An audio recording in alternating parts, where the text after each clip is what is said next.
Good day and good evening and welcome to Smol Caetsu Sidequest, where I'll be leveling Dark Knight to 90 this time. Let's see. I'll just quickly grab on Faithy said, can we get an updated samurai guide please? Let me just be absolutely sure that I'm sending you towards the correct one.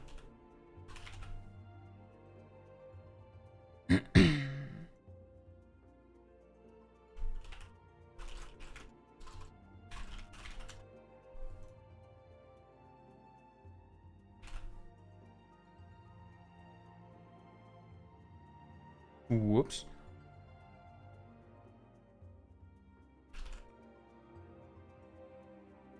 So I put 2 links in the chat for you, Faithy. Those are links to my newest samurai guides. Those should still be up to date. Like, there should be everything that you need. Of course, there can be things that are like in optimization and like max level meta stuff that can have happened. There can also be like small mistakes. If there are any small mistakes that I know of, there's a reasonable chance that I put it in the comments. Let me just check now.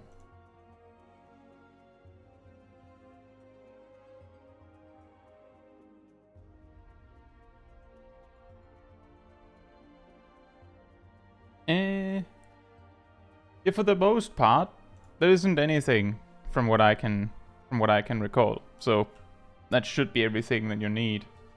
And if you want to optimize and be like master samurai at max level, there's of course a lot of material in the community as a whole, and you can always ask on the Discord if you like. Which of course this one, the Discord community server for me, and you can also like, there are tons of other like maximizing, optimizing Discords like the balance if you want to be the best.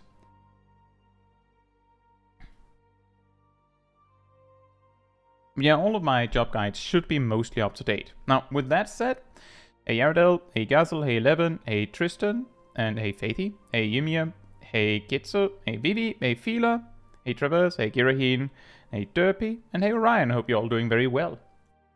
Tonight, we aim to max level Smol Caetsu Dark Knight, and then we'll do the Endwalker role quest for tanks, and then I don't know. Maybe we will...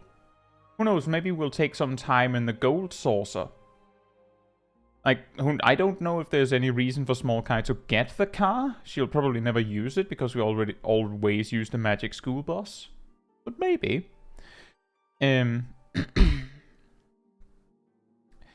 But, we might also level Astrologian a bit. And Vivi caught the stream at the start. Yeah, that is true. I don't know if you've been there at the start before. Gazel says, I can't find where you go over how to use chitin.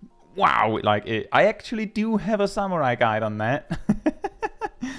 It's just that one is the outdated one, which was the reason why I felt like I should give Faithy some links so that they didn't go off track.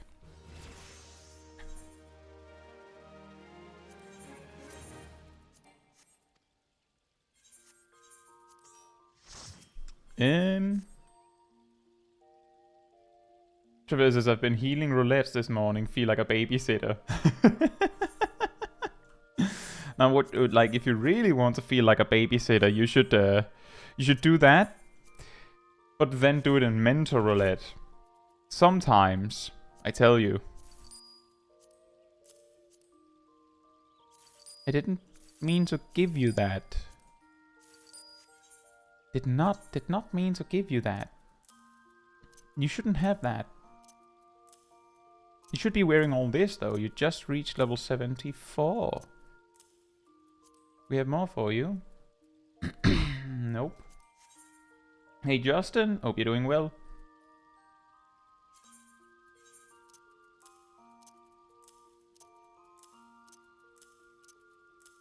All that equipment lands in my inventory, doesn't it?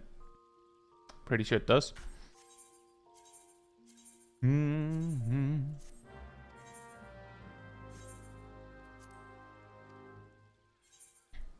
Derby says, I'm trying to play Dragoon and I'm failing horribly, but at least I'm having fun with it. See, that is the most important part.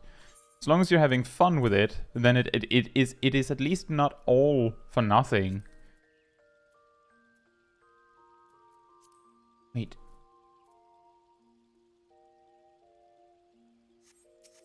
Eh? Where? Did I not give her a new hat?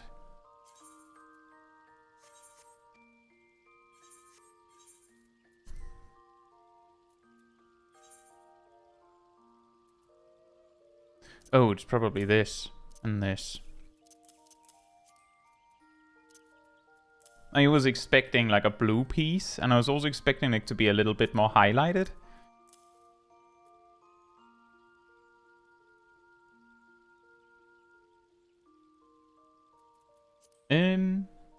Halafel are rolling out of bed, literally. Yep.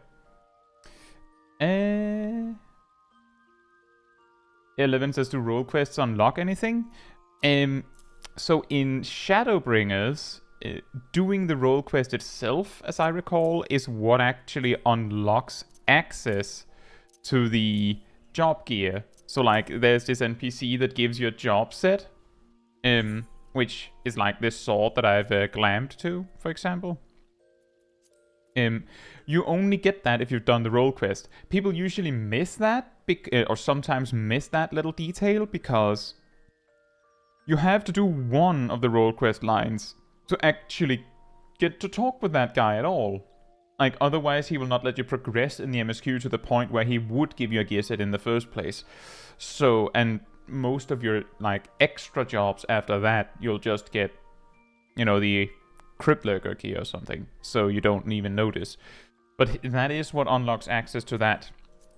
In the Endwalker version, instead, you get the gear for free as you reach the appropriate point in the story. But to dye it, to actually dye it to the color you want, you have to do the role quest. So it unlocks something. But if you're not actually using the outfit for anything, then it doesn't unlock anything that you'd be interested in.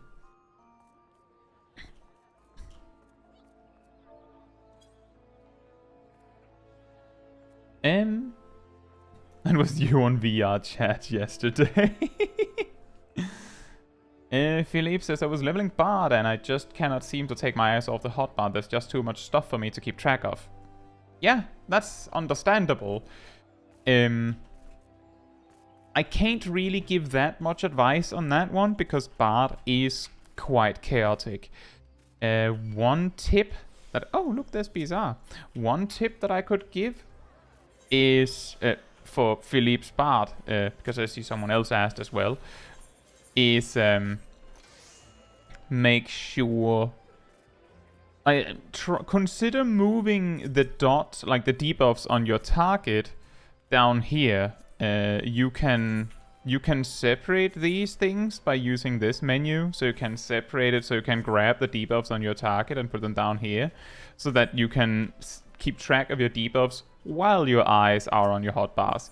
That doesn't resolve the problem of you looking too much on your hotbars, but it means that while you're looking at your dots, like while you're looking, should I reapply my dots, you also get a glance down at your hotbars. So maybe it feels like you, instead of you going, check the dots, check the hotbars, check the enemy, check I'm not dying, check the enemy, check the hotbars, check the enemy, check I'm not dying, like you just, you can at least, you know, look a little, like focus a little bit more your concentration, so you don't look at too many things at once, right?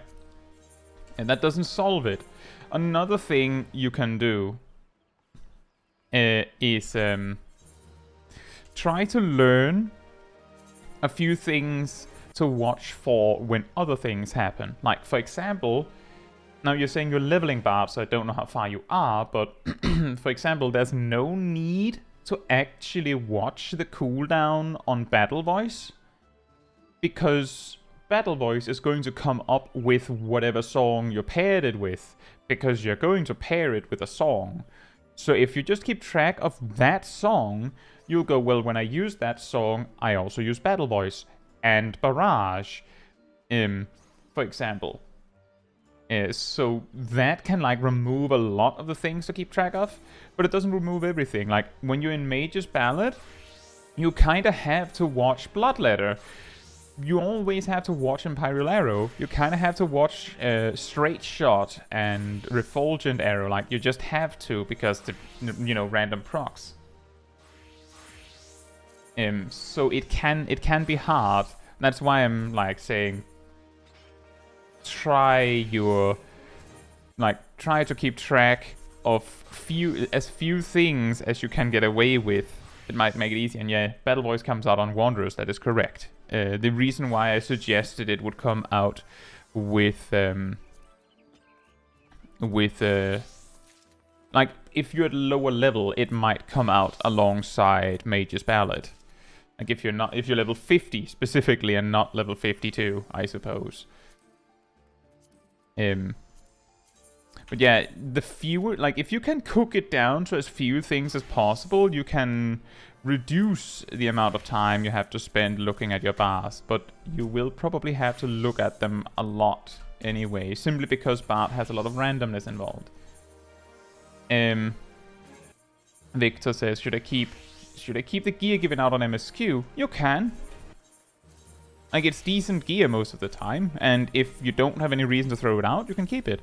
You might find it helpful for leveling a secondary job, but the reason why you should hold on to it should be maybe you'll use it for a second job.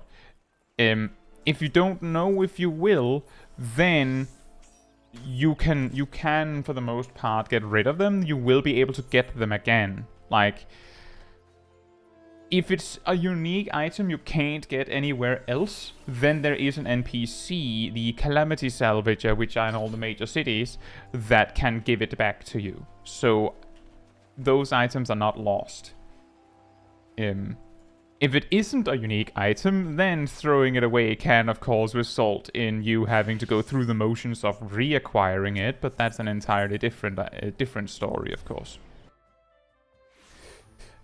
Also, hey Kiki, I can't remember if I already said hi to Justin, but hey to you as well. And Philippe and Ronan and Victor and Obama and who's a who. You doing well?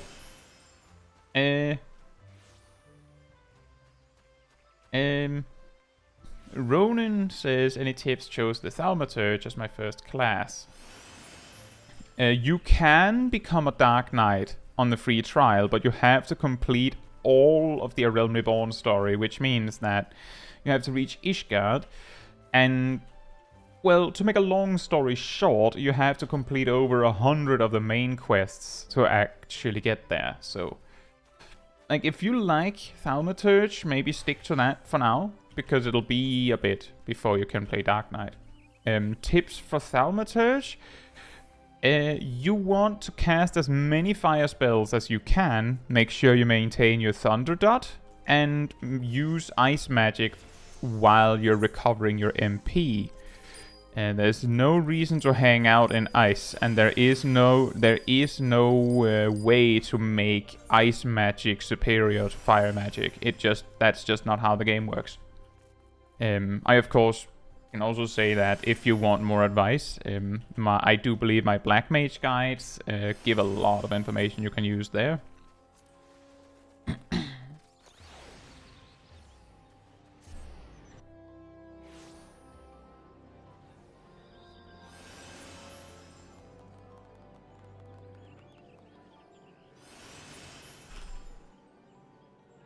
Imagine actually being able to spell, right?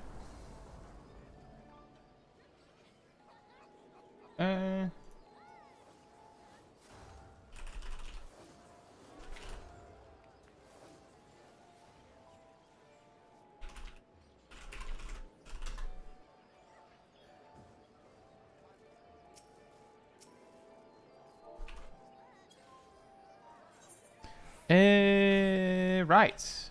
I need to go to the gold saucer real quick.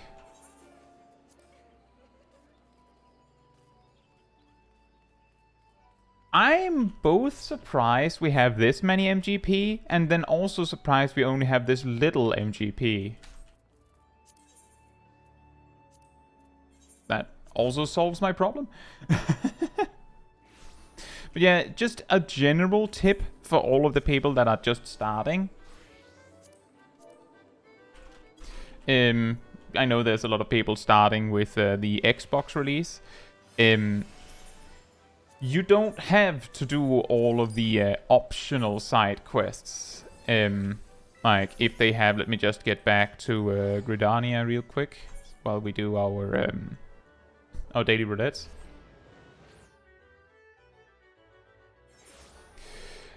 If it has this icon, then it means that you don't have to do it. Like, you don't have to do this. You can do this if you want to, and it might give you stuff, but you don't have to do it. If it has this type of icon, then it means it unlocks something. Who knows what it is? Like, for example, this one unlocks the Gunbreaker job. So, like, if you're in the middle of leveling Black Mage, not very much reason to do that. This one unlocks Carpenter. There's also quests like... So, what's this? This one unlocks a tribe. Like a tribe quest line. Which is like a sort of feature. So you might want to check out the blue plus quests. But beyond that, the only things that are really important...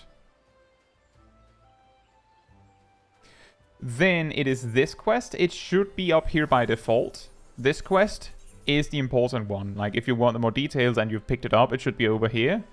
I don't have it on this character because the quest came out after I finished the story on this character. And if you have a job quest or a class quest, it will have like smaller lettering, like smaller font, and will be written right underneath. And that is also important because your job and class quests unlock your toolkit, so if you don't do them, you will be at a severe disadvantage. So, do your main quest and do your job quests. And the reason why you want to do your job quest is because the job quest unlocks everything in the game, basically. You will have a really hard time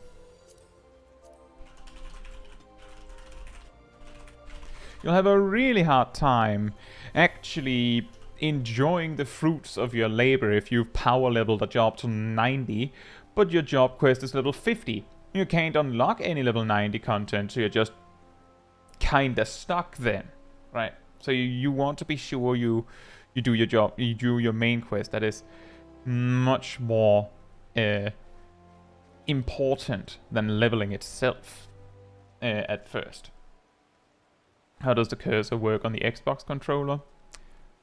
I don't know. I don't know.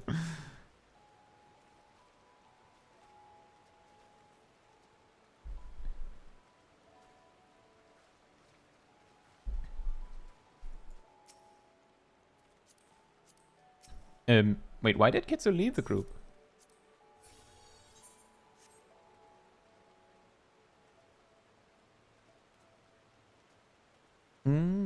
Hey Zach, hope you're doing well. And also, hey, Ihbak? YHBACF?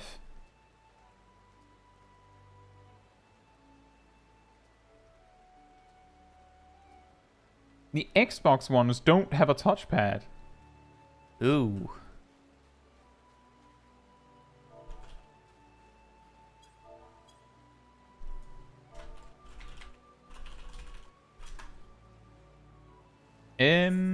Right. I think we will start with trials. People will want to do trials.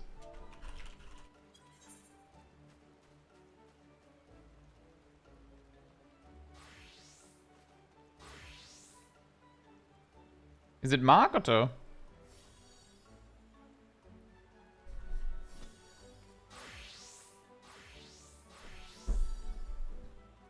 Ah, I see. Well, good to see you. And hey, Archiebuster. Hope you're doing well. Make sure to eat, Archiebuster.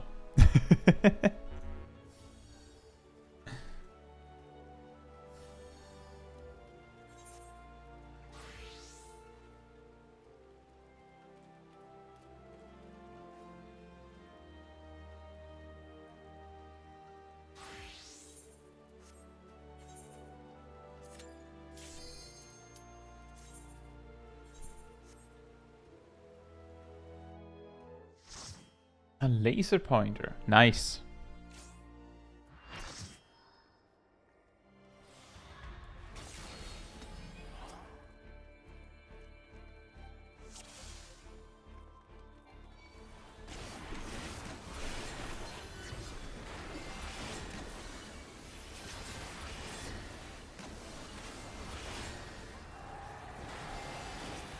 Yeah, if there's one thing I simply cannot give advice on in Final Fantasy XIV, it's anything with controllers. Then I'm completely lost. I know extremely, like, vaguely how the controller system works, so I can give like very, very general advice on like maybe keybinds or something, but beyond that, it's like you'd have to ask someone who actually, you know, plays with a controller regularly.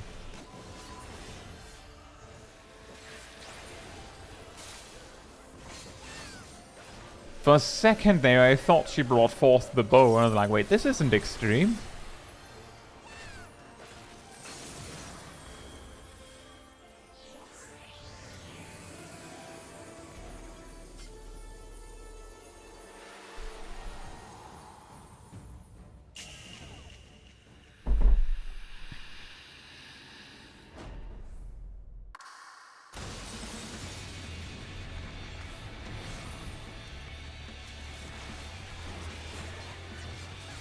Hey Fatman and hey Isbrigazalia, hope you're both doing very well.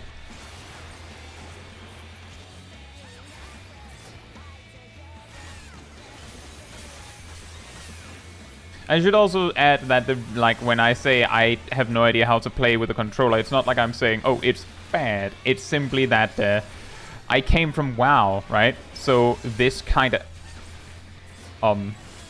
Sorry?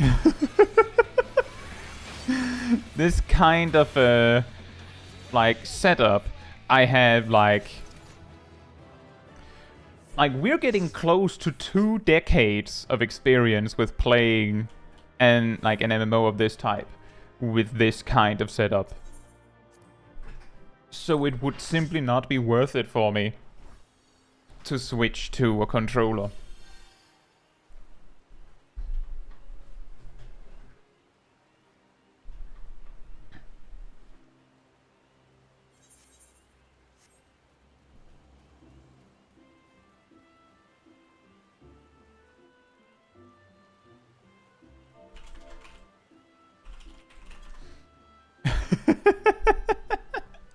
I was more surprised that Damia got hit. Yeah, exactly, Targaryen. It is actually 2 decades of WoW, and I did play WoW in... I'm pretty sure I played it in either 2004 or I started like early mid 2005. So, and then at like when I eventually stopped playing WoW, I have then like either supplemented with Final Fantasy XIV or switched to Final Fantasy XIV. So I've almost played WoW or Final Fantasy XIV like as a combined thing for 2 decades or close to, with this kind of control scheme. So it would be really, really silly to then switch to a completely different one. It's also the same reason why I understand that in some particular contexts, legacy type control, like movement control, is better and easier, but I just can't. It feels weird.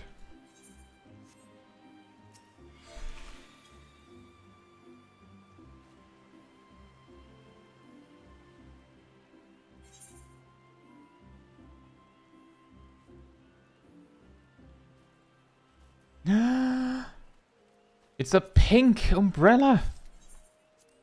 Perfect.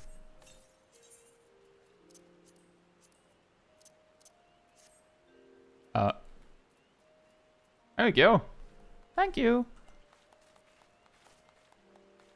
With 20 years of practice, you would be good at playing on a xylophone. Yeah. Yeah, with 20... Imagine. Think about how many years we've been playing these MMOs, and consider that if we'd spent all that time on something actually productive, we would have been amazing at that, right? That is, of course, also under the impression that gaming Final Fantasy XIV or WoW isn't productive.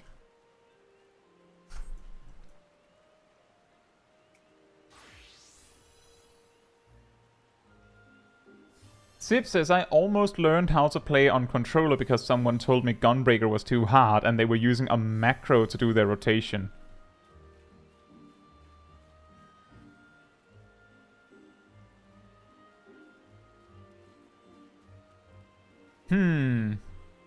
That's weird.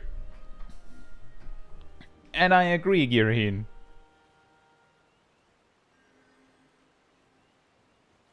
The Garian says your inventory is so clean. I started leveling all Disciples of Hand and Disciple of Land at once and never have space now. Yeah, once you've maxed them out, my advice there is that you should check every item in your inventory and go, do I need this?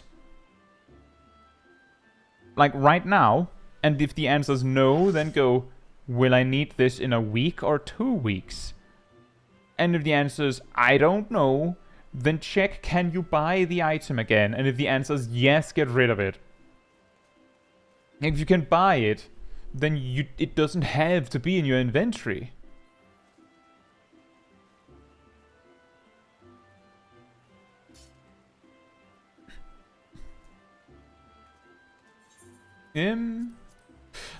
Let's do normal raids next. We wouldn't have witnessed such devastation or rejoiced in the glory of combat. That is true. That is something we would be lacking if we hadn't played Final Fantasy XIV.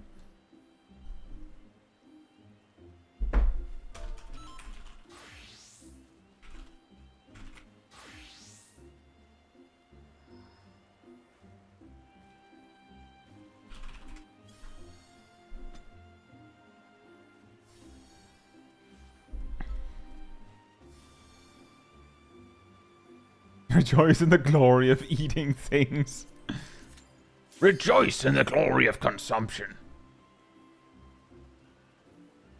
Yeah, it is problematic when you have like an inventory filled with stuff and you know that you might need it. But once you know... Wow! Really? We have 8 players collected that all have inundation. Fair enough, then that's what we're doing.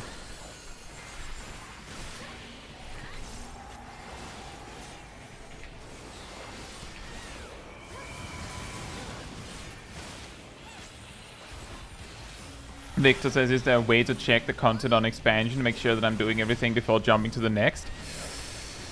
Uh-oh. I don't think there is like anything in the game to do that. But maybe someone in the chat knows like a website to track that. But I'm not entirely sure. There's so much stuff you could do that I feel like forcing yourself to do everything in an expansion before you go on to the next might feel limiting.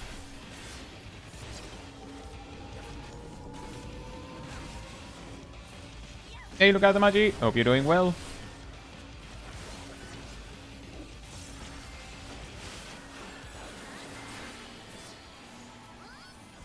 I don't know, look at the Mage. My best guess on that one...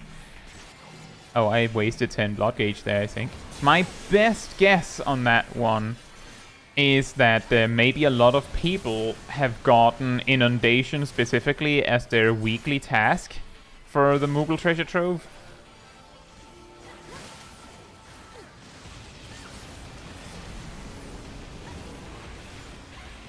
But it might be that they just decided that this is an effective one. I can't say that I would agree. Leviathan becomes untargetable at some point.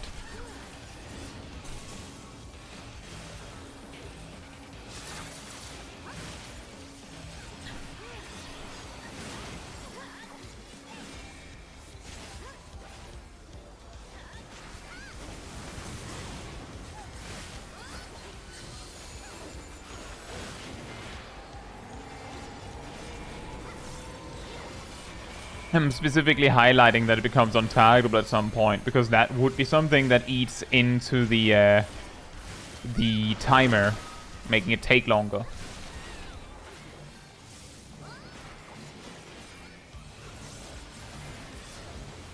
That is also a very good point, Vivi. If you want to do everything in an expansion before moving on to the next one, that would also mean that you would want to do something like Hildebrand.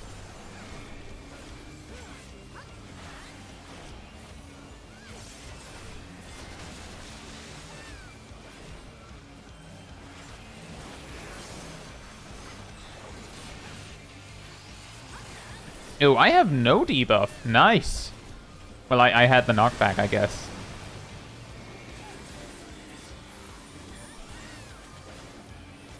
So here's a tip. Massive tip for that particular mechanic. If you have the knockback on that, walk forward. Like you saw, I stepped all the way up here. You step forward because if you're behind, people can't see you. And the people that are up here absolutely can't see you, so they'll fall off. So if you just step all the way up to the front, then you'll knock everyone back, and no one is all the way up to the edge of the back of the arena. So the probability that they'll die from that is extremely small. So it's safer that way, and no one will miss the fact that you're in the front, because you're in the front. No one died, so it's obviously a tip for the future.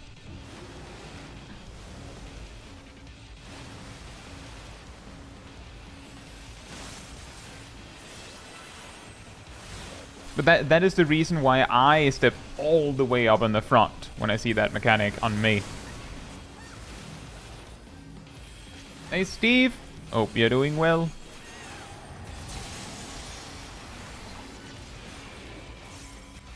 Yeah, what stuff do we have in A Realm Reborn that you would want to do, that you could do before going on to Heaven's Sword? We have the Extreme Primals. That's a lot. We have the Coils of Bahamut. We have Hildebrand. We have 4 tribes. Relic weapons, yes, very good. We have... Well, you might want to level every job to 50 and all the crafters to 50. And...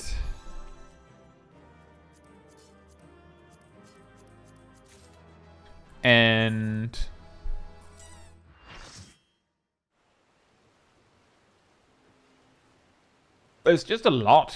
Like, it depends on what you personally qualify as important to do. I think that's part of the reason why it's difficult to say, Victor, what you should or shouldn't do. Batman says my inventory is full of Allagan currency pieces and gearboxes from the Endwalker story that I just never opened. That sounds familiar. What you could do with that gear, by the way, Fatman, is if you don't need those gearboxes, then my advice would be open them and sell the content on the market board. Because it's not bound to you once it's opened. If you want to get extra value out of it, see which ones are worth more. And then, you know, open as the appropriate role and put that up.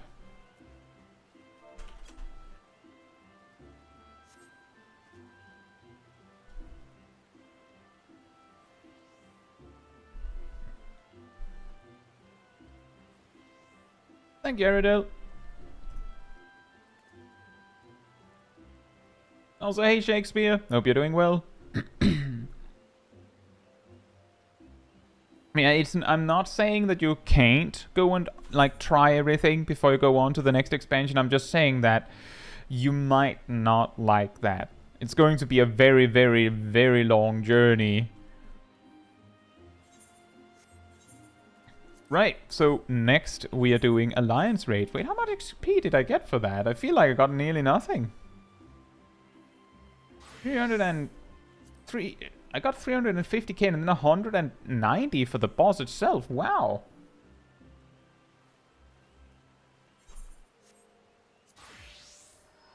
It's not that much. Okay, it's actually not that much. But it looks like more.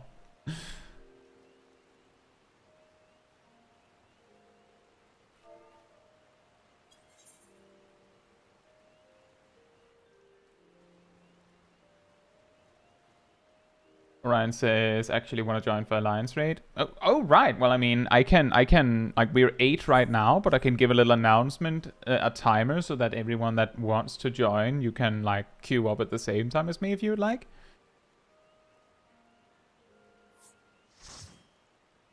Yeah, to the left. In that case, you can join the group, Orion.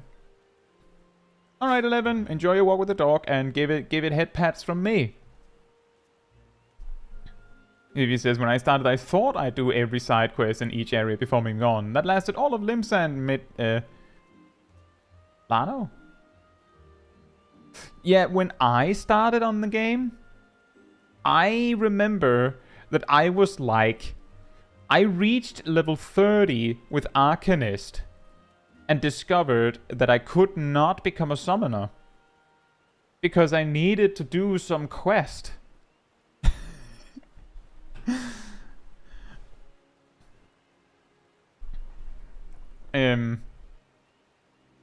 So I had to circle back and, like, really focus on the MSQ.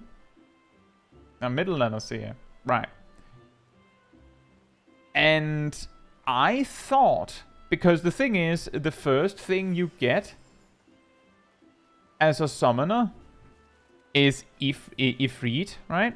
So I thought that the reason why I had to beat Ifrit was because, well, obviously, you can't summon Ifrit without having defeated Ifrit, right? So I thought, oh, so other jobs have, like, other MSQ requirements to unlock or something, and nope. The answer wasn't even Ifrit, as Ymir says, the thing you actually have to do to be able to switch the job is do your MSQ until you reach the quest Self-Management.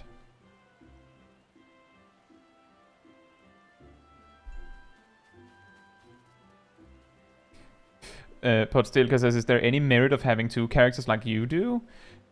Some raiders will have extra characters so that they can participate in multiple raid groups at once. So they can, like, do multiple weekly clears, or they can, like, because they have more weekly resources, because, like, max level stuff, there are some weekly lockouts. You could gear one of your characters to be a healer in Savage content, and then a different one to be a tank or DPS or whatever, so, like, that way you could do that. But there's no need to. The thing is, I would not have 2 characters if it was not for the simple fact that this character I basically just play from the very start. Like, I played it on stream from the very start to, like, re-experience the story. Like, if I wasn't streaming this character, I probably wouldn't be playing this character.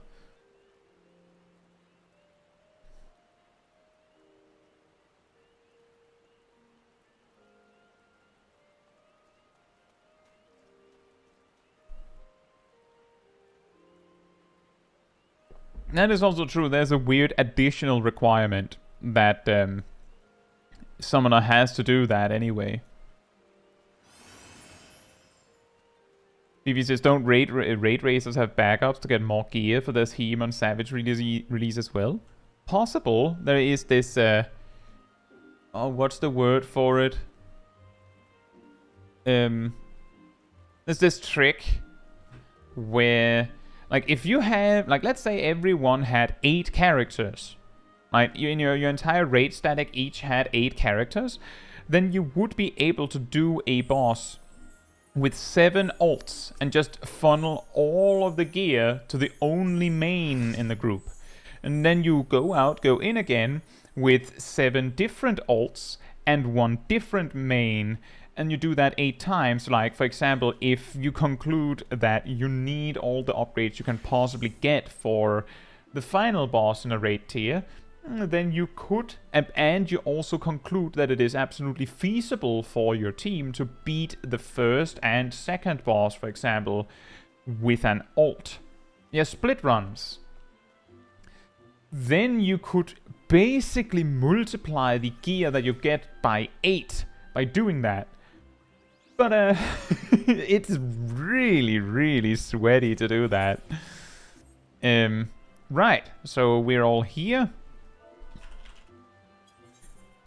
So just in case anyone wants to like try and queue into me, remember we are on the light data center. I will queue for Alliance Raid Roulette when the Eosia time says 12:15.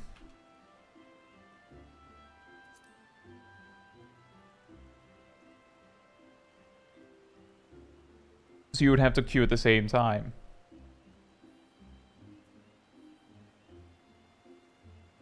That gives you a chance. Yeah, or 00:15, I guess.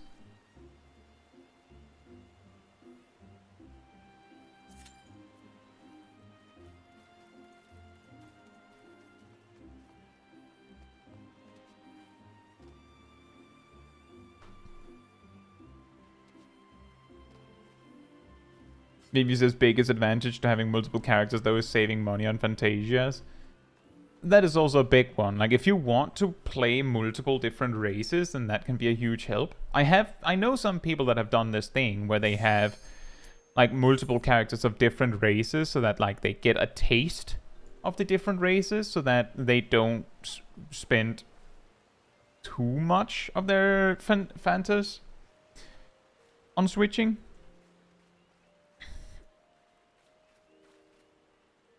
But you only get so far because you will probably still have a main.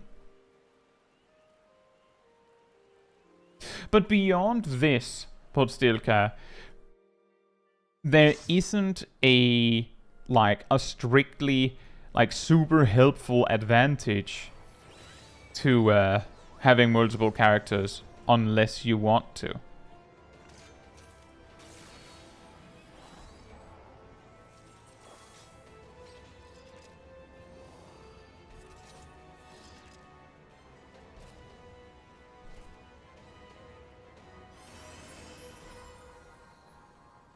Okay, the Mage says I didn't know DC travel was a thing when I made a second character in the same region. Ah. Well, that's sort of just how it is.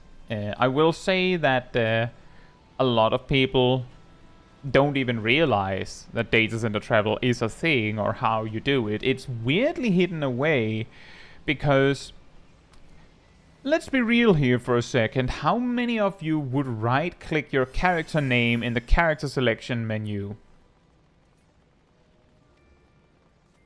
without knowing that data center travel exists? Like, the only thing I've right-clicked my character for was once I knew that data center travel worked like that. That was it. Like, that was the reason. Emir says I did. Fair enough. We have one.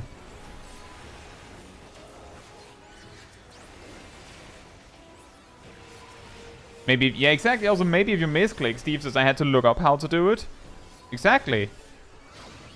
I'm pretty sure I googled it too. Which is, of course, also the reason why I have a guide on the channel on how to use data center travel.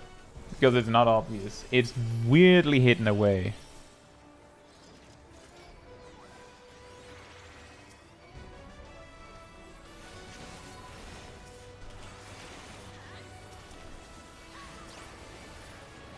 Get over here. There's always one of those Valas that just kind of hang out and hide. Obama says, what's a data center? Is that like Midgard, Soma, and Cactuar stuff? A data center is like Ether or Primal or Dynamis. The things that you mentioned, I'm pretty sure are called either worlds or servers. Data centers hold worlds or servers.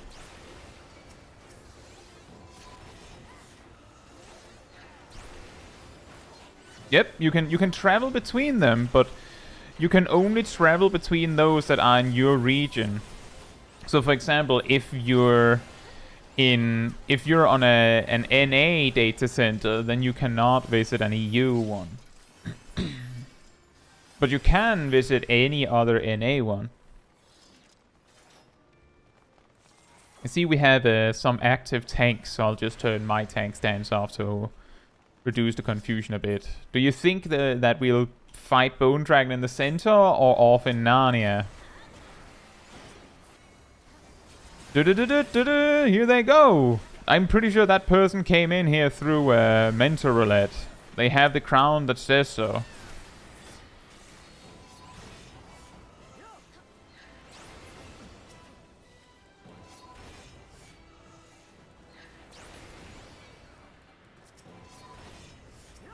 I get what you mean there, Lukatamaji. It will, however, be very confusing to explain it like that, because I'm pretty sure in official wording that they often refer to servers as worlds. I'm pretty sure. But yeah, that sounds about right.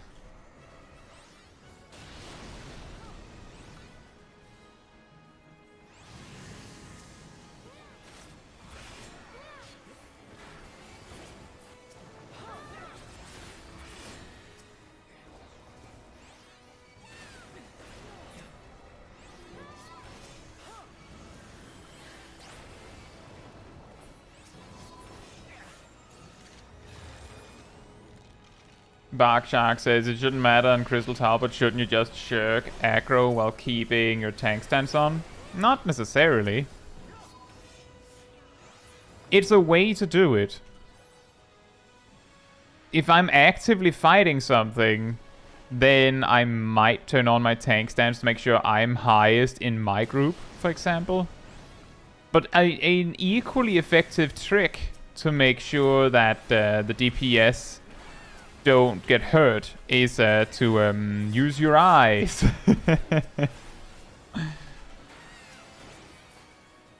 Which is what I usually do. But yeah, it is a way to do it. If you're less less experienced with tank, it's probably best to just keep your tank stance on. A lot of the time tanks forget to taunt when a different tank dies.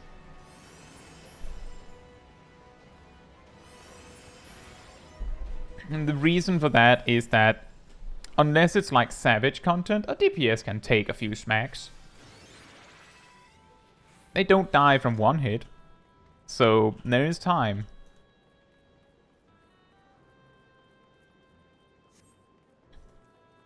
That is a very roundabout way of saying yes, Bark Shark, but not necessarily. There are different ways to do it. There's also the part that you can't actually shirk other tanks in an alliance raid.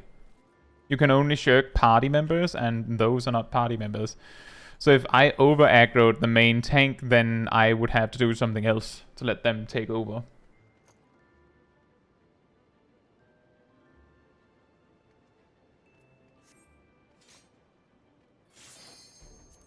Ooh, ready check.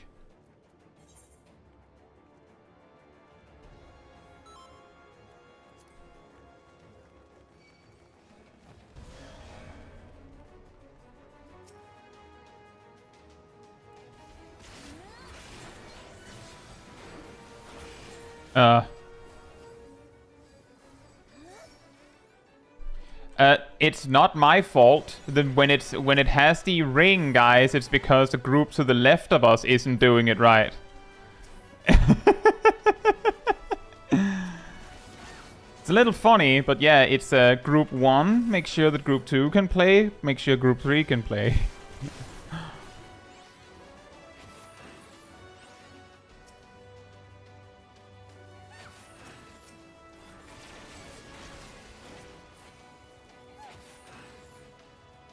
Oh! Alright, group 3 is already finished. Oh, fair enough, Imi. I didn't see who grabbed me.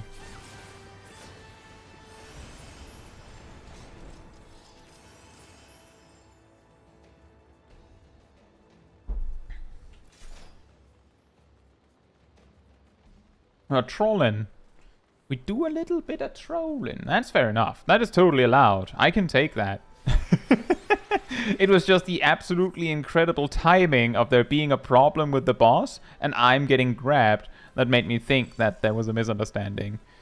I'll say it, like, in the defense of me explaining that, it did not occur to me that like the runes on the floor there affected the next group over until like sometime in Shadowbringers. And then it occurred to me that, oh, when my group is messing, like, because to notice that you either have to like actively look for it or you might have to see it go wrong.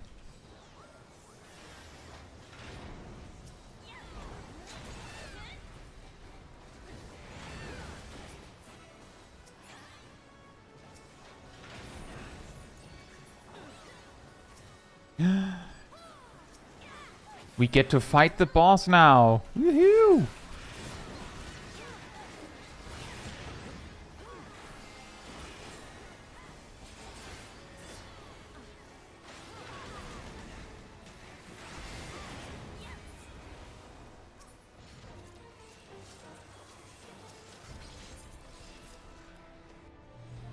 There's also, like, to add to a little bit more to that thought from Barkshark. If you watch the enmity list, or the enemy list, and watch the enmity crystal, then you can just keep your tank stance on and just turn it off if it turns, like, orange.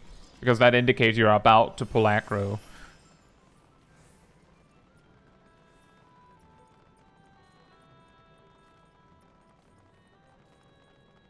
Was part of being a caster, it's always your job to stand on the platform. Only if you acknowledge it, Steve. See, the key trick that a lot of players use in this is that they just keep running. Just act like you don't know. Then there's a reasonable chance that there's a monk or something ending up on the platform.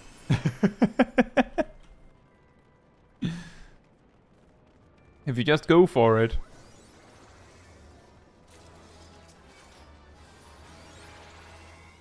But yeah, in practice, it would be the best to have the casters and the healers on the platform. Are we all here? What are we waiting for?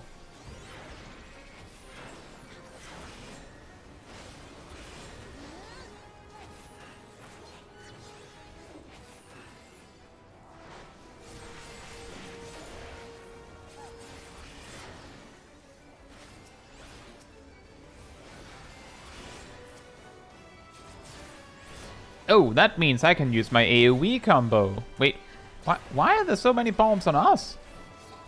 Why are they over here?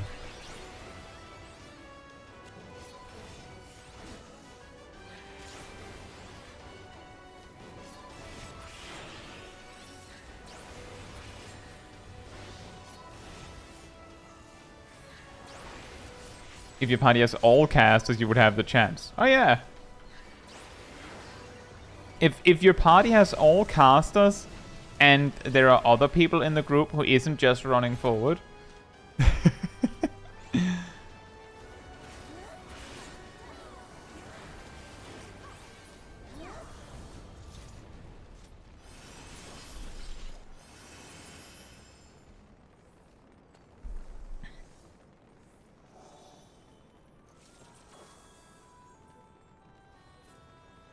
That's true, you could dot all 3 bosses.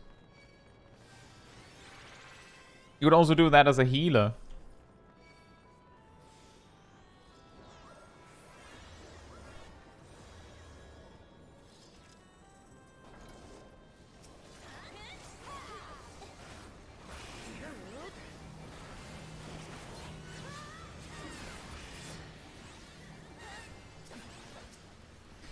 I'm a bit curious.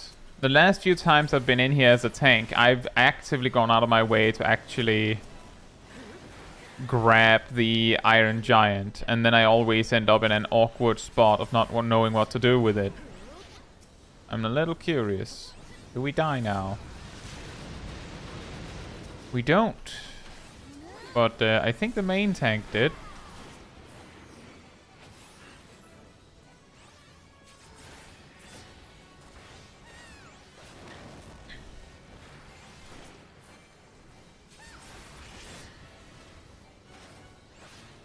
Yeah, the problem with the Iron Giant is if you don't kill it and people don't kill it, then whoever decided to pick up the Iron Giant has to choose between eventually facing it against the raid, or just dying to the comet, to the meteor, because you can't face the giant in such a way that it doesn't cleave everyone, and also yourself not die to the meteor.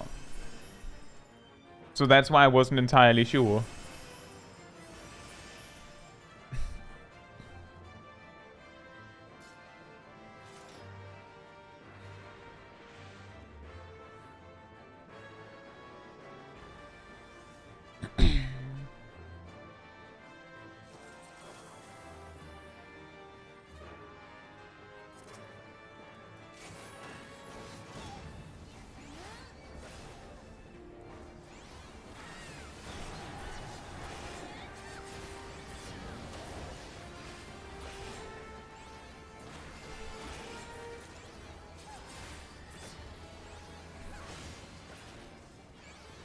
There's also that, as Steve says, that getting killed by the Iron Giant twice could lead to you just not wanting to fight it. This is quite funny when the tank dies, because it seems like the healers aren't even aware that the tank is tanking. Guys, how many times do you think you're going to fight this boss?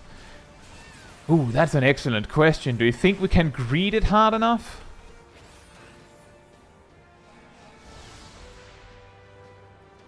Think back on this moment.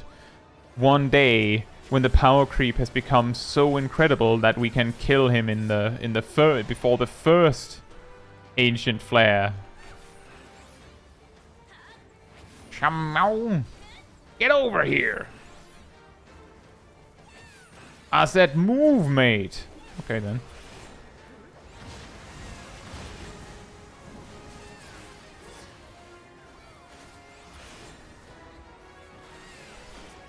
I think we can greet this one, yeah. Yeah! Oh, 1%! You almost had us there.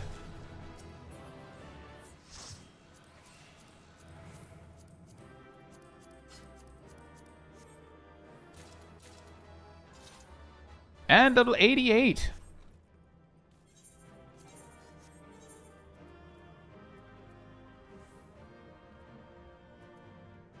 Have a... Oh, right.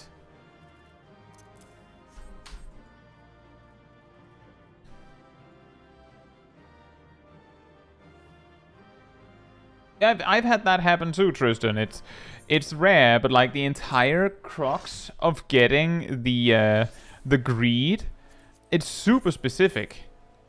Because you need him to start the cast at a time such that, like, late enough, but to do that, you both need him to start on some other mechanic, or have some other mechanic that he decides to do first before Ancient Flare, and I'm not entirely sure which things he can or cannot skip for the Ancient Flare. So that makes it a little hard, but that is usually what causes people to wipe to it, is that they don't even realize. Like, they don't realize that it isn't a consistent thing. Like, being able to greed Phlegathon is like, you need to make sure you're doing a very specific amount of damage, in a way. Right, that was the last 8-man content we can do just straight up. We could do PvP next. We have to split up in 2 groups for that, though. If you want to come along for PvP, can you come on over to me? I'm standing like just a little bit away from the group. That way I know how many wants to come along. You also need most everyone to stay for the greed to work. That is also true. But genuinely, it isn't enough to just have everyone, like, stand their ground. It is literally more about when does the boss actually start the cast. I'd win. Is it only 3 of us that wants to do PvP?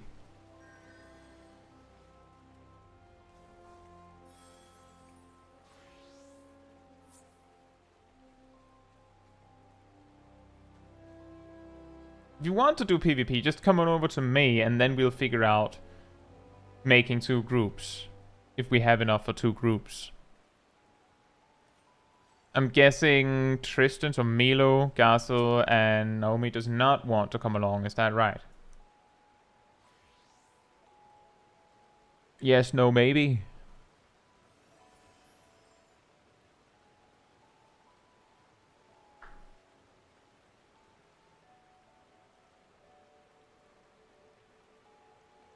Gazel says, give me a moment. Sure.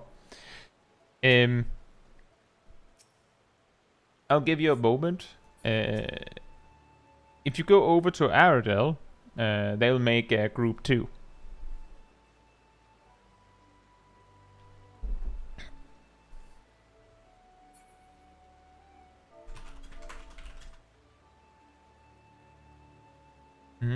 So the way that we do this is the same as Olugus Mayev Shadow Sun. Not to be confused with Shadow Song. The Warden from the Warcraft universe.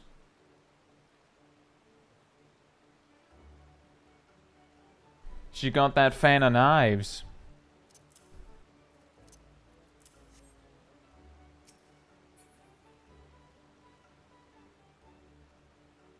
Yeah, but yeah, the way that we do this is the same as Alliance raids, is that I call out a specific Eosian time that I will queue. If you're also on light, you can simply queue at the same time, and if you do that, there's a very high chance we'll land in the same match. Since we're a total of 6 players, is there any one of you in my group that wants to join Aradel's group too? So that we're 2-3 groups instead of 1-4-2. It's okay if you don't. It's okay if you do. Right, that works.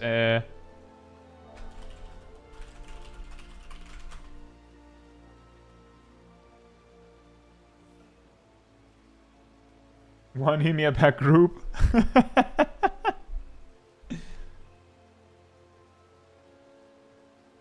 Why is it always raining when we hang out?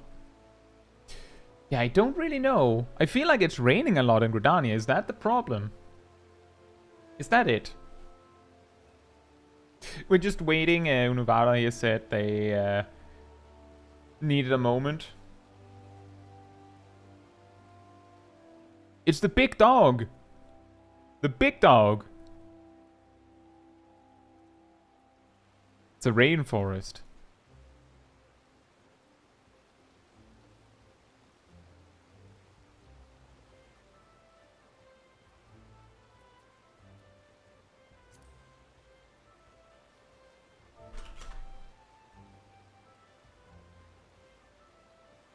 I don't know if it is especially rainy. It just feels like it sometimes.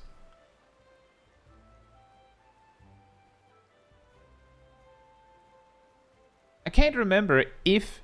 I believe there's something like there's a specific weather in all of the Shroud that happens when Odin is spawned.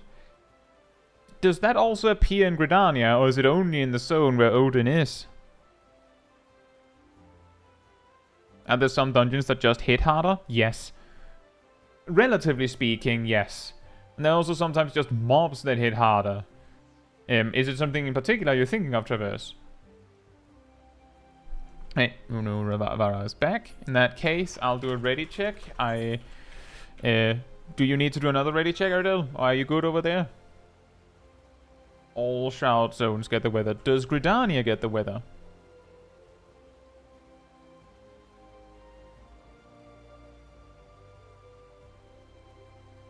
Hey, Kirvao. Hope you're doing well.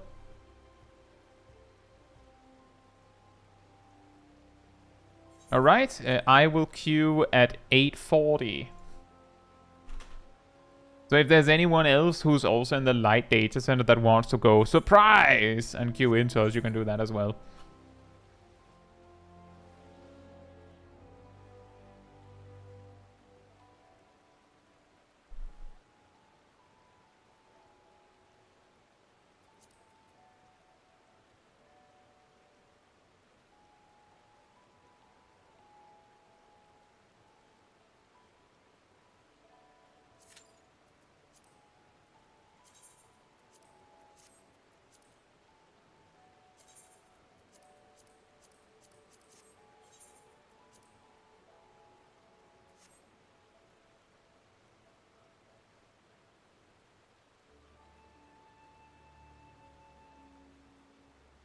mean, wall-to-wall pulling in bottoms isn't that bad.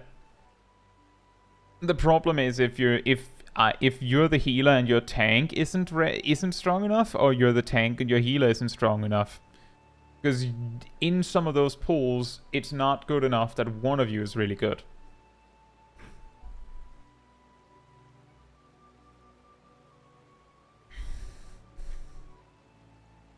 But there should be no reason to specifically not wall-to-wall pull in the dungeon. Although, I can, like, if I was not a warrior, like, if I'm in Bottom's Middle as not a warrior and my healer is a random, there's a very high chance that I will split up the first part of the first set into 2 pulls. Just as an example, because it's really hard. I'm the healer and I'm not strong enough. Oh, that part is about practice.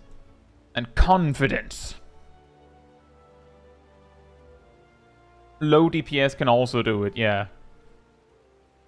That's the thing, really, that if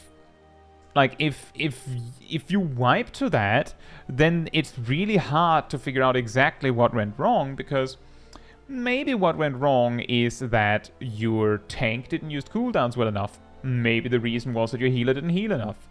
There's also a very realistic, very real chance that your tank and healer ran out of cooldowns.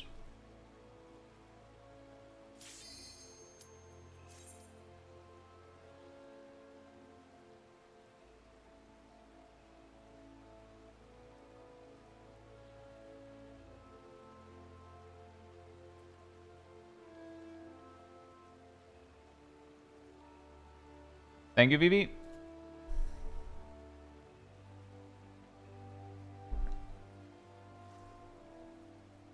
I have to figure out a way to make it not die. It did freeze, and then I fixed it.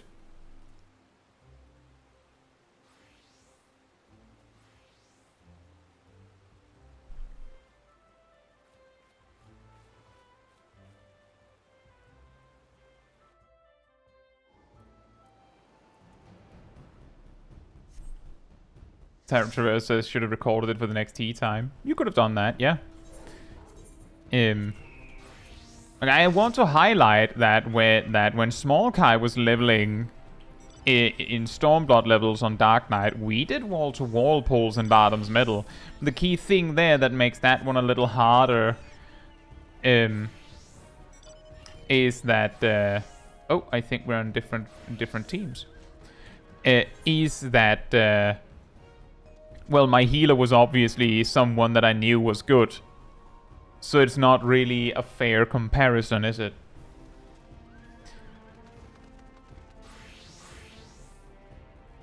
But I was playing Dark Knight, which is often viewed as a massive problem, because Dark Knight doesn't even have TBN at that level. And I was technically undergeared, because of, item level 270 stuff. So I was I was that random tank that you get sometimes, that wall-to-wall pulls, but really has no business doing that because they don't have the gear to do that, and it was fine.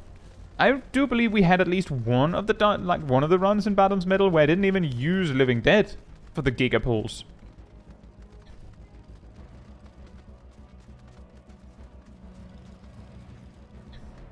Oh. We are in massive trouble because blue is starting to come in from behind.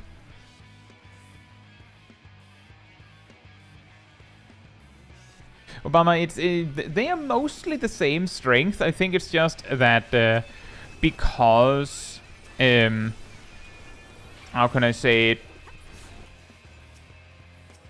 Because Sage has no reason to sit on what's the word, to save their resources for damage, with energy drain, for example. It might feel like you have more room to just use your resources as you see fit.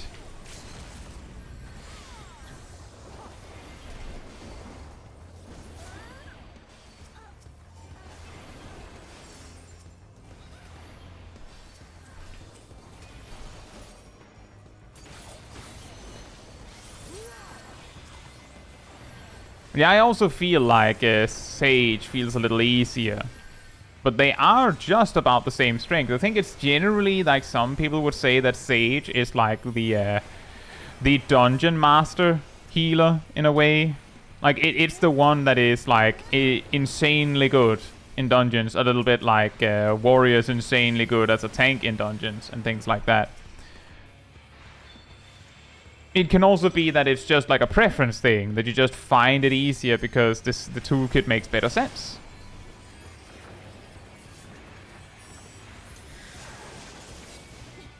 I'm not sure why we're just dunking on blue right now, but I think we're going to make a mistake now.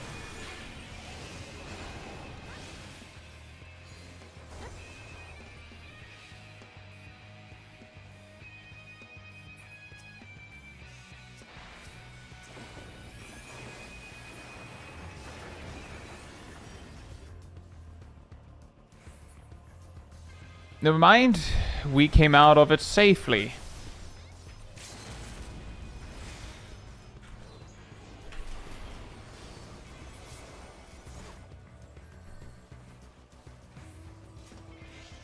Is White Mage the paladin of heals then? That depends on how you identify paladin as a tank. The like extremely late bloomer? Because if that's what you mean, that sounds possible. White Mage is a really late bloomer as like a really solid healer because they don't get a lot of OGCD healing very early on. Paladin is a really late bloomer as a really strong tank because they basically have no self-healing for a huge amount of time. So that actually kind of tracks.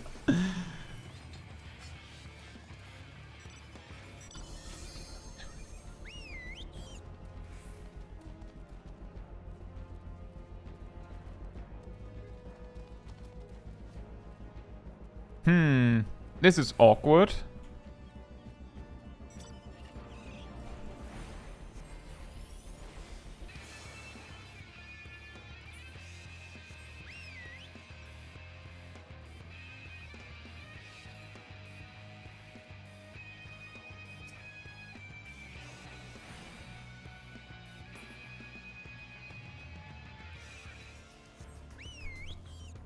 When you refresh Bard's dots, do the snapshots stay? No. You replace the dots with new dots when you refresh them. So if you have better buffs when you refresh them, then you will have better dots when you refresh them. If you have worse buffs when you refresh them, then you'll have worse dots when you refresh them. It's replacing them with new ones. You can actually see this in particular because if you use Iron Jaws when your dot is about to disappear, then you can actually land in a situation where your dot actually disappears and then just reappears afterwards, because what happens is that your Iron Jaws identify that it was cast with a dot active, but it didn't actually manage to apply before the dot was gone. But it still counts.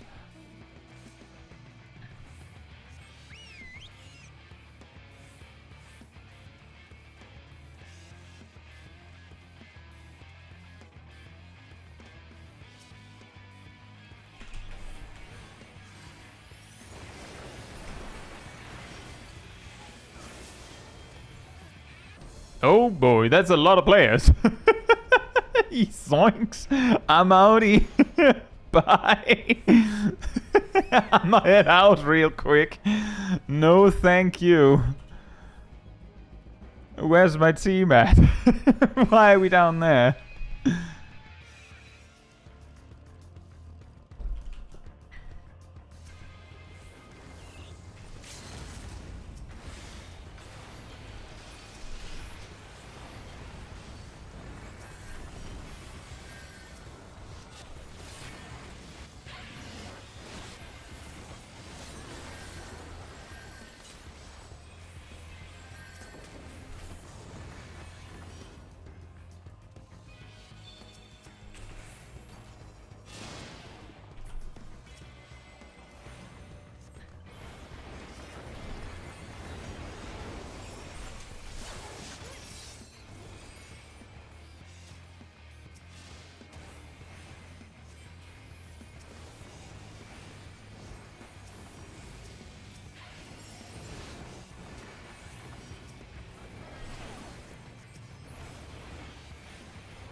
We might get last place in the attempt to get first place.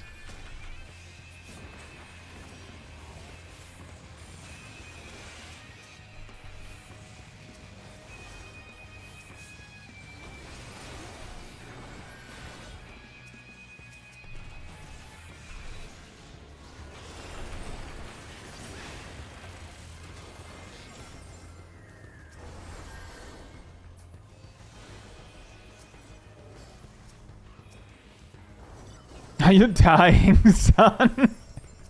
Are you dying, son? Are you alright?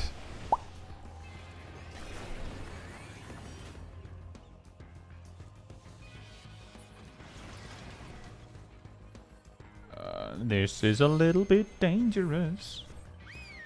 Let's get dangerous.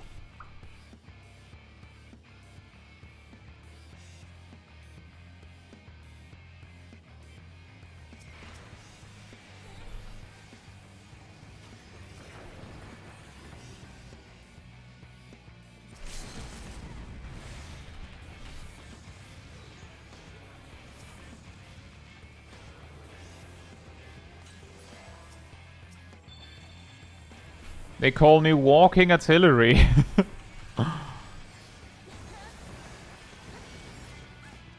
Ow.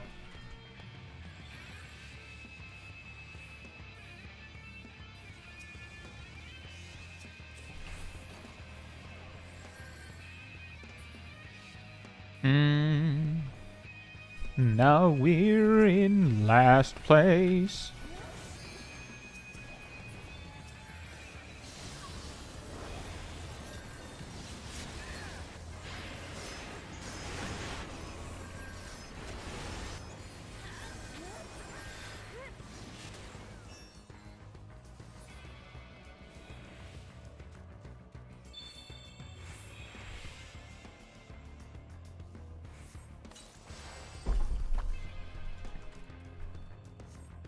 Yeah, what happens is that red team focuses so heavily on attacking yellow because they're in first. We had some people in the chat, in-game chat, repeatedly going, attack yellow, ignore blue.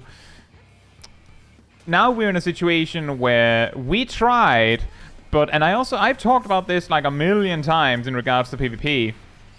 Last place does not care if first place is winning.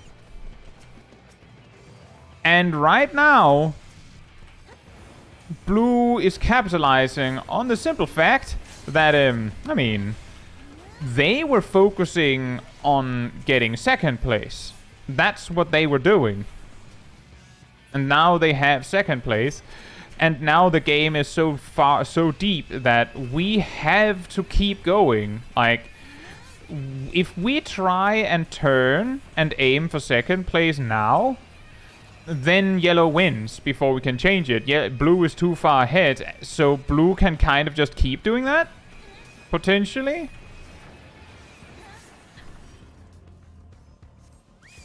We have to make sure that yellow doesn't win while we try to claw back some sort of advantage. Also, full battle high, by the way.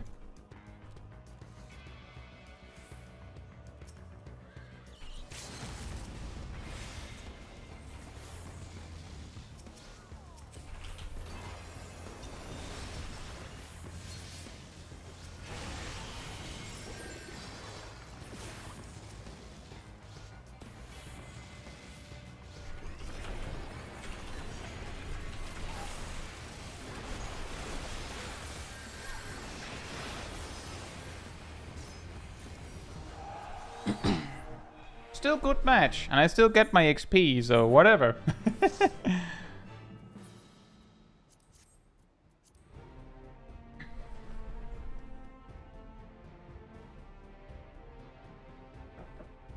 Second on damage.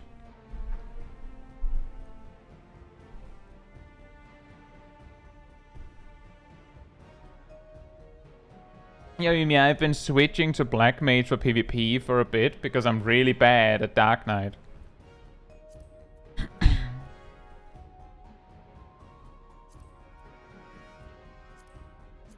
the big fake out, Ymir over here looking for a Dark Knight to kill, and there is none. Because it's a black mage. That is pretty... Oh, look, it's Discord Nitro.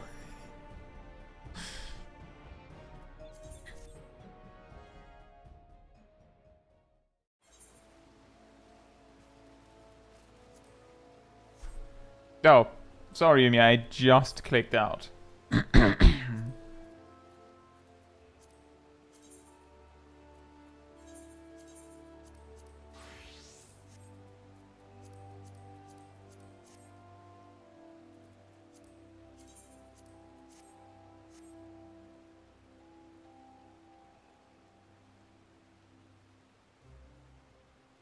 Hey goats, hope you're doing well.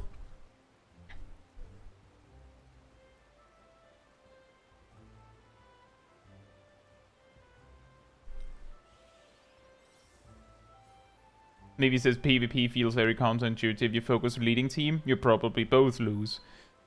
You get good RNG of spawns at start, you'll probably lose because no battle high. Yeah, see, that's the weird thing, is that every single thing that I observe when I'm like, this is probably going to happen, is like, there isn't really anything you can do about it, because part of the problem is that the reason it happens is because that's how people play. It's not because of some sort of prophecy.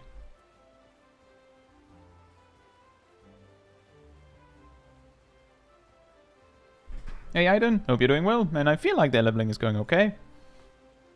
But yeah, it's like, if you get all of the spawns served, then the best thing you can do about it is grab your spawns, like grab your free points. But instead of just sitting on your laurels and just going, well, we just defend our points, you have to just go and fight anyway.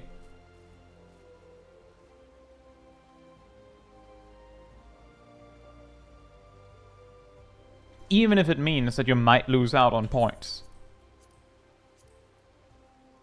And yeah, I do have Akasudara unlocked, Castle. That is actually a good point. Maybe we should do that. How much XP does that give? Is that enough for a level? Maybe it's enough for a level if we do some of these and the tribe quests.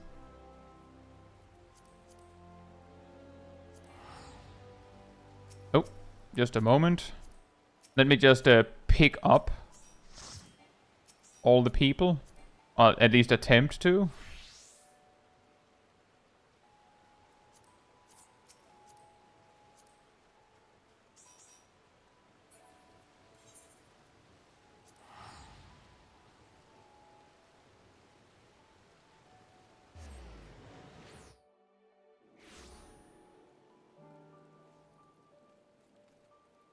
Yeah, guys, the reason why I got so high damage is because I got I got a lot of battle high really, really early, which is often a really good sign.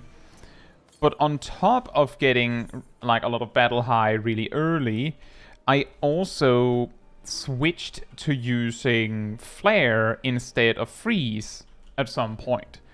And I've started doing that more, because I've noticed that the changes to Purify makes Freeze a lot less effective. Like, because people can just go, oh, that Black Mage is setting up a stun on me. They can just click Purify if that particular moment isn't convenient. So it feels a lot less impactful. Makes it a lot harder to use it well, which of course by extension or indirectly makes Flare better because it isn't affected by the changes. And just flaring into an army of players, of course, is strong enough anyway, but then also detonating it for dots is very powerful. Over there, right.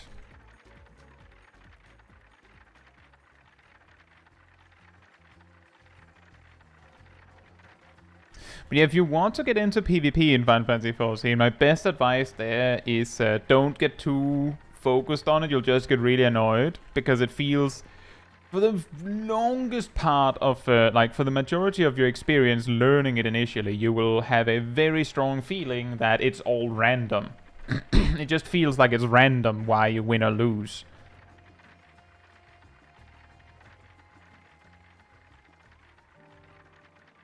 But it isn't entirely random.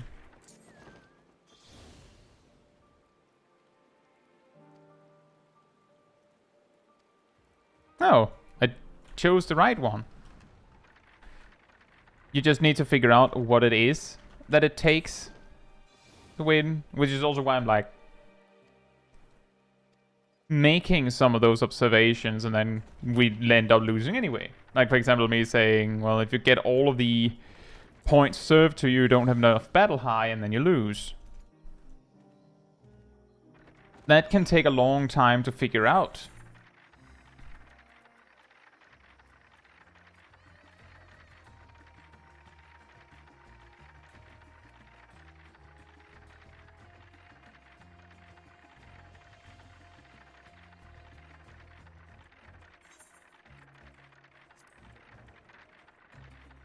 Battle high is justice in Frontline.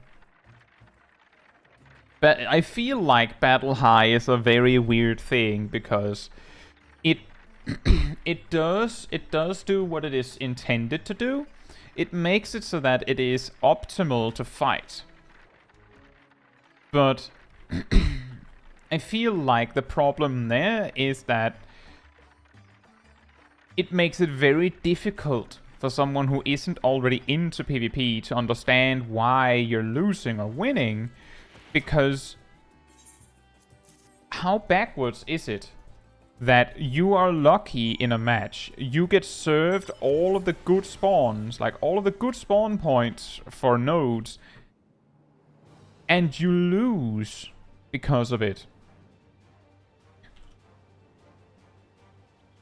Hey Becky, hope you're doing well. And the reason why you lose is, of course, because the team that had to really work for it, they do 50% more damage. Because that's how Battle High works. Very balanced. It also doesn't help that Battle High gives you better defense. Like, Battle High doesn't inherently make you tankier, but the 50% boost also increases your healing done, which means that if you have battle high, like if you have full battle high, you heal for way more. So if, like, as long as you don't get one-shotted, you can I did not mean to grab that quest. Let me just do that. Oops.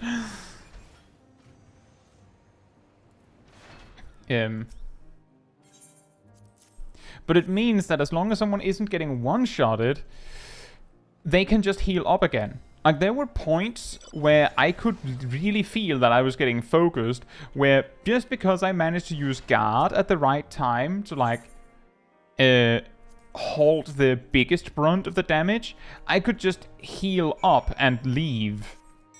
Which, like, I would not have survived that with less than full battle high. I would not have survived that, but I had battle high. So it's like, you know, rich gets richer, right? You have a better chance of survival because you have battle high, and you do more damage because you have battle high.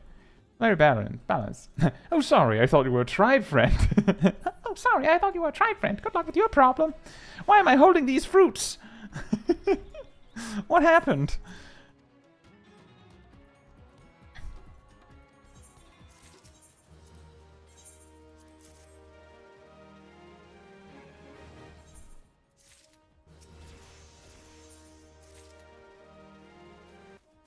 Nice. 89. Which means we can go here and grab some armor and a weapon. How much XP does the role quest line give? Like a quarter of a level or something? Hi, I would like to have my equipment.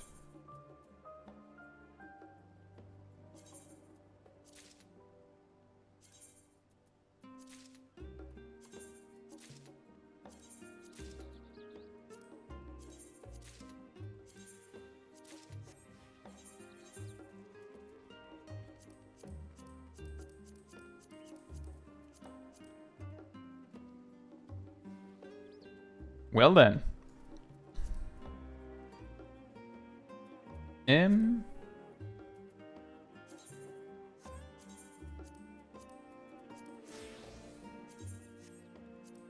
We will probably glamour that to the set that we can die for now. Then we can change it back later.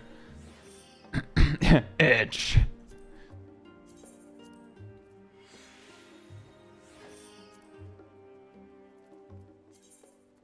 Gazel says, for some reason, Scholar doesn't get attacked that much in Frontline compared to Summoner, which I used to play. I think part of the reason for that is that whenever you use your summon, it puts a huge target on your back. It's a massive target, just because, like, if people kill you, then your summon disappears. By the way, can I request a repair from someone? I see some of my accessories are breaking. Or a little low. Can I ask you, Gazel?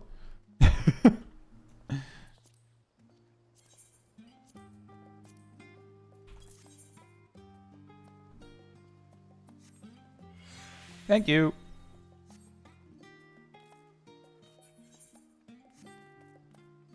I think it's that, and then there's also the part that Summoner has slightly more reason to get up close than Scholar has, where Scholar, you know, they just you know, come by, unleash plague upon the people, and then just keep going.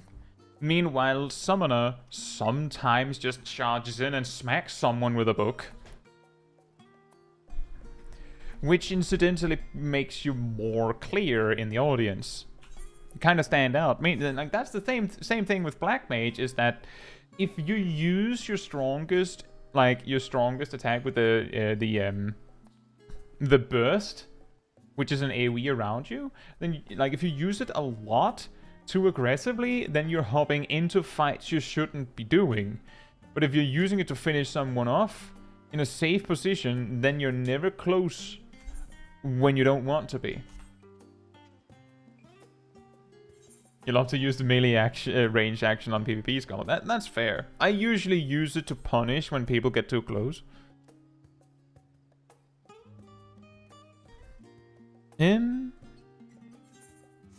Right. So we have some more roulettes to do.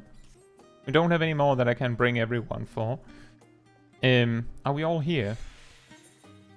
Should we go back to Gridania? So that we're somewhere where everyone can find me.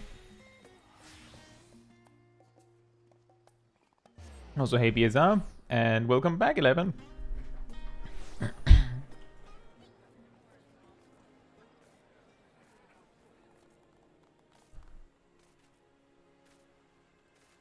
Yeah, using the Scholar cone attack is also not too bad when a Dark Knight sucks you in, because it also reduces. I can't remember if it's 10 seconds, but if you can put that debuff up so that it's still up when the Dark Knight's invulnerability ends, then it means that you can impede the Dark Knight's ability to heal itself, which might make it harder for the Dark Knight to get to, like, a safe amount of HP at the end of its burst. But then again, that means that you had to, you know, be sucked into the Dark Knight's AoE, and then instead of just clicking guard, you have to go first, which might be a little dangerous. Right, so, is there anyone in the group that doesn't mind sitting out on some of the on a leveling roulette?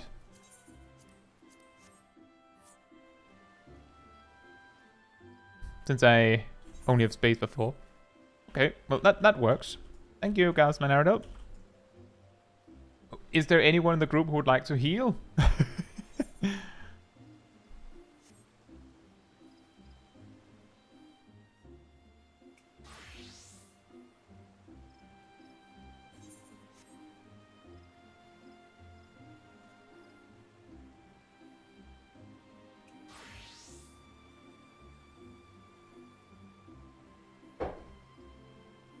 That also works. I'm guessing that Naomi specifically wants to be DPS. Is that right?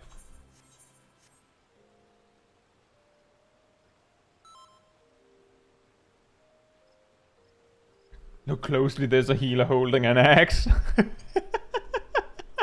If you look very closely, there's a blue healer in the crowd.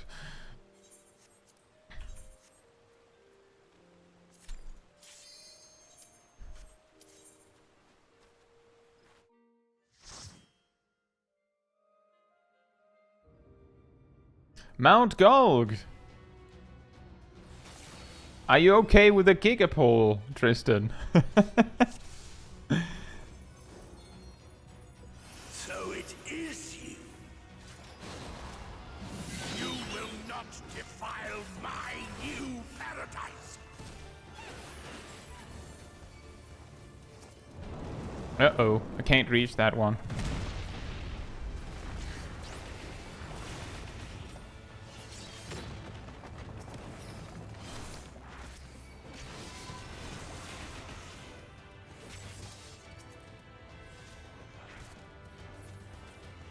I'll have to try and circle back to it a little later.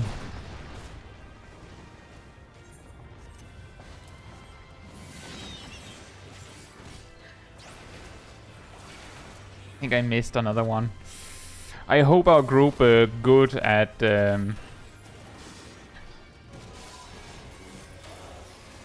clumping up real tight. Because it's going to be impossible for me to find these stragglers in this.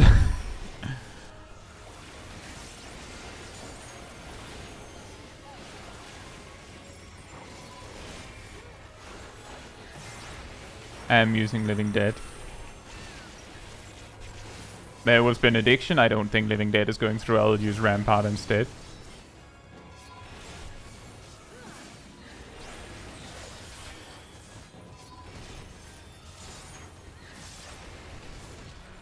Nothing to apologize for, just to be clear. That we're both doing everything we can. I'm just saying what I'm doing. There's always the chance that Tristan heard me use Living Dead in time. If they don't, they don't. I think that was really good.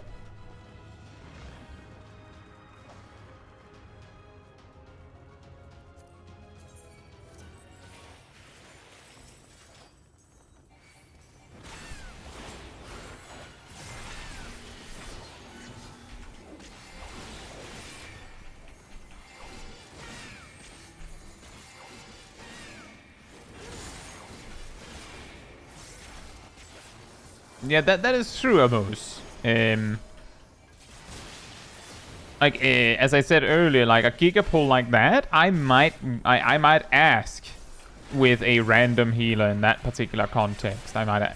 Did I put it? Nope, I did not put it close enough. I think that was lost. But I would probably ask before doing a gigapole that big. But most of the time, I'll just do it. Like the worst thing that can happen is that you wipe and you just say sorry.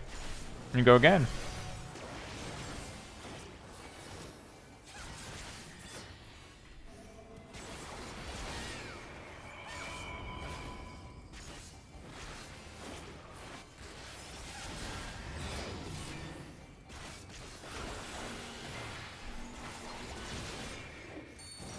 The biggest pull in terms of enemy count. I'm pretty sure that it's Sastasha normal. But that's mainly because if you actually pull everything from the entrance and all the way to the first boss, there's those clumps of sparks, shadelings, whatever they're called, that spawn from the clams. Like each clump is like 5 sparks. So you can like, this gigapole is like, you know, like 15 or 20 enemies, I think. There's more than 3 clumps of sparks in Sastasha normal, so that alone would make it bigger. But it wouldn't be particularly impressive, so like if we remove that, like if we don't count those sparks because they're basically killed in a single hit, then I think it could be something like maybe the gigapole in the male Darkhold? Maybe. Not sure how much quantity there is in that one. Scurrying about my domain like insects. I will not suffer it.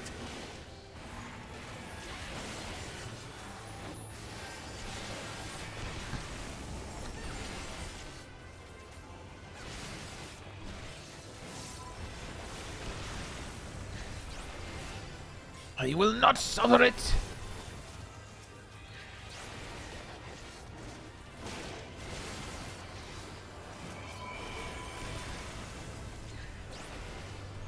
But I could imagine that whatever the biggest possible AoE pull is in Final Fantasy XIV, it is probably something in A Realm Reborn.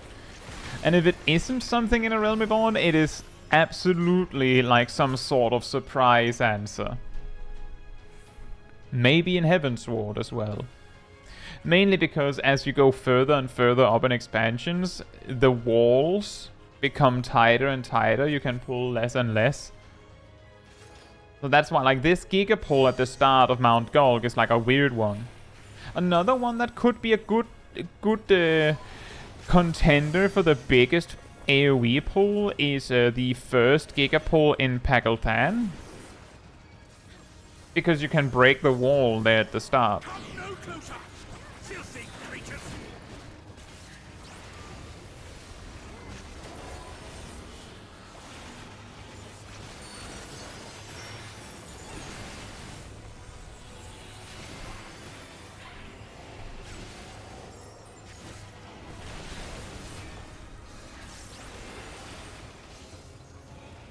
So that's what I mean when I say it could be some completely random, unexpected Giga pull that happens to be the biggest one.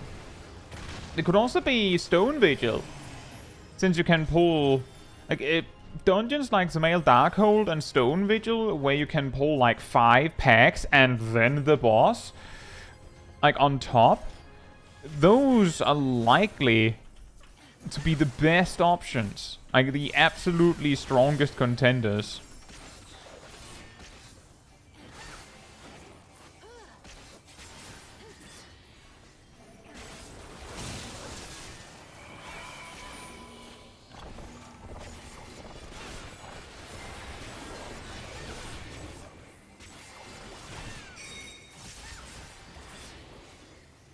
Is it possible to do the really big Stone Vigil pulls into the boss? Yes, it is. I have a video on the channel called 10 Insane Wall-to-Wall Pulls or something to that effect. And I demonstrate those Giga pulls. It's absolutely possible. You just need a group that is both ready for it and is planning for it. And what I mean by that is that these Giga pulls are usually made more palatable or more viable or like doable, you could even say, by bringing party members specifically to deal with it. Like, for example, bringing jobs with spammable AoE in the appropriate level range so that you can cleave the mobs while you go. Oops. I forgot to use TPN there, sorry about that. So like, if you're doing the Ultra Giga pull in Sastasha, for example, then you probably want to bring 2 ranged physical jobs. Because then you can delete most of the mobs before you actually reach your destination. But you wouldn't be able to do that if you're bringing like 2 melee DPS that don't yet have an AoE attack at that level.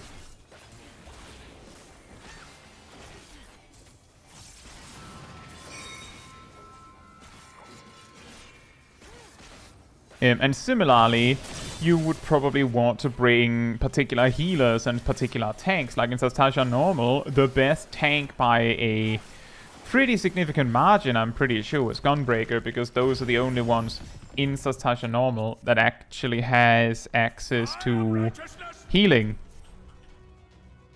And righteousness will prevail.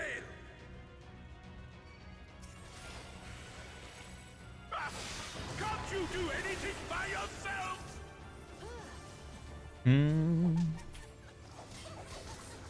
Yeah, I don't recommend doing those pulls with the boss and all that in a situation where you're not, like, doing it with a pre-made. Like, I really, really don't recommend it. Because there's both a very high chance that it's not going to work because your healer's not ready for it. There's a very high chance that it's not going to work because the rest of your group isn't ready for it. And the size of those pools are so enormous that there's actually a reasonable chance, if your group doesn't know, that they think you're actually trolling. Like, they think that you're intentionally wiping the group. Because it's so insanely big pools that it doesn't seem possible to do it. So you might not want to do that for that reason as well. It gives the wrong impression.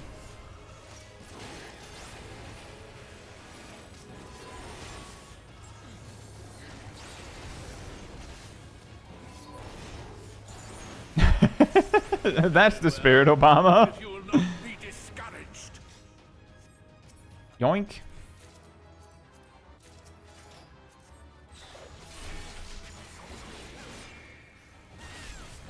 Emo says, I've seen a lot of wipes on this pull. Yeah, I haven't seen a lot of wipes on it, but I know that a warrior can solo it.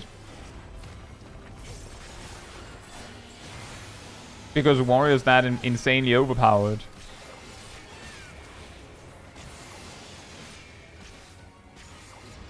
Blap.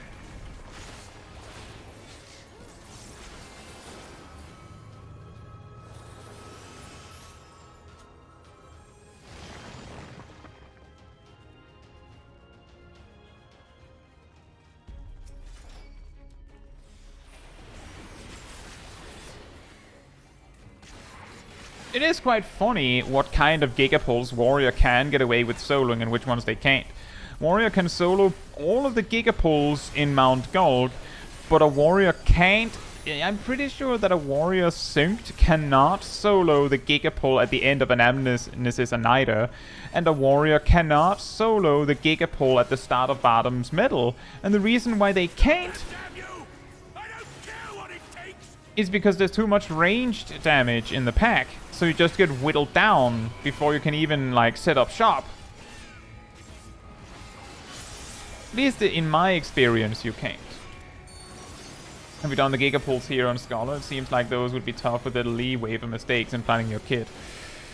I'm usually the tank when I'm doing these kind of pulls.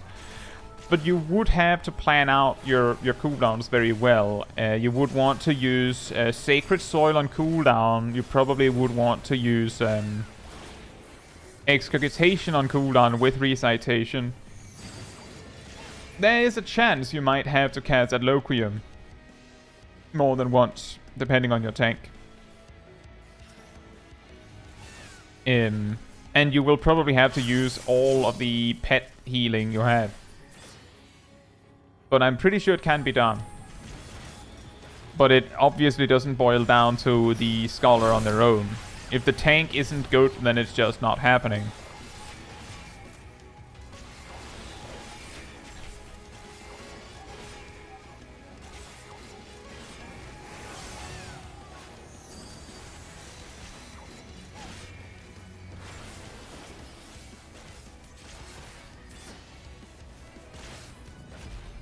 Yeah, it's quite weird because the things that makes it impossible for a warrior to solo a Gigapull are different from the things that would make a Gigapull itself really hard.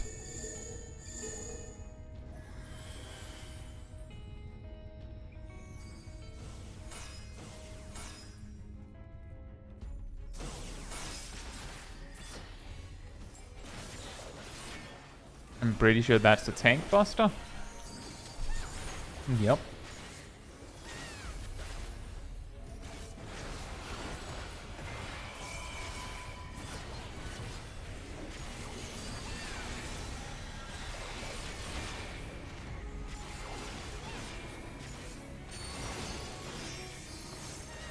That's okay, Corey.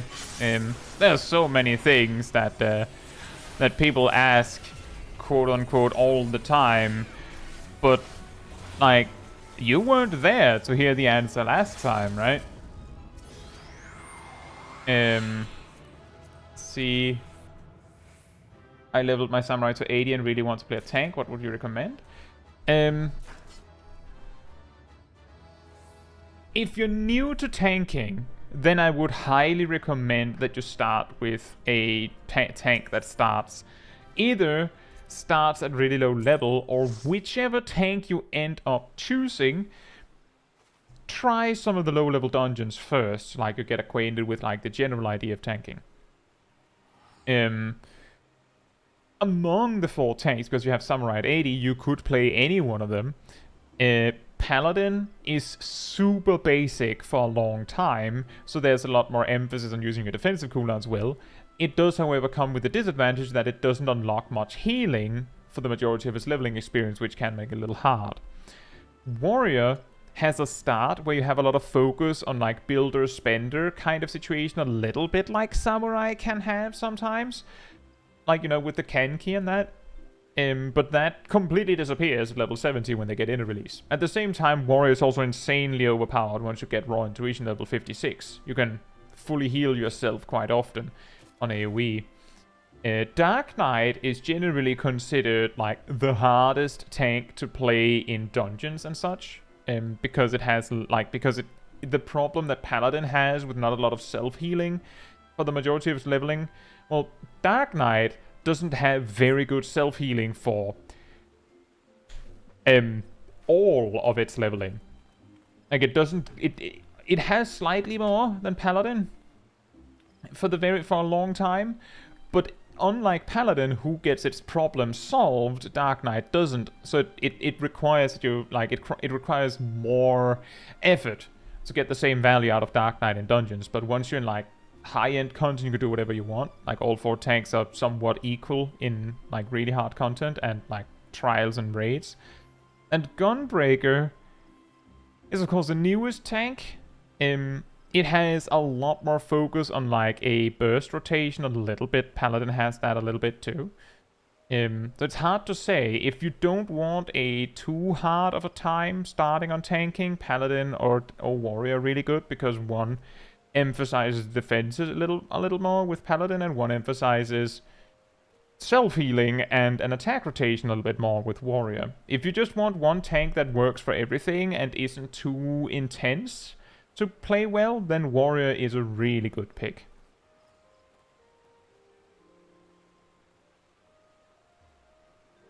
Thank you so much, Obama. I appreciate it. I hope you can use that, Corey. If you have an idea of, like, if you have been looking at a specific tank, then I could give a little bit of pointers on that, but ultimately, you are the only one that can know which tank you like the most.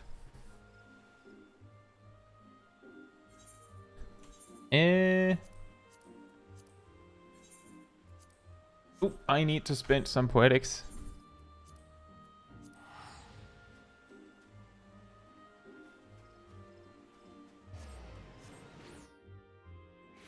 You know, actually, look at the Mage. I feel like Inner Beast, you know, the thing that Felcleave replaces, I feel like that one often gets forgotten. That one actually has a really satisfying sound as well. And it's not to say that what you're saying is is wrong by any means.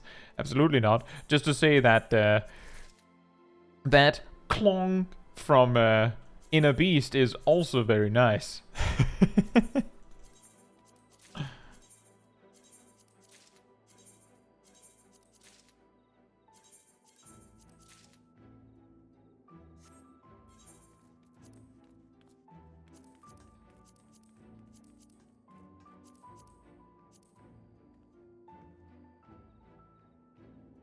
By the way, thank you for celebrating 4 months of membership, Tristan. Thank you, and enjoy your dinner.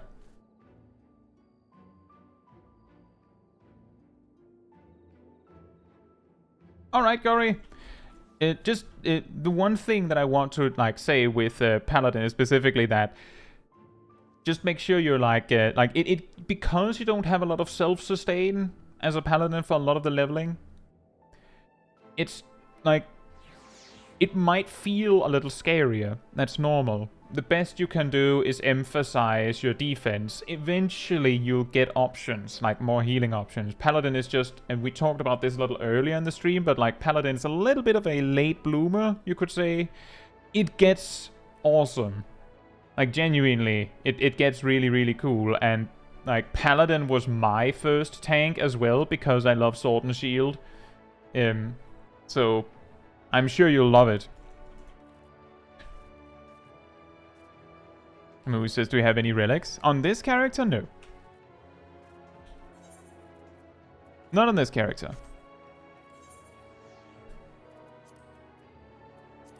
But on my main, I have all of the Shadowbringer relics fully maxed out. And I'm rather close to having all of the Endwalker relics fully maxed out as well.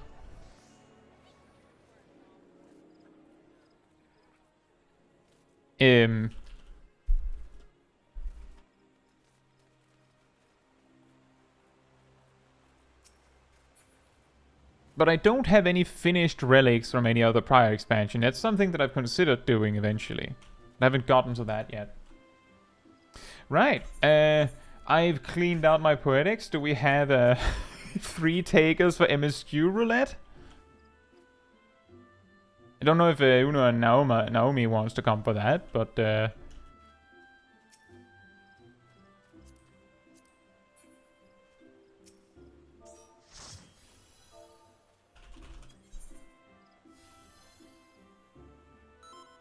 Hey, Sultan Finnel. Hope you're doing well. Exactly. Sheltron is really nice. I can say when it upgrades to Holy Sheltron, it gets better. Both like literally, but also the sound is also really good.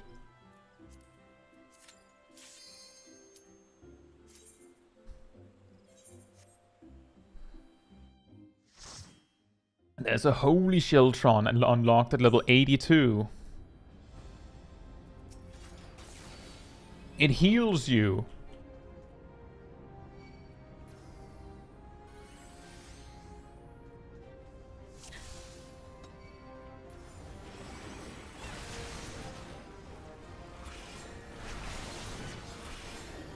Like genuinely, if any of you are leveling Paladin right now and you're like, I feel like I'm missing healing, it's like at level 58 you get Clemency, which you don't really want to use because of it being, you know, a spell and all that and doesn't do any damage. So like there the solution isn't completely there. Then you get like, you also get Divine Veil, but that's just a shield. But like again, it doesn't solve the problem. Then at a higher level, like it's literally like nothing. Level 82 Sheltron upgrades to Holy Sheltron, which comes with a 250 potency heal over time that ticks 4 times. So basically from nothing to 1000 healing potency on Sheltron.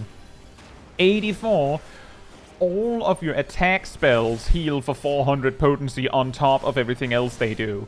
So like every time you use Requiescat, boom! 2000 healing potency, essentially. Like, it's just bam, bam, bam! Then you have all the healing you needed. Like, all that healing that you were missing, now it's there.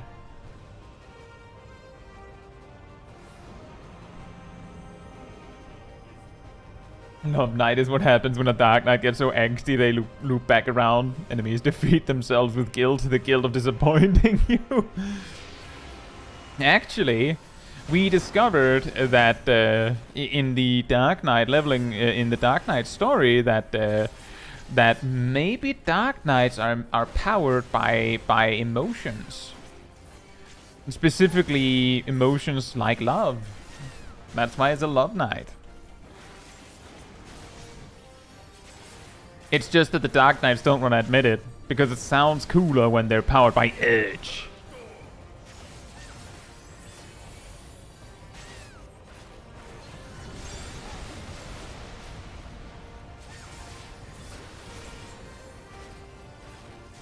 Tsundere Knight. Yeah, basically that. I guess that's true. A cringe-powered Dark Knight. they're just always, they just like their offhand is their tombstone, so they can read memes to empower themselves. The first quest is just about self-care. Yeah, I guess. I think.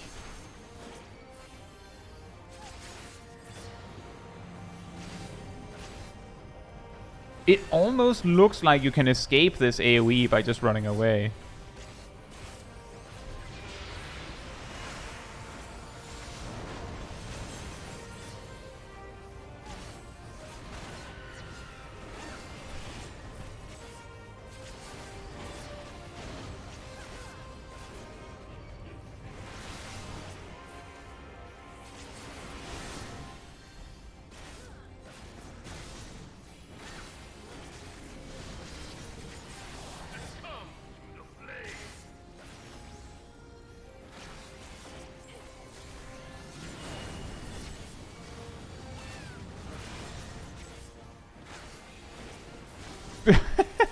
A Dark Knight with Lego in their shoes. Powered by pure pain. A Lego Knight, as it were.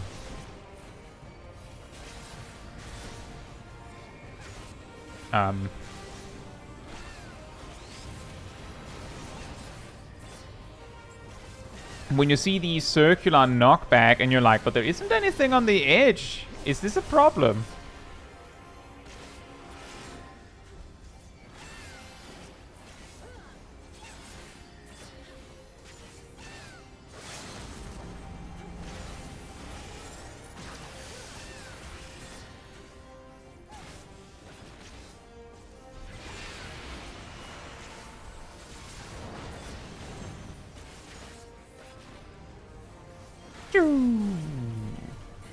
It's sad, Ultimate Weapon.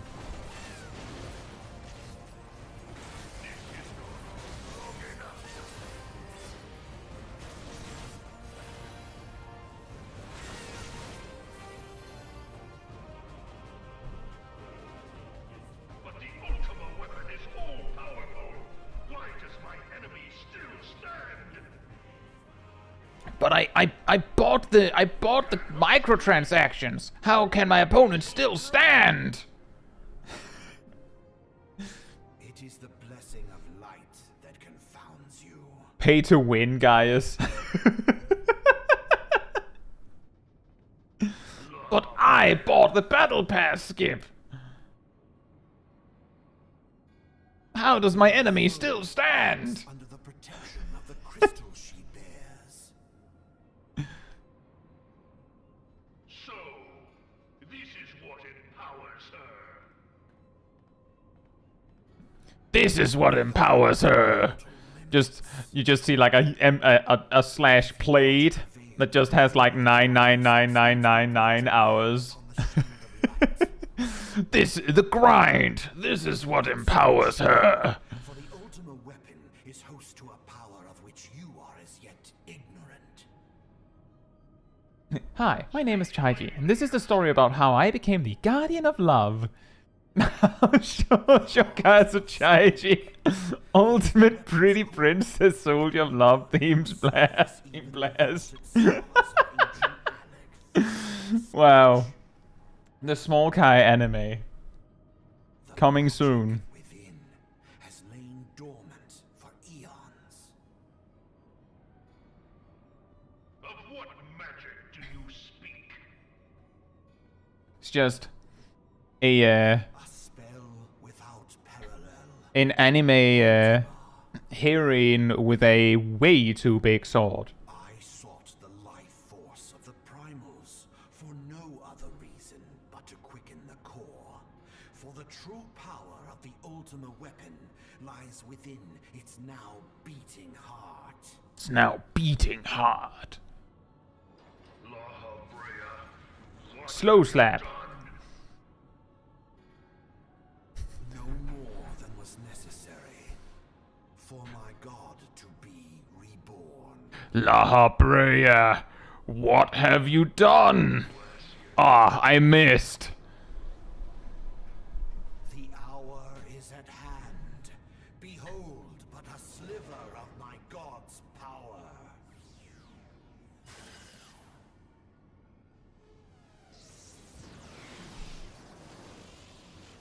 And from the deepest pit of the seven hells, to the very pinnacle of the heavens, the world shall tremble. Unleash Ultima!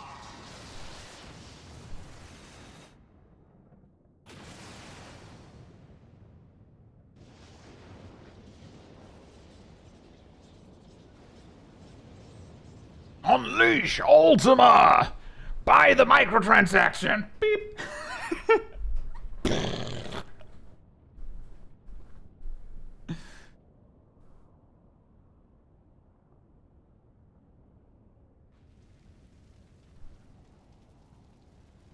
Unleash credit card! Such devastation! This was not my intention! He said the thing! Oh, Heidelin, it seems the task of keeping your champion alive has exhausted what strength you had left. How do you know that, La Brea? Van Belsar, your enemy's shield is broken. How do you know that? The rest I leave to you. Such bankruptcy. It's too late, Warrior of Light. I have already bought all the copies of Dawn Trail. No! The question of who is mightier remains. Come, adventurer. Let us find the answer together.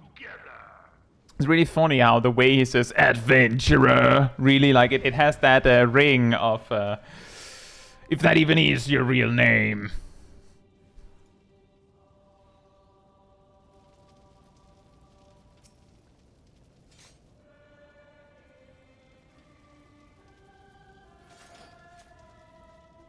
Come, adventurer. If that even is your real name. It's not. Shut up. I can't say your real name, you know that. Why not? Because it's a game, you idiot. Oh.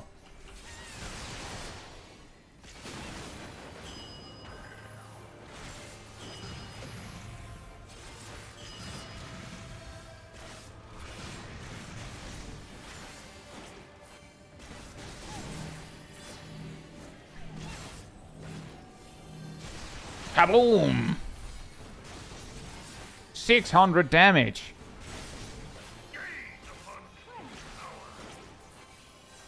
It's very impressive how you can say two things at once, guys.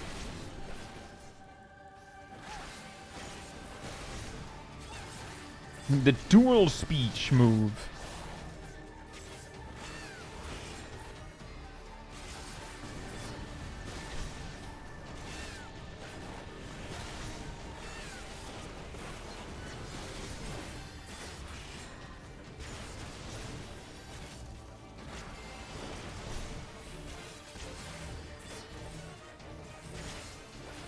You know, you should have used all those moves earlier. Imagine how good those would have been if you used them alongside your primal attacks.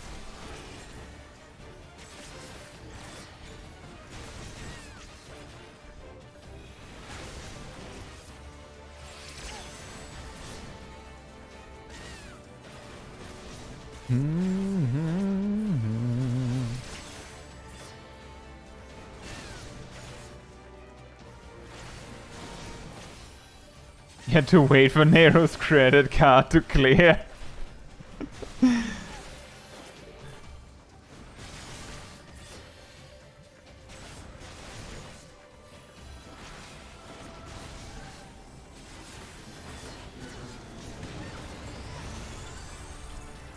Hey, Kraken Mo. Oh, you're doing well.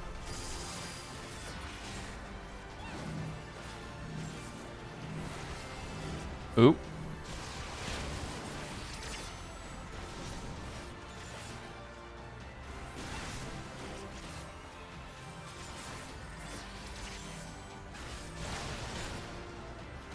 He saved all of his cooldowns. Oh no! Are you saying that guy is a bad DPS? Saved all of his cooldowns when he could have bursted multiple times if he had just spent them.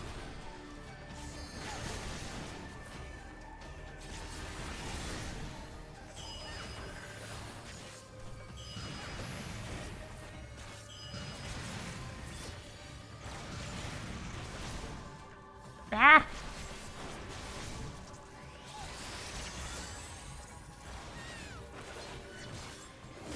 It was not his intention to forget his opener.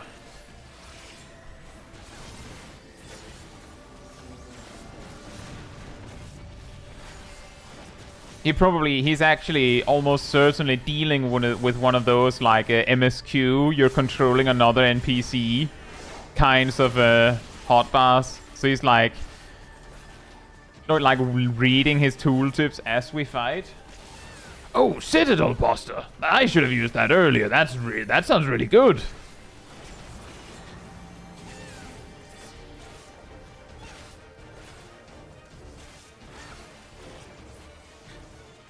Yeah, Elizabeth's using LB as soon as it charges.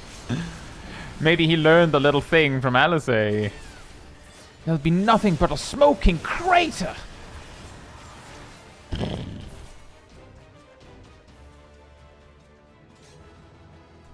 Samtara's first boss, is that the one with the zombies gleaming?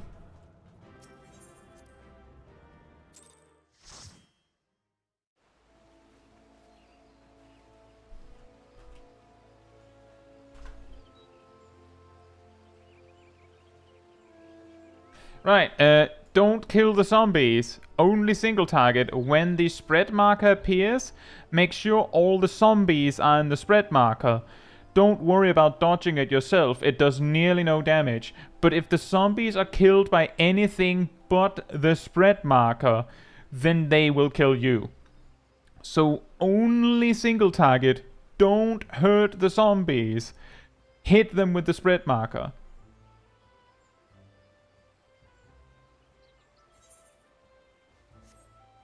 And while we're at it, on the second boss, remember that you can heal the Lalafell. And make sure to soak the orbs. Such low DPS!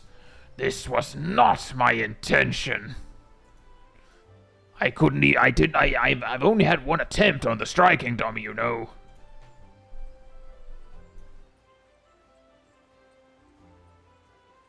Why are we siding with the Lalafell? Well, it's a long story.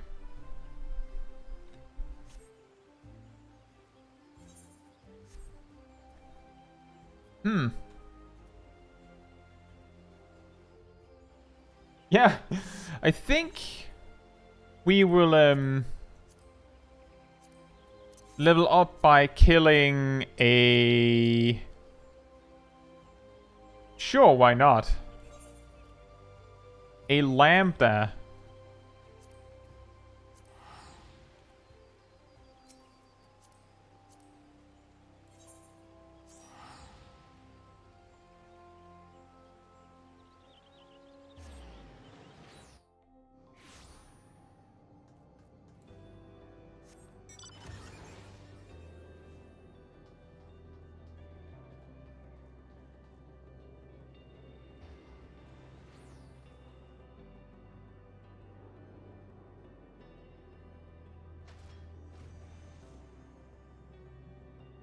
That's up here, right? It's a tree of life.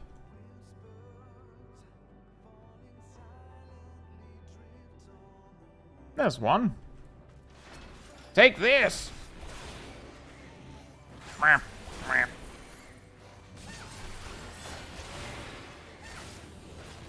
And...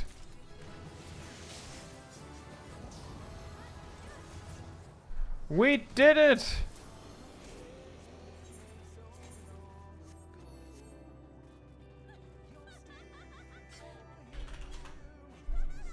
This took a long time, actually, to level Dark Knight all the way.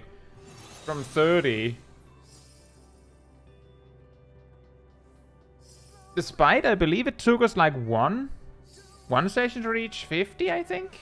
Despite that, a lot of weeks. Did we start on Dark Knight, like, at the start of January? What did we unlock? We unlocked Shadowbringer. And our Living Shadow also unlocked Shadowbringer.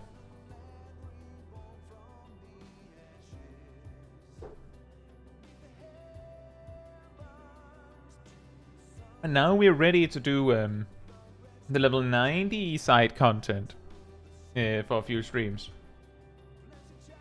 For those stories. Does it look cool? It looks like a laser beam.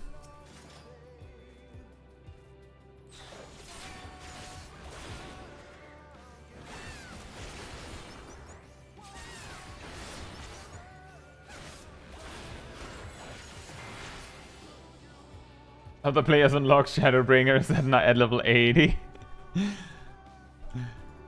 Meanwhile, Dark Knights. And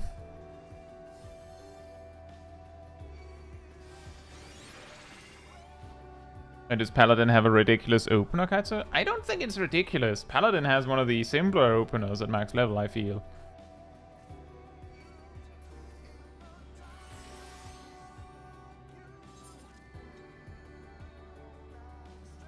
That looks weird. That looks really weird.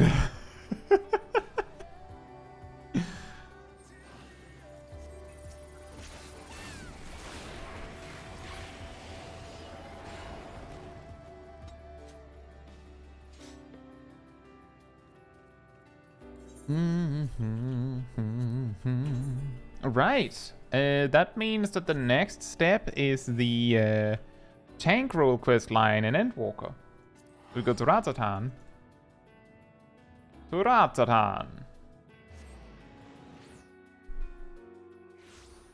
Yeah, the thing is that the Gunbreaker opener is to some degree the Paladin opener, but with more things. So it like by comparison, it would feel less ridiculous.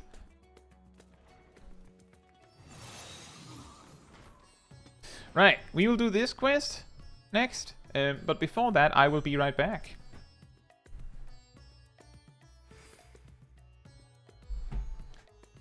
And in the meantime, sanity restored.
Alright, I'm back.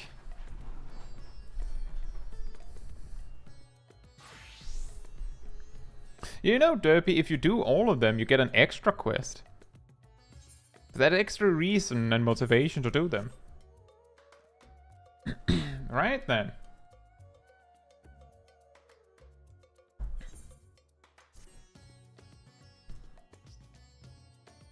I've come on behalf of the Twin Adders to enlist the aid of accomplished fighters. The small folk cower in their homes for fear of an unprecedented threat to the Twellswood. A blasphemy. It strikes quickly and with deadly precision before returning to the shadows whence it came. Try as we might, we have yet to devise a means to track it, much less slay it. Several brave souls search for it even now, but their chances would improve greatly if they had a stout protector by their side. Judging by your reputation, I dare say you're precisely the woman we seek. What say you? Will you serve as the shield that stands between Gridania and certain doom? Protecting the realm is what I do. Hey, something shiny. Hope you're doing well. I'll take that as an enthusiastic yes. Make haste to the Adder's Nest and report to my superior. All Gridania shall pray for your success. If only you could have just told me while we were there anyway earlier. Exactly, back to Gridania, then. Isn't that ironic? Because Gridania is specifically the starting zone that doesn't have a tank among the starter classes.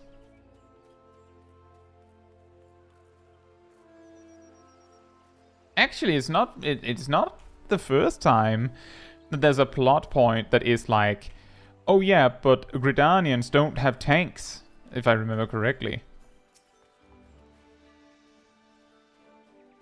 Our liaison at Ratzetan sent word of your arrival, but I can still scarcely believe our luck. Are you truly here to help us bring this wicked blasphemy to heel? Then there's hope for us yet. I shall fetch the Elder Caetsu at once. She's leading the hunt, and I'm certain she'll be most eager to see you.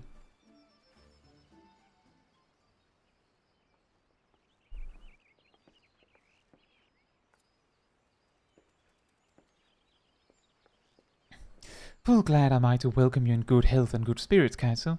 On behalf of all Gridania, allow me to thank you for rising to our defense yet again. Hey, Wolves Den Pierre music. You know how this works.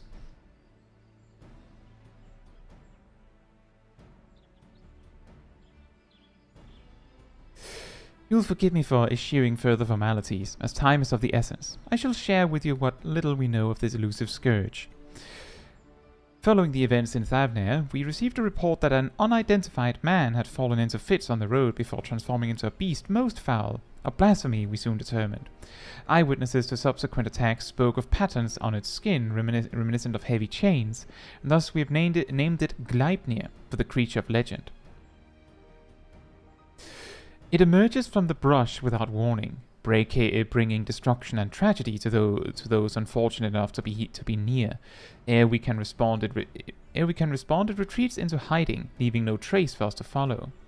The elementals cry out for us to rid the forest of this wicked presence. Yet, even if we tracked it to its lair, I fear besting the beast would be no simple matter.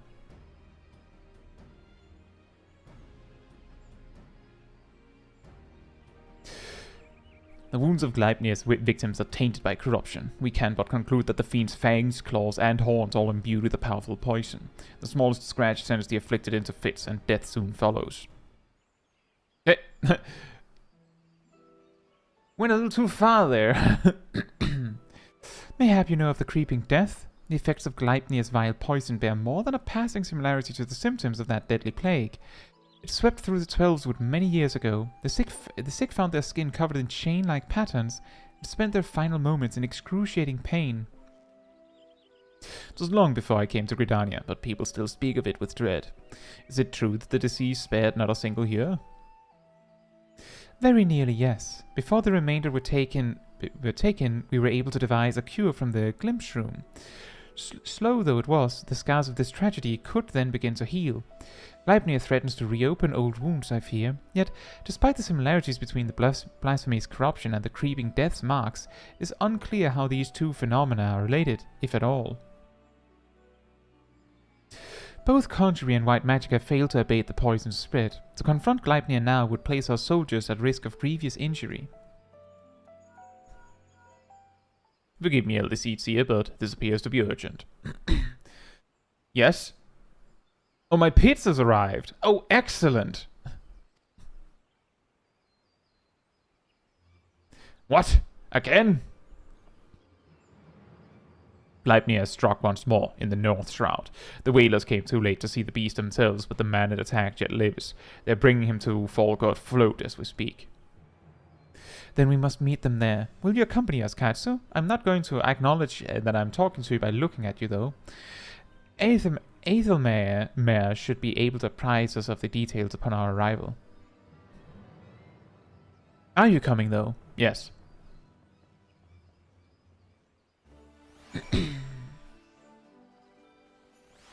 Hennesena with a warrior axe hidden under her bed.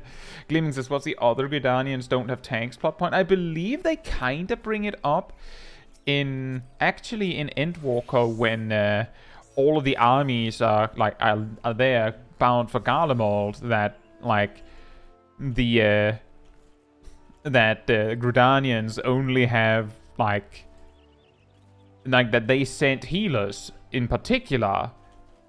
And I'm pretty sure that there's something there where the Lomensons are like, oh, then we'll protect you because they brought warriors, right? But I'm not actually 100% sure if that's it. I just feel like I remember that it came up more than once.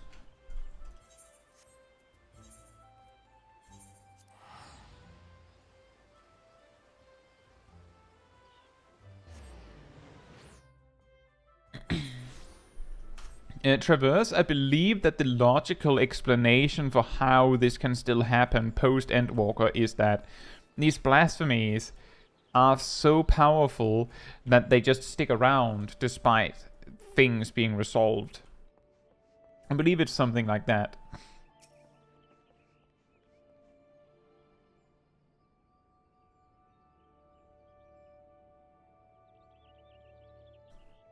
Elder Seedseer, you honor us with your presence. I cannot thank you enough for coming all this way. Given the dire circumstances, I would not leave this to another. Where's the wounded man? Outside of the bobbing cork, being attended to by one of our healers. He's a capable healer, but I worry this is beyond his abilities. I shall do all in my power to aid him. I, in turn, may have need of assistance as well. I ask that you stay close. Both of you.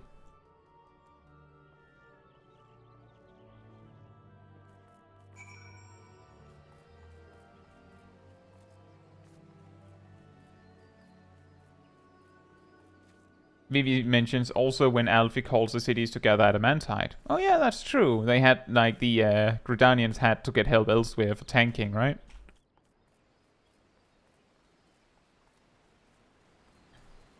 I'm a healer, but...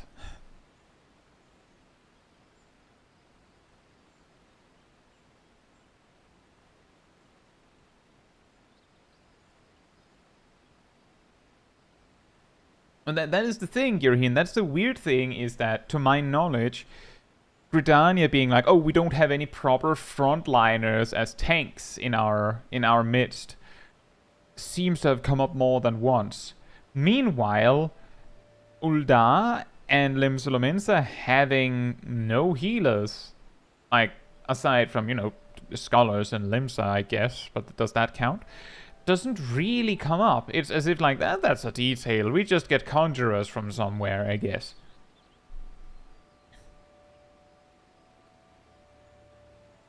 He's a hardy soul, but I'm utterly at a loss. While I managed to heal his wounds, the poison lingers. I fear the worst is yet to come. When I removed his clothes for treatment, I recognized the chains, if this is indeed the creeping death. Do not lose heart. I shall spare no effort. Rest for now. We may have need of your talents again ere long. Shiggos, man! Shiggos! A bloody swarm of them! That came from the East Gate.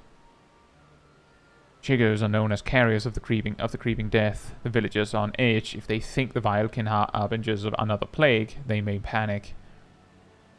Praise ye to the Shiggos. I shall remain here with the victim. Ah, that'll be easy. They're like level 30. Right? Ul'dah has thaumaturges to burn the corpses quickly. They have the perfect solution. They just throw money at the problem. Oh, you're losing. You're dying. How about if I just what if I just drown you in money? Does that work?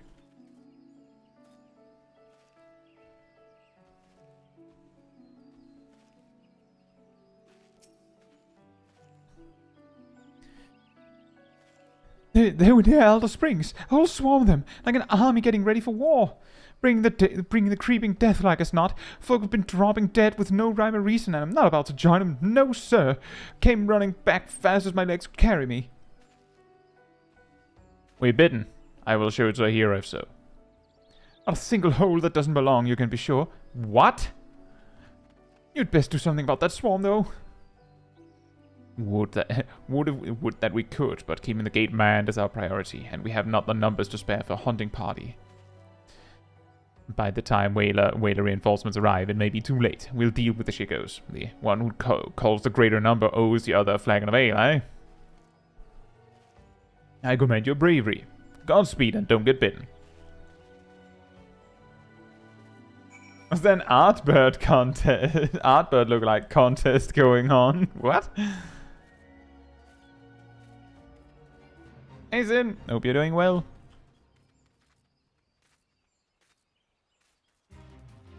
Who's the Artbird look-alike? Him. Why are you standing here, by the way?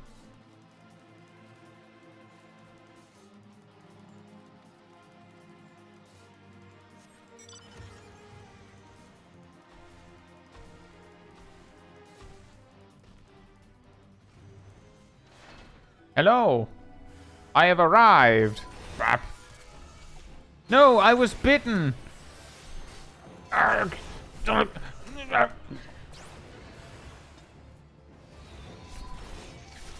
took damage from the once. Join the fray.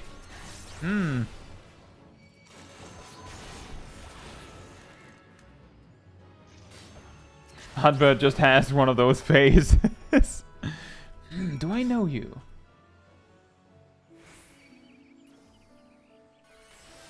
Hey Ramjeet, hope you're doing well.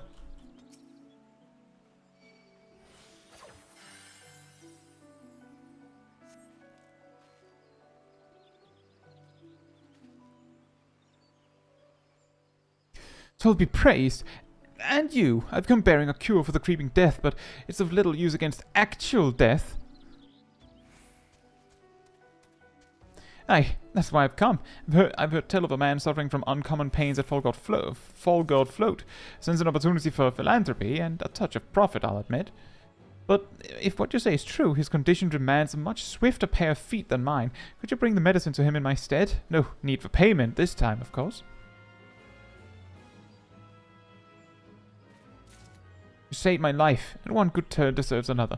I only hope the cure works as well as purported. As for me, I'll be on my way, and give any Valken I spy a wide berth.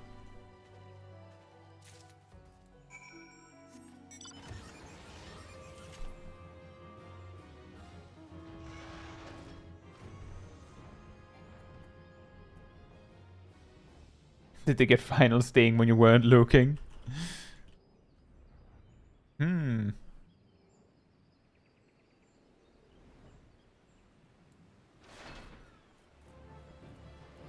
Yeah, indeed, Vivi. Like, imagine you're a level 10 Sprout, suddenly level 90 monsters spawn on top of you and just happen to use an AoE attack. Dead. Thank you for calling the Shikos. Alas, our patient's condition has yet to improve. It's all we can do to keep him from succumbing to the poison. A medicine made from the Glimstrum, which cures the creeping death. I know this medicine. It was once used to treat the creeping death. Given his symptoms, it may well prove effective here as well.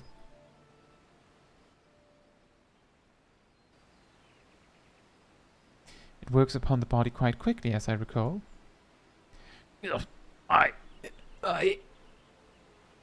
Hold on just a while longer, my friend. The medicine will soon relieve your pain.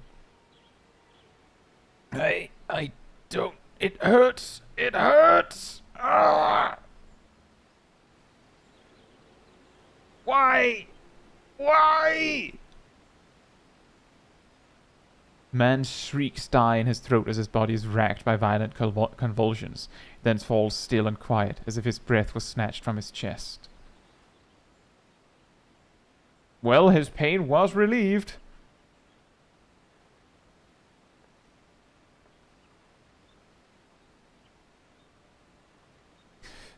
"12 have mercy. At the very least, his suffering is over."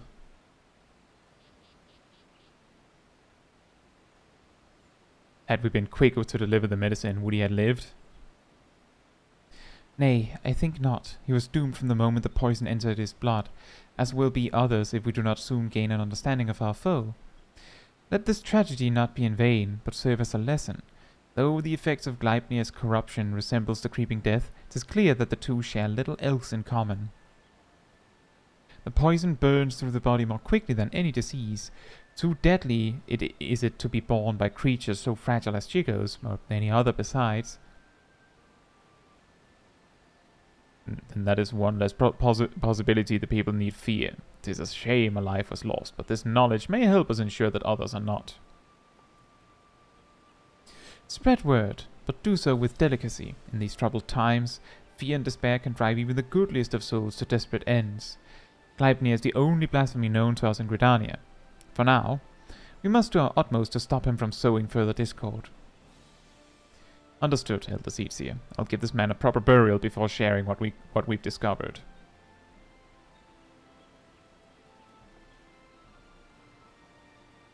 This also answers the question of, does this change post Endwalker? Because the answer is no. If it did, then she wouldn't have mentioned that it's a particular problem to be in despair right now. Like, it's not especially problematic. "Ascertaining Gleipnir's whereabouts is still a primary concern. Let us return to the Adder's Nest. For information shall be our most reliable weapon in the days ahead. And there's no better place to acquire it."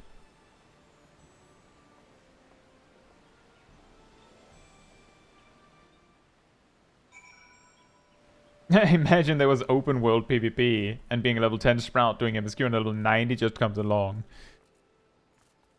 Yeah, indeed. Indeed.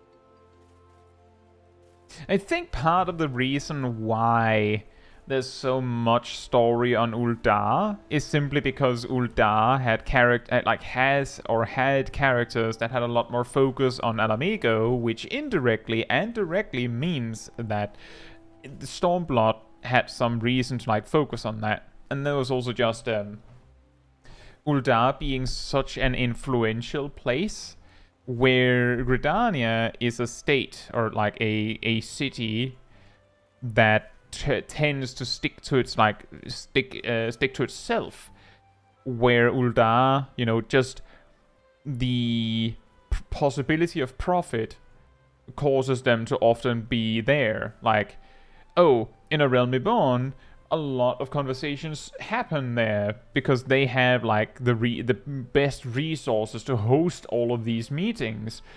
In Heaven's Ward, you need to help.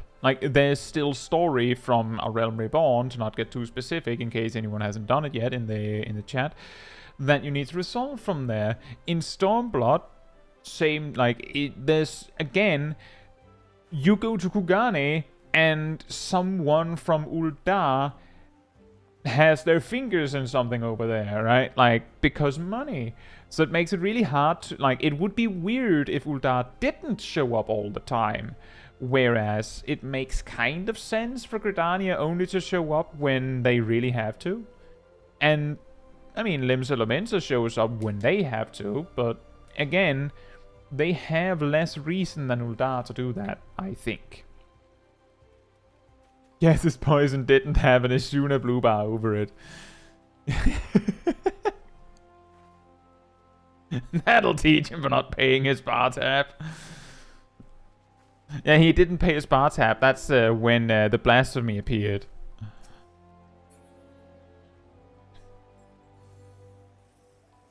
Traverse says, I think in the lore, raise doesn't work on the dead. It just revives the unconscious. And whenever we hit 0 HP, we're just knocked out.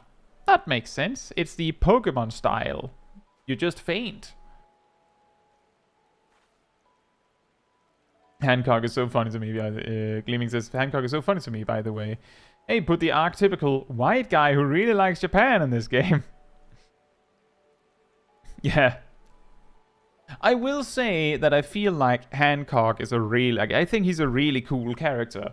And the reason why, like the simple fact that a lot of people kind of don't like him because of the way he is intentional. Like, it's intentional. He's kind of slimy in a way, like a little... But he is well-meaning. It's just that because of the context in which he's well-meaning, it's really hard for it to not be like... Yes, you're well-meaning, but there's something in it for you too, right? And there almost always is, but it doesn't change the fact that he goes out of his way to put himself in positions where he can help people that need it, and also he has a monetary, like, reason to do it anyway while he's there. 11 says we don't wipe, we're debilitated and unable to fight. I believe the suggested story there when you wipe to something is that that didn't actually happen. Like, you don't actually wipe in the story. The best explanation I've heard there is that, as you know, you can see both the past and you can like you can see the past with the echo, but when Fordola got like an aesthetic, a synthetic echo in Stormblood, she got the ability to she basically got the Sharingan from Naruto, right? Like, she could see what was coming a moment before it happened, which is basically us seeing telegraphs. So presumably we can see, like, we get like an echo experience and then see ourselves fail if we do this. So we don't do that. So all of the failed attempts are echoes showing us a possible future. Yeah, exactly. Which makes it a little weird because it means you walk into like a really hard boss fight and you're like, well, let's not do that. Or that. Or that. And absolutely not this. Heideland's blessing is that didn't count. Blasphemy has been cited in various locales, and we are reviewing every report. We suspect most are erroneous. Fear has a way of making one jump at shadows. It will take some time before we have determined which reports merit a more involved investigation. Until then, I ask that you stay vigilant and keep your eyes peeled for any sign of the blasphemy. Right, so did you read the reports? We have followed up on every report concerning Gleipnir. Even those that beg at belief. Then the most promising suggest the blasphemy is currently stalking the South Shroud. We are to proceed there at once, for there's no telling when it might strike again. The Elder Seedseer is already en route to Roots Lake. Let us not keep her waiting.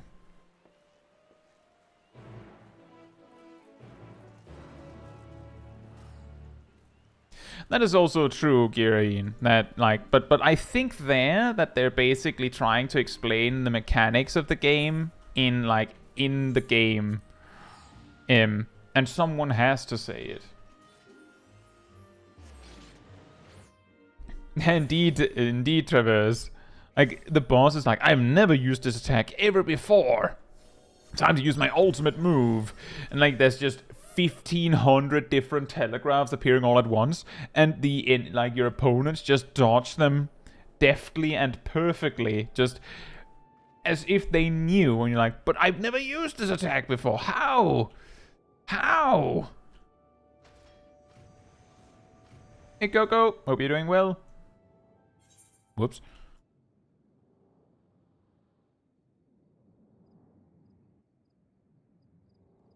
Warrior of Light has perfect ultra instinct.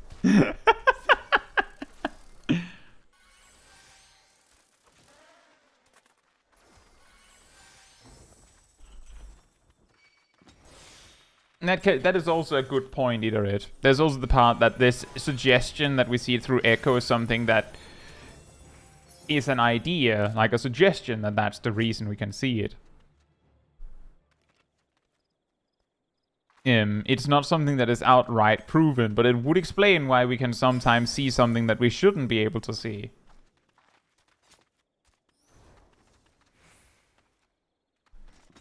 Greetings, Caetsu. As luck would have it, my sister Ryo frequents Camp Tranquil. We would do well to meet with her first, for she may have a knowledge of this threat that can aid us in our search.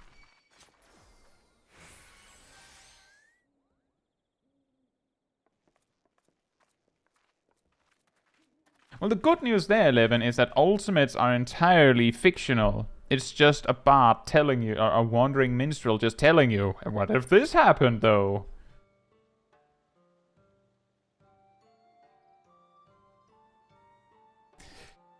It has been too long, Ryo. Canny! I was afraid the situation might force your arrival. Would that this reunion was under more joyous circumstances. Hi. And you're here to serve as a protector to my sister, yes? I commend your courage. Gleipnir, like all blasphemies, is a fearsome foe that we must nevertheless rise to meet as one. Sure. Every moment is crucial, so let us dispense with further pleasantries. Have you received word of Gleipnir's whereabouts? I have. It recently ambushed a poor traveler who succumbed to his wounds soon thereafter. A tragic and increasingly common tale. No others in Camp Tranquil have come to harm, but some claim they feel a presence in the distant trees. Staring at them with a malicious intensity, they struggle to find the courage to venture beyond the safety of the camp.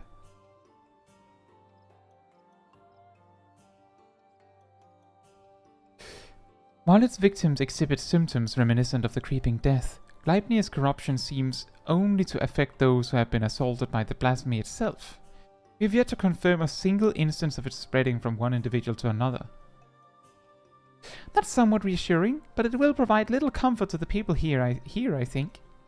If Gleipnir comes, any defense we mount will come at great cost. Those who fall wounded will invariably die.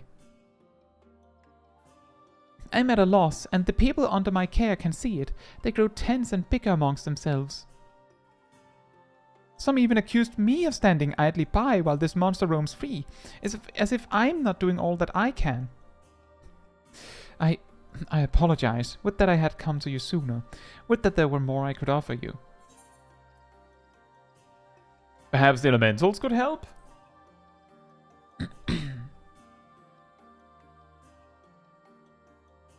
The elementals cry out for succor as loudly as the people do. This I know you feel, Kane.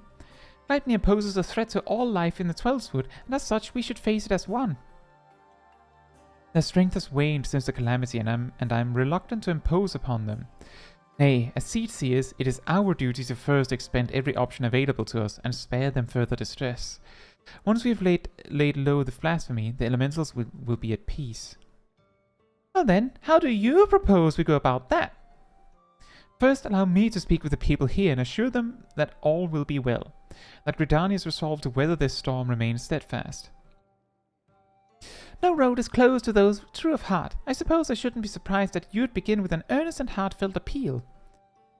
For my part, I shall reach out to Arun. Perhaps together we can find a way to offer similar comfort to the elementals. I have no doubt we will require their assistance in the days ahead. Thank you, sister. May the 12 watch over and keep you both. Oh, right, you're still here. May I trouble you to accompany me? The presence of a storied hero would surely lend credence to my claims that the people's difficulties will soon be at an end. While you attend to that, I shall gather what information I can from the wood whalers stationed here. Pray look for me at the camp proper when you have finished. Either it says if ultimates are fiction, then how Warrior of Light is getting real weapons from it. Well, I mean, you're not getting equipment from a lot of real scenarios, so the best explanation there is that you actually hearing the story from the Wandering Minstrel to the end inspires you, and that is actually what gives you the item that you then like trade in for a weapon. So you're like, you go to like a blacksmith and go, can you make a weapon to commemorate this particular adventure I was on or something? But I can guarantee you that all of those ultimates, extremes and savage, are all like made to be like some, like it's basically a wandering minstrel or a computer or something else. Kind of just overselling the story. Like there's always an explanation, it's just which one it is that time. So that, like, that's my best suggestion as to how come we can get gear out of it.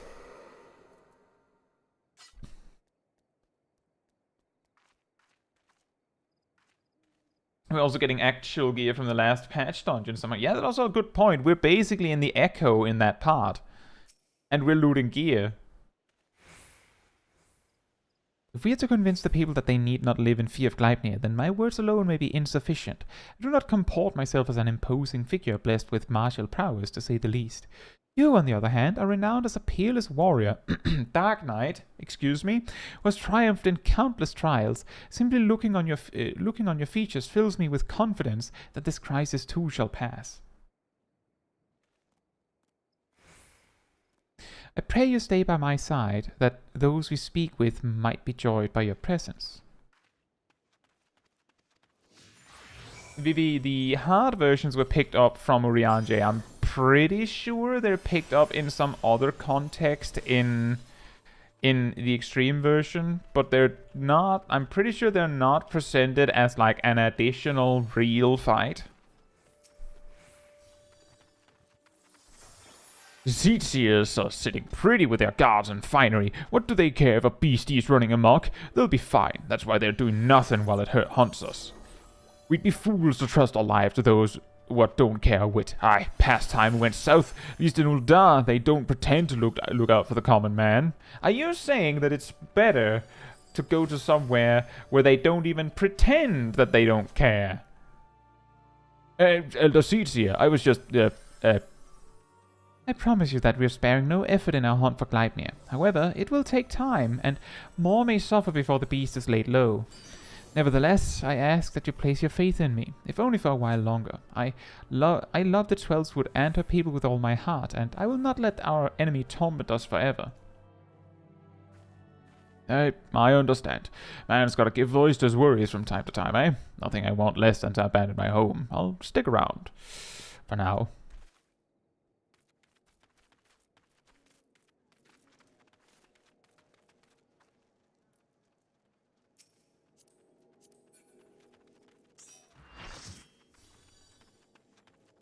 A single scratch is enough to spell one's doom, they say. Nothing but to wait for death to come. How can we face a beast like that?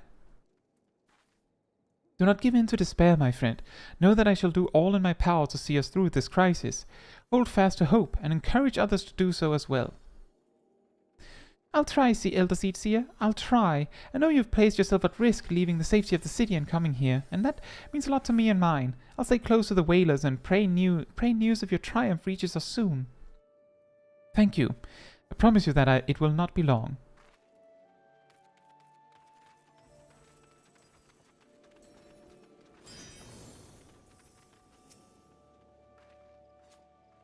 Say, is there any advice to start on savages? Get some good gear, and then, like, watch a guide, and then see if you can find a group. Either through Party Finder or through looking for static. It's really hard to say. I have a... Actually, let me see here.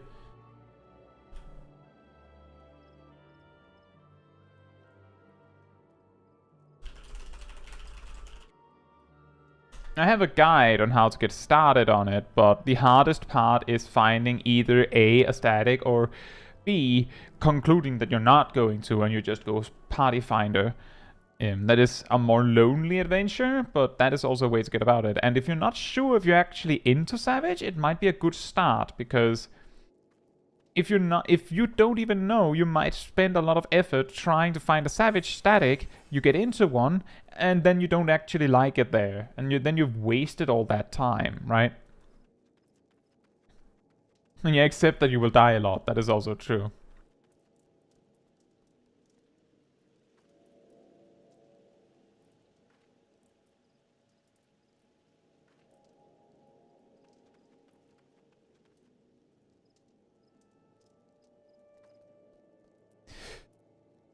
I saw it. A gargantuan beast stalking the woods, with horns the size of my leg. What's to stop it from coming here to fill its belly? Gleipnir will do no such thing, I swear. I shall see to it personally that the blasphemy does not come within a mile of this village. Keep heart, for brighter days lie ahead of us. Truly, Elder Sietzier. Perhaps I've let my imagination get the better of me. You are a beacon in these dark times. I pray you restore the peace soon. I shall, you can be certain.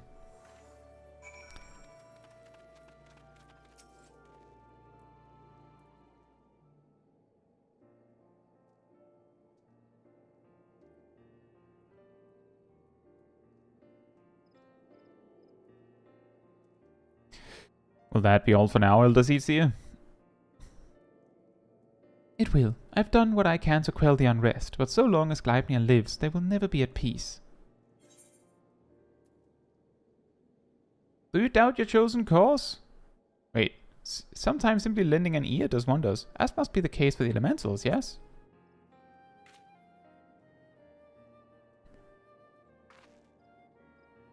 Indeed, you are correct.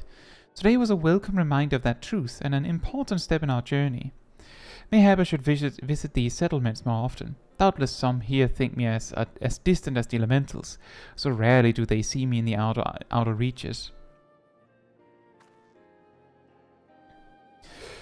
You have served me admirably as protectors thus far, for which I am grateful, yet until we have found and laid Gleipnir low, I must continue to impose upon your goodwill. There's no imposition, Elder Sietzier. You saved me on the killing field of Cartano. My life is yours, now and always. Your life is your own to command, but I thank you for your words, and your conviction, which fills me with confidence that the path we walk is true. If I remember correctly, that guy is explained in the Tales from the Calamity featuring Canesena. Even if that path takes us far afield. Did I ever tell you that?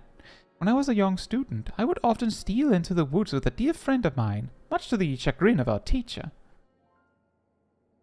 Deep down, I suspect there's still a part of me that yearns to wander where I should not.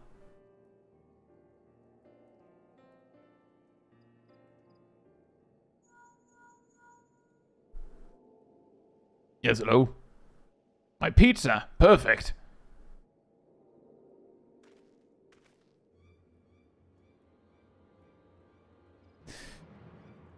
Elder Sietzier, word from the border. We've got ourselves a right bloody mess, by the sound of it. What has happened? A bloody mess, I told you. Per your early instructions, the whalers closed the roads to all travel while we scoured the wood for signs of Gleipnir. But now, a group of locals are demanding to be let through into Thanalan. They're terrified by the sound of it, screaming about the creeping death and God knows what else. Despair grips their hearts. If it consumes them wholly, then we may have yet more blasphemies to contend with. I'll speak with them. Wild rumors fuel their panic, and with truth and compassion will I convince them to see reason and return to their homes. If anyone can, it's you, Elder Sietzier. We're doing our best to keep them calm for now, but my man's words painted a grim picture. I pray you make your way to the border as quickly as you can.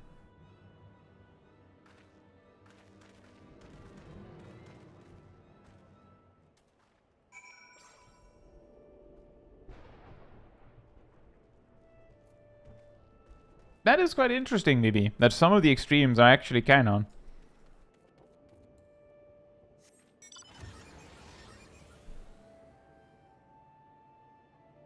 But then again, those extremes and also...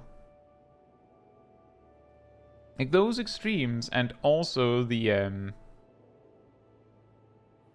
well, actually, just those extremes don't have anything particularly absurd happening in them. So, like, it's not like those extreme fights being actually part of the story changes much.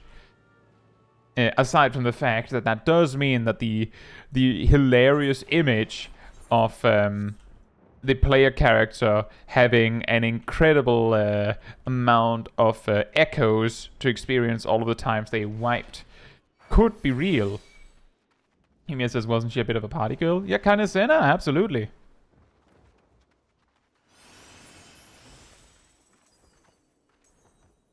I see, Sarah. The best you can do is basically just try and get into it. Like, just find groups. If depending on what data center you are on, it might be better to visit a different one. Like, for example, if you're on Chaos, let me just put it like this. If you're on Chaos, it does not look like this on Chaos, and this is light. And if you're in NA and you're not on Ether, then you might have better success on Ether. So like, you know, shop around, check the data center and see where there's more people. It might not be as hard as you think to find a party finder group.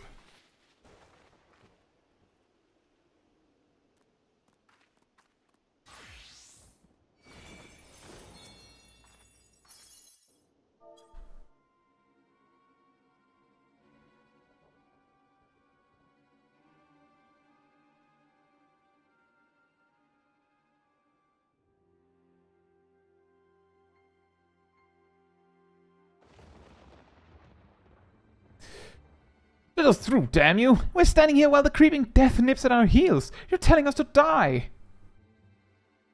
Those rumors are false. The Elder Seatsia herself sent word that the creeping death is not responsible for the recent incidents.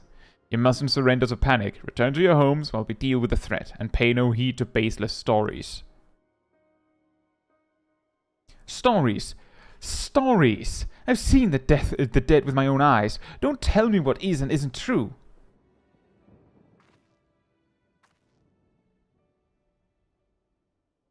Hearken to me, my friends. I come before you now to assure you that the creeping death has not returned.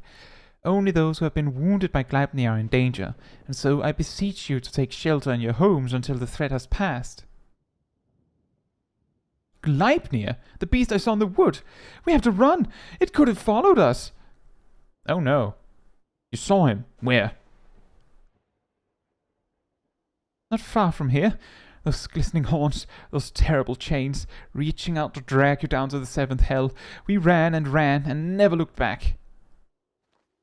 Don't worry, it didn't catch any of us. No one's marked, see? That means we're safe, right? But say we weren't quite fast enough. What then?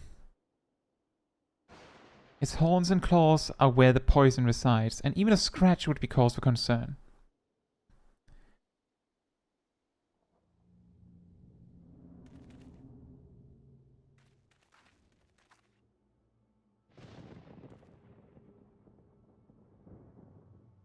Even a little scratch. Then it's too late for me? Is that why my body feels like it's on fire? You told me the branches tripped you up. You said that's how it happened. You said.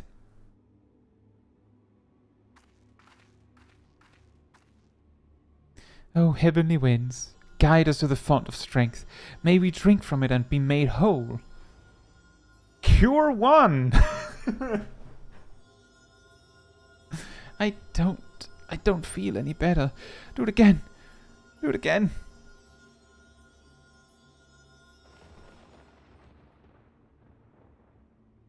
It hurts.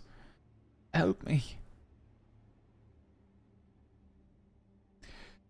Conjury has no effect. There can be no mistake. This is Gleipnir's doing. Even so, I ask that you do not lose heart. Stay strong, for if we surrender to fear, the beast has already won. No. I don't want to die. Please, help me.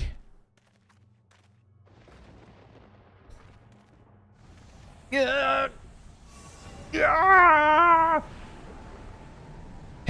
am become this. Get back.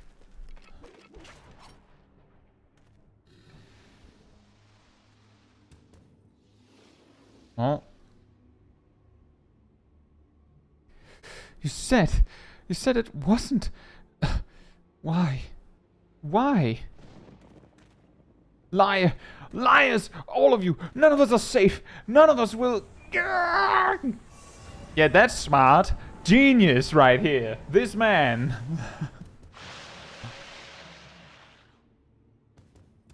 despair made manifest. 12 for Fend. Is there naught that can be done for these poor souls? Nope. They did.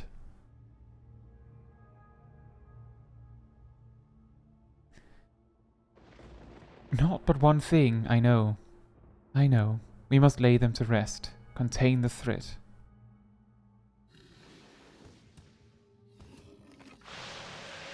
Free!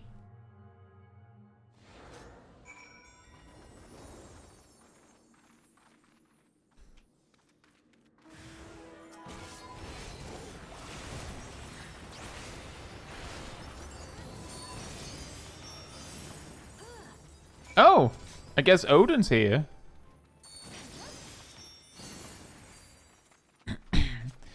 They are at peace. Would that it had not come to this.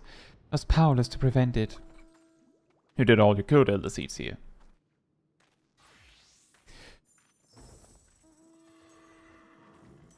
Is that what's going to happen to us? Is there no hope? What you witnessed was the fate of those who fall to deepest despair. It feeds upon grief and anguish, and is more deadly than Gleipnir itself.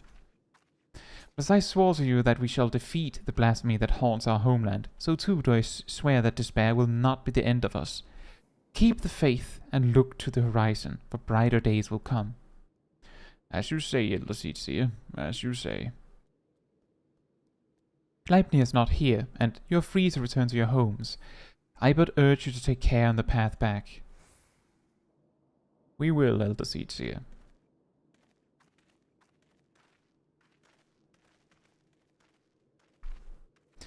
This storm has passed, but a darker tempest roils in the distance. So long as the spectre of despair looms, the people will struggle to take any words of comfort to heart. We will see more tragedies like this. The elementals too cry out for a solution. The longer we struggle to resolve this crisis, the more innocent lives we put at risk. Raya O said we would need to turn to the elementals for assistance, and I know now that she was right. And so I will seek audience with the Great One. However, there are preparations I must attend to first. I shall make the proper ablutions at the lotus stand. Pray return to the Adder's Nest and await my summons.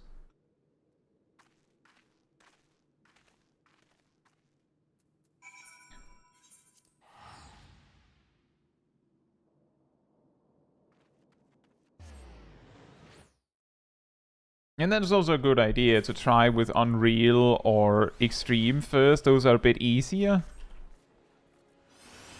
Like if you just want to like try it a little bit.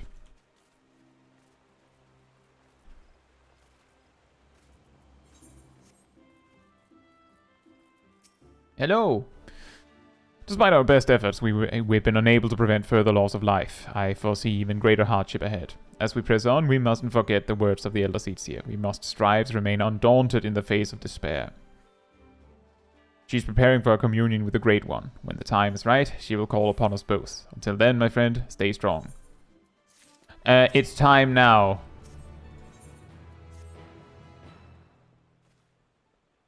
The situation has worsened since last we spoke, which was 5 seconds ago. Gleipnir grows bolder in his attacks since 5 seconds ago, and the conjurers are spread thin in their efforts to attend the victims. Moreover, we are no closer to finding a means to counteract the blasphemy's poison. You know what? That's fair enough. You only had 5 seconds.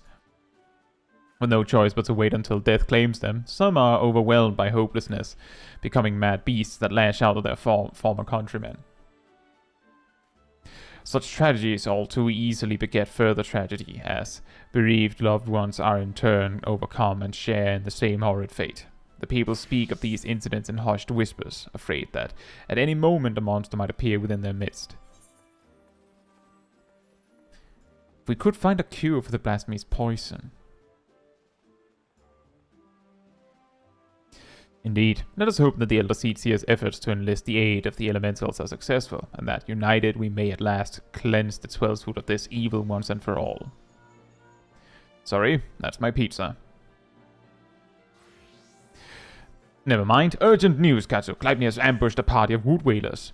They are engaged with the blasphemy near the Guardian Tree, where the Great One slumbers. This bodes ill.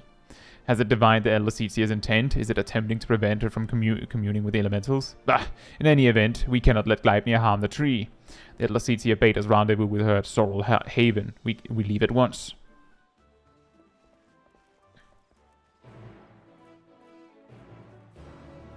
Yeah, that's true, Vivi. That has confirmed that the weather's Shroud only and not Gridania. Good point. Ariel says Odin has spawned close to where we were. Oh, nice.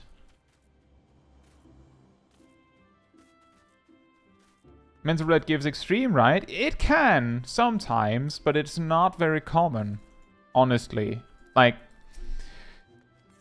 I've, on 2 different occasions, done like nearly 20 mental roulettes in quick succession. And on both occasions, I really only got like 1 to 2 extremes. So, like, you can have a situation where you get multiple in quick succession, but like, if you want to do an extreme, it would probably be better to just go Party Finder. And, you know, do a current one instead of, like, going mental roulette until you happen to land in one. Battered arms and armor strewn across the ground, but there is no other trace of man or blasphemy. Aside from these. Weird.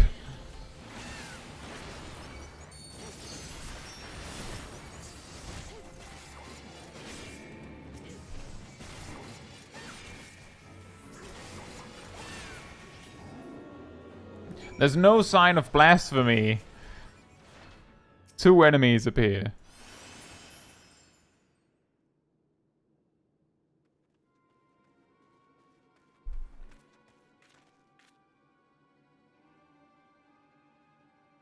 I see. I think I know what happened here, though I pray that I'm wrong.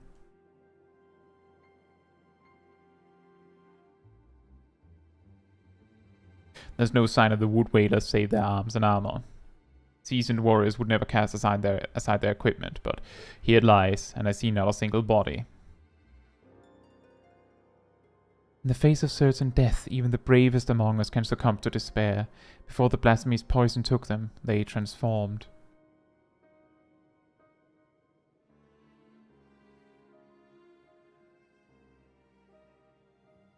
Gleipnir could not have gone far. He may be watching us even now.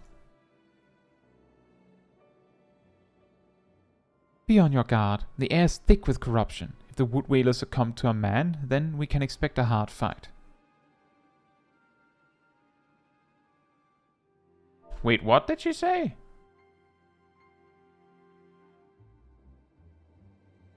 Well, that's what they said. Though I dread the thought of hurting our brave soldiers, we cannot allow the creatures they have become to roam free. Let us form 2 groups to more quickly track down and call the beasts. Once we're finished, we shall regroup under the boughs of the Guardian Tree. So I have a question for you, Kanensena. How are we going to make 2 groups out of 3 people?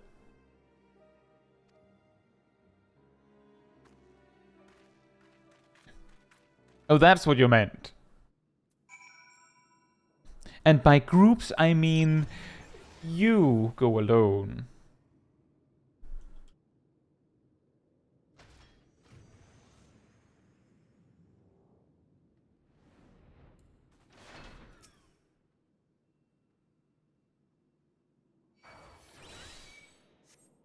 I find no trace of the whalers turned beasts. She knows Dark Knights are never alone. Maybe she could see Rust with me. We'll make 2 groups. You take Les Operarios here.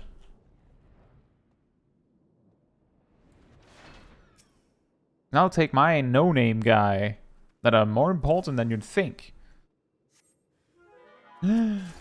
It's a fell beast.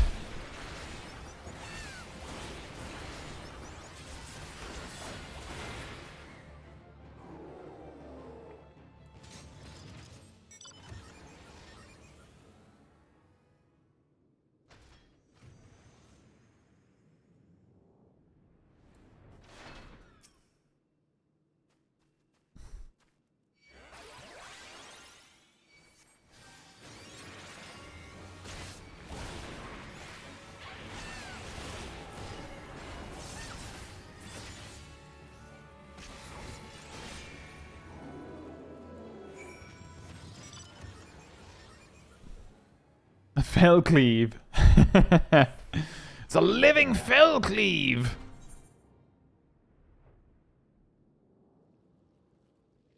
It's alive. The warrior screams as they use Fell Cleave.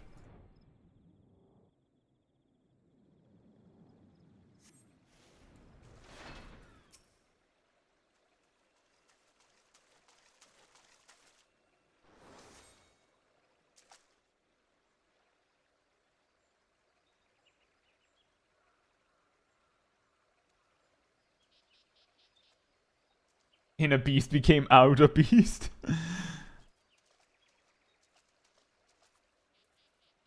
That's also true, 11. Maybe we just have the adventurers, but in that case, shouldn't some of them go with Kanisena? Our work is done then. The loss of so many brave souls is tragic, but now they are at peace. Actually, they're not much of anything, Kanisena. And the guardian tree is safe. Let us take comfort in that. Sure. I but pray that the Great One will hear my plea.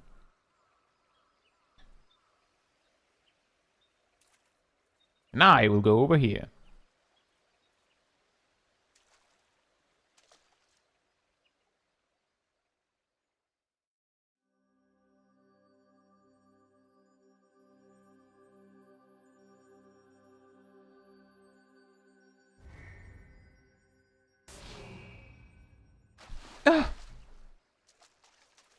Well, Elder Sietsia, are you hurt? The Great One is filled with fear, an all-consuming fear unlike any I have ever felt. It spoke unto me, and its words were very clarion. Drive the evil away. Drive the evil away. make it go away. No. No. No. Very brave, Elemental. Very brave. Are you the Great One? Was that your name? Sure. Sure. Why not? It can think of naught else, and so we will not receive the aid we seek, not until we can dispel the dread that claws at the forest's very heart. No. This was our last hope.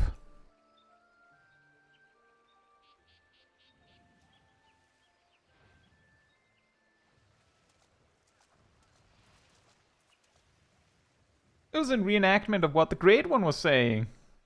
Drive it away! We are not alone.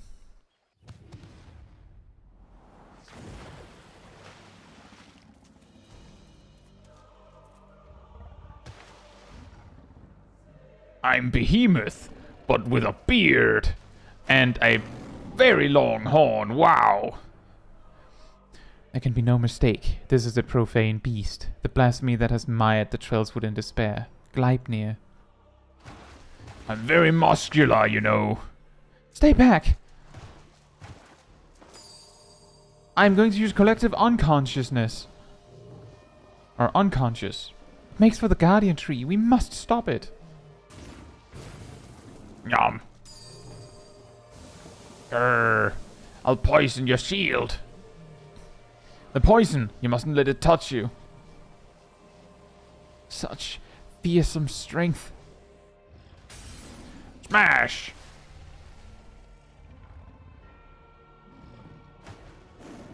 Brah. I'm very, very muscular because I'm a behemoth. But not really.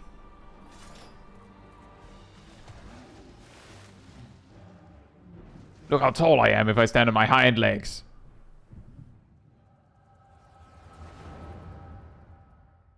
Yes, this is the time for an echo, isn't it?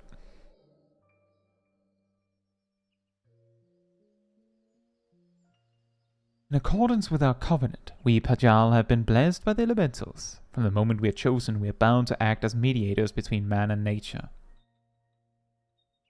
The most skilled among us are honored as seedseers, and it is their duty to guide Gridania through times both poor and prosperous. I cannot say which of you will be found more worthy. In my estimation, you both have the potential to become seedseers. Of that, I become more certain by the day.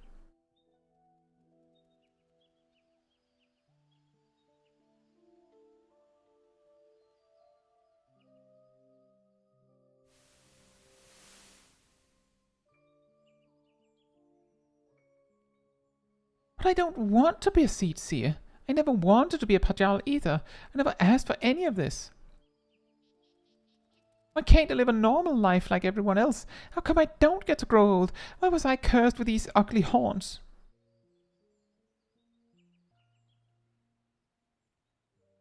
I like them. And maybe we didn't choose to be born this way, but I don't think it makes us that different from everyone else. It's a rare gift, a blessing even, and if we can use it to help others, then we should. Don't give up on becoming a seer, Kane. We'd all be worse for it. Whoops. A blessing? I never thought of it that way. I suppose I just hated not having a choice, but maybe you're right.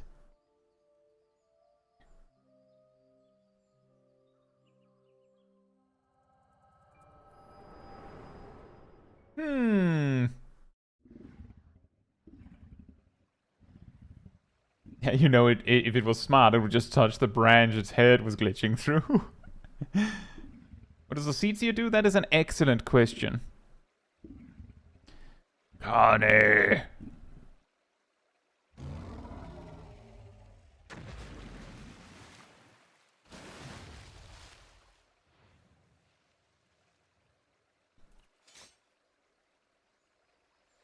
I believe Seedseers are both basically like the healers in the shroud.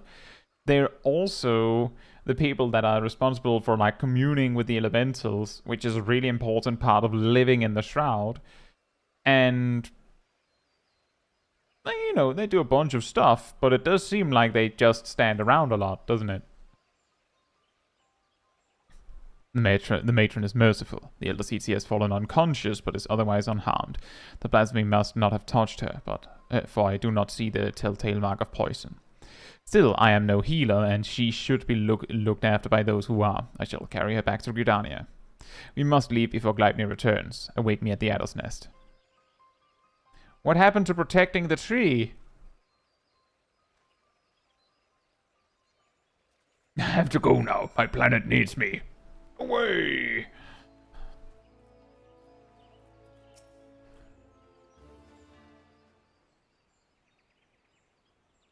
Allow me to thank you again for your assistance. The elder Seedseer has been delivered into the care of Sumiyan, and by the grace of the elementals will she make a full recovery. In fact, she has already regained her consciousness, but is not yet allowed to receive visitors. We can but wait for now. Grr! God damn it, I was useless. I could do nothing while the elder Seedseer faced Gleipnir alone. I was to be her shield. Then you should have been a tank. That I stand before you while she lies abed is proof of my failure. Kanisena lives still, and she requires your protection. But you should have rolled something other than a dragoon if that's what you planned to do. You truly are the hero of whom the bards sing, aren't you? You've suffered terrible trials, yet still you stand tall and resolute. Thank you for your counsel. How close I came to forgetting the lessons of my past. I've spoken of it to few. Truth be told, it brings me shame to recall it. Oh yeah, true, he's not even a dragoon, he's just a lancer. I fought at Cartano, not as a soldier of the Eorzean Alliance, but as a conscript in the Garlean Imperial Army. Clad in armor and magitech, another drop in a sea of pitiless metal. You grow numb to the violence and the killing out of necessity. It becomes routine, work to earn your next meal. But then the moon shattered and the dragon emerged, and when the dust had settled, I was another body clinging to life amongst the fallen. I remember staring at the burning sun above, growing weaker, wondering if the heat or an Eorzean's blade would finish the job.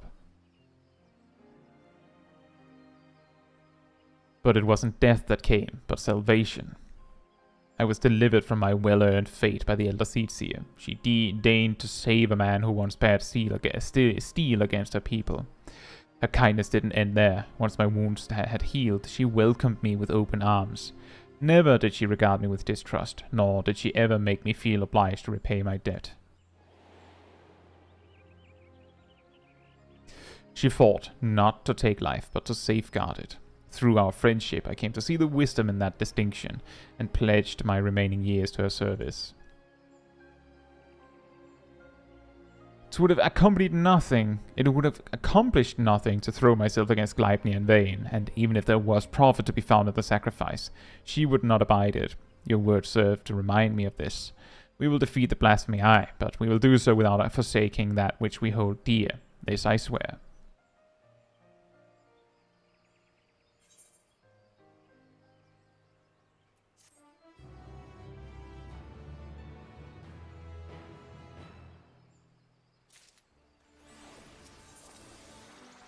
Are we only halfway through? I feel like we're so close to the end. Caetsu, the Elder Caetsu has grown strong enough to receive visitors. Come, we must go to Stillglade Fane at once. It has only been 5 seconds. Quick!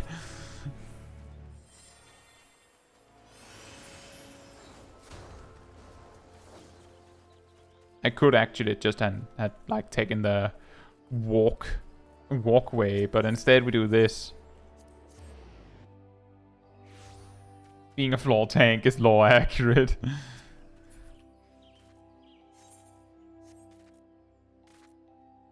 It's true, Ymir, but he could have been the first. They could have been like in all those stories. They could have been like, oh, we don't need anyone to protect us. We have this guy, nameless guy. He's our tank. He's the only Lancer who went, I could probably have a shield on my left arm anyway. I think it could work. I'm pretty sure.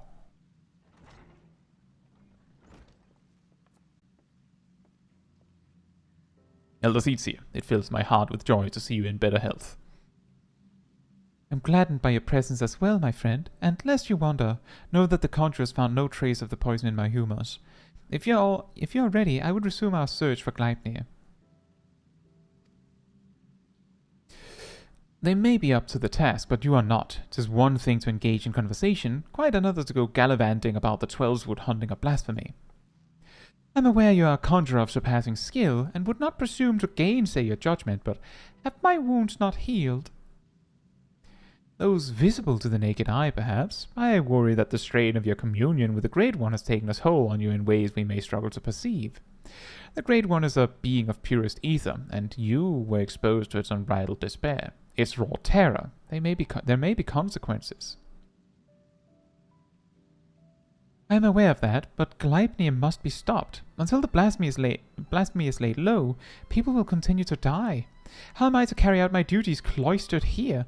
How am I to deliver the forest and its people from this despair? 'Tis your duties that demand you remain. I understand your frustration, but if you were to fall in battle, if your guiding light you bear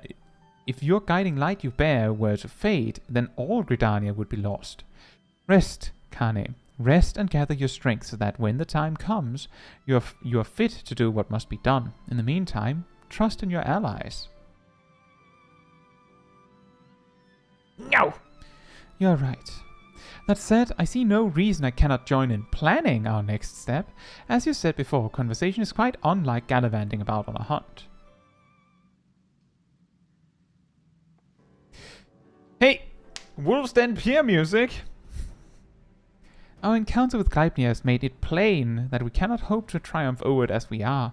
Only with the Great One's power can we achieve victory. When the Seventh Umbral Calamity was nigh, the Great One committed a portion of its boundless strength to extend a barrier over heaven and earth, the Ermine Hedge. Thus was the Twelveswood spared the worst. If we could convince it to again lend us even a small measure of that power, we would not need fear the poison.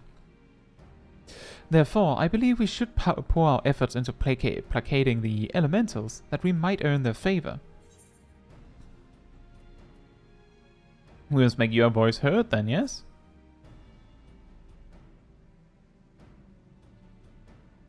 Indeed, we must find a way to assure the Great One of our good intentions, to remind it that we labor not for its destruction, but its salvation. I think too that we must gain a greater understanding of what drives Gleipnir. It seems to bear us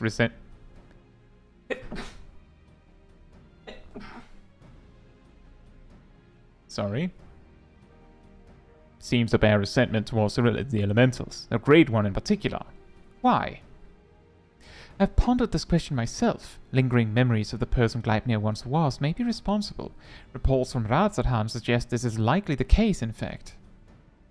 If we could but ascertain the original identity of the blasphemy, but where are we even to begin our investigation? Actually, may I have a word?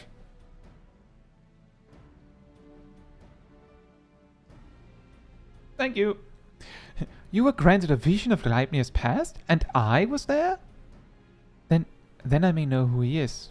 Or was. Indeed, Ymir. Could it be that guy I saw? As do I. The boy who trained alongside Kane in her youth. Surasupin. After all these years, is this what became of him? Ah, you mentioned him briefly before. Were you close?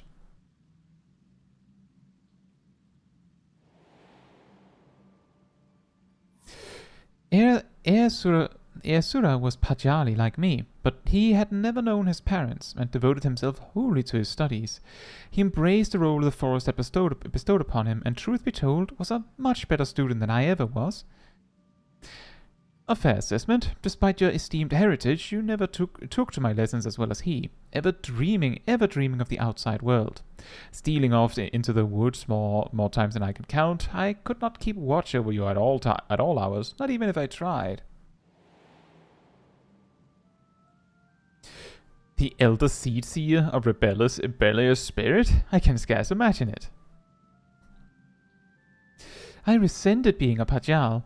It was inconceivable to me that I could not live among the others, and I did not scruple to express my misgivings to Eisumian at every opportunity. Ersura was a pillar of constant support. It was thanks to his encouragement that I at last embraced my destiny and resolved to use my gifts for the greater good. We would become seed seers together, I believed, until one fateful day when we were gathering herbs in the forest at Eisumian's behest. We met a wanderer hailing from a distant land who told us his beloved was with child, and that he had travelled to Gridania to beseech the Great One for a painless birth. He asked us to guide him to the Guardian Tree. However, entry into such sacred places was not ours to permit, and there was something odd about his demeanour besides. With regret, I refused him, but Ersura was loath to turn away a goodly stranger in need. He agreed to guide the man, despite my protestations.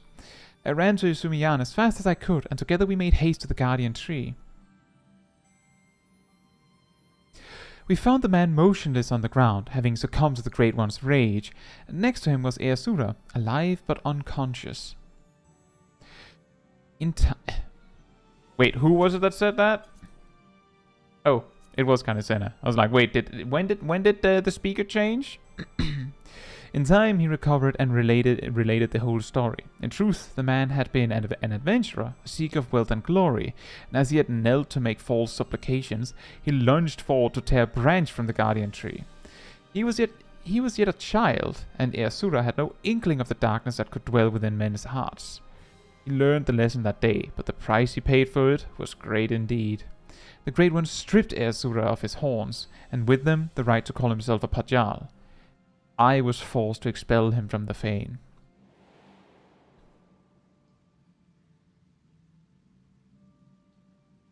I never saw him again, nor heard a word of what had become of him, though not for lack of trying. Despite his hardships, did he remain in the Twelveswood all this time, I wonder? He dreamed of naught else but becoming seed seer, of a life in service to the people in the forest. He knew the weight of the responsibility and was eager to bear it. But he was deprived of that purpose by the very elementals he loved, and yet he did not lose that will to serve, I suspect, and instead resolved to watch over the Twelveswood in his own way. I shudder to think what could have hastened his transformation into Gleipnir, as if his life was not harsh enough.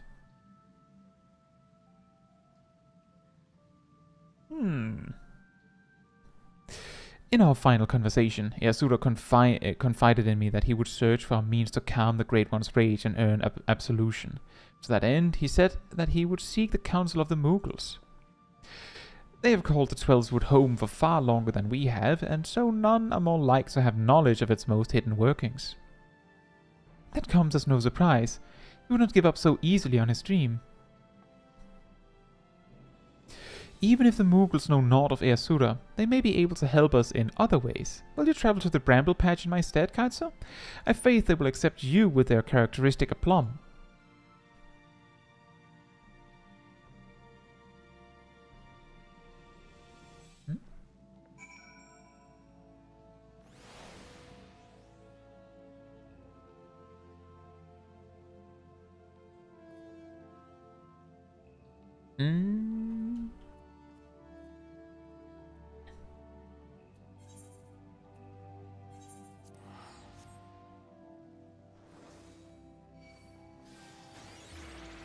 That was a long cutscene.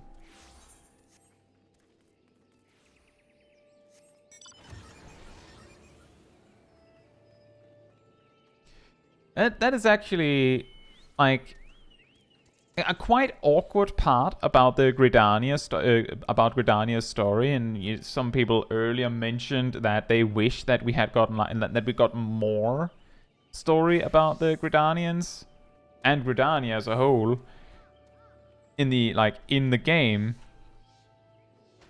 But a part of the reason why we might not is partly because, as I said earlier, the Gridanians wont to just keep to themselves, but many of their things are they do crazy stuff to appease the elementals, and the elementals are crazy in their own right.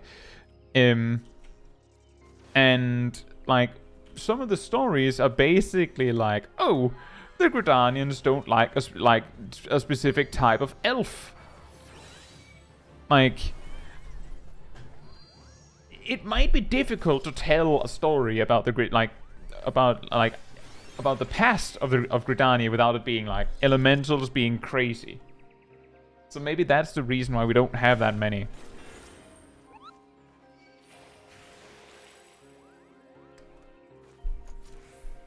Coco says thingy crashed. Do you mean the overlay?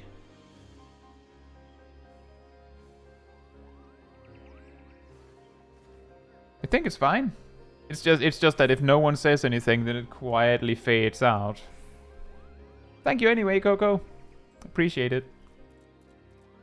Quite a peculiar face you have, Kobo. Familiar, too. You wouldn't be the self-same warrior who gave the legendary Mughal Guard what for, would you? Caetsu, was it? Aha, it's an honor to meet you. Allow me to thank you personally for bringing that silliness to an end. Pukwa Pika's the name. What brings you to our neck of the 12th wood? Why, what a pleasant coincidence. We were just discussing how we ought to go about calling the elementals, Kobo. That blasphemy with the dreadful horns has got them on edge, and for good reason. I've had to ask my personal guard here to sleep with one eye open. In case you haven't noticed, the beast's corruption has been spreading all throughout the woods. Needless to say, we've all got to stand up and put the 12th wood to rights. Ryo suggested that the Mughals contribute by scouring the forest for even the smallest signs of taint.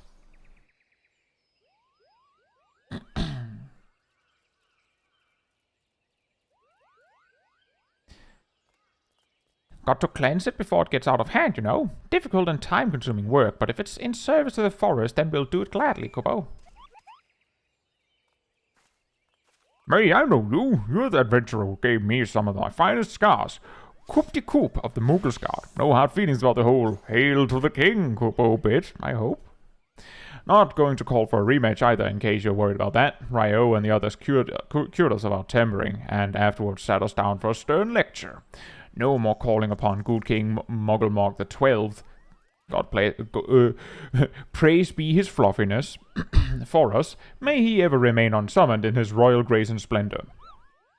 Indeed, and what better way to make up for that for past indiscretions than to serve the realm? Even now, our kin scour every ilm of the Trellswood, and we would be remiss not to do our part.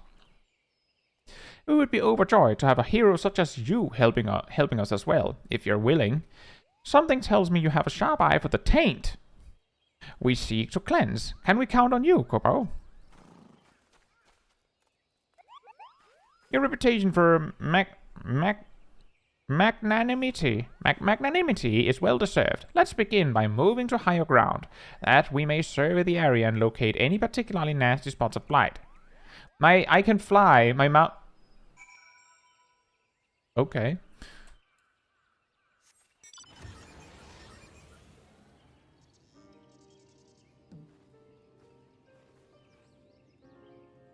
What do you mean by Gelmora route?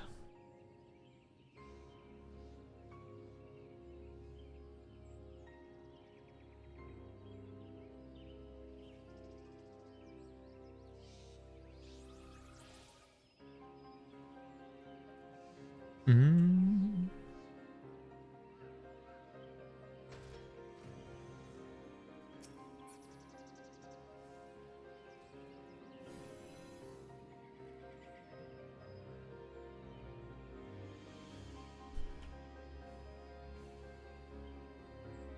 Huh? It says I can't do it while riding a pillion. So I specifically have to use a smaller mount to do this.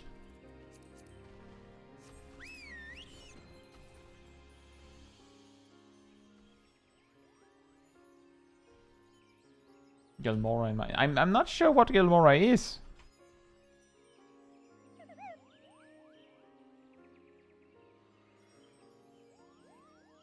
Oh, you were able to make your way up here after all. I was worried you'd be stuck. Apologies for leaving you behind, but it's so easy to forget that your kind lack wings, Kubo. Now then, where is it?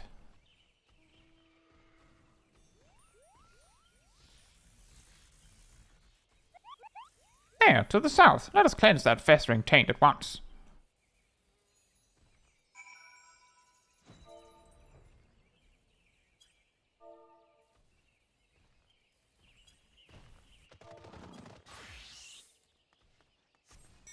Gelmora was the underground city before Gridania was allowed. Oh. I see.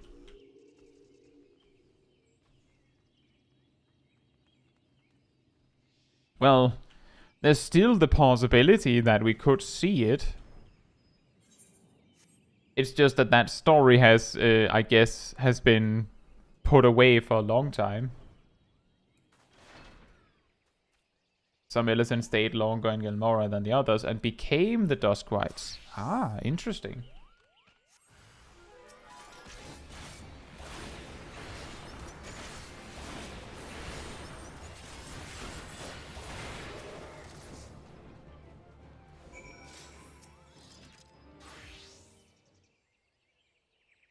Yeah, I didn't know that. That was some fine work, Kubo. I dare say it's in even better shape than it was before. The others are doubtless flittering about, stamping out corruption wheresoever it rears its hideous head. If I were the Great One, I would be applauding our efforts. Well, insofar as such a being without hands can clap, I suppose. How goes the taint cleansing? Coop-de-coop? I did what I could, but I swear as soon as I finish with one area, 2 more start manifesting a fresh taint. The forest's ability to heal itself is waning, and the sickness is spreading too fast for even a legion of Moogles to manage, if we don't come up with a better solution soon. The situation is more grave than we imagined, Kubo. Oh, what do we do? We should maintain our efforts to purify the forest regardless, but since there are only so many of us, we must also help the forest to remember how to help itself. A brilliant idea, I think. How do we go about doing that? Well, I was just getting to that part, Kubo. Yes? Yes? I've got it! We perform the friending! The friending? What the name of good King Mugglemark the 12, praise be his fluffiness, may he shower us with love and compassion and Kubo nuts, is that? Truth be told, I couldn't remember the ancient rites' names. I just made something up on the spot, Kubo. But let's forget about that for now and move on to the stuff I do remember. It's an old ceremony, first performed when the nation of Gridania was but a spark of an idea of a random thought in its founders' heads. That is a very, very, very stiff flag. They knew that if they were to establish a home within the 12 wood, that they would first have to entreat the elementals for permission. So a mage in their company found and cleansed a few souls of foul ether, planting saplings in their place, and consecrated the soil with a prayer to show the forest the purity of their intentions. The elementals were so taken with this display that not only did they permit his people to settle within the forest, they also bestowed upon him their blessing as proof of their new covenant, Kupo. Ah, I remember now. The Gridanians still honor the agreement to this day. For every tree that is cut down, a sapling is planted. So if we follow history's example, we can soothe the forest's pain and also nourish it with new life. That's right, Kupo.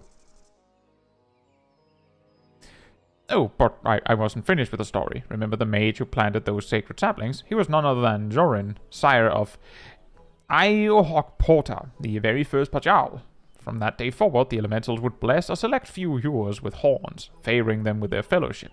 The Pajal were exalted by all the peoples of the Twelveswood. Even we Mughals look upon them with awe, and that's how it all began. Something wrong? Something wrong, Kupo? You have a strange look on your face.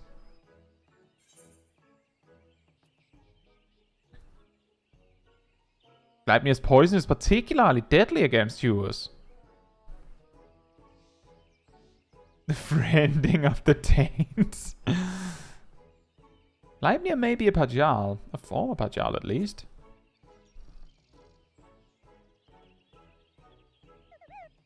How dreadful, Kupo, but what exactly are you saying?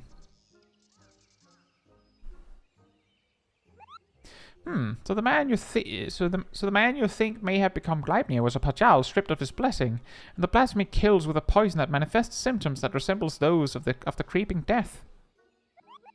I feel sorry for this Heir Suda. To love the elementals, only to be shunned by them, to be surrounded by the beauty of the Twelveswood and know that he was forever an outsider, all for a child's mistake.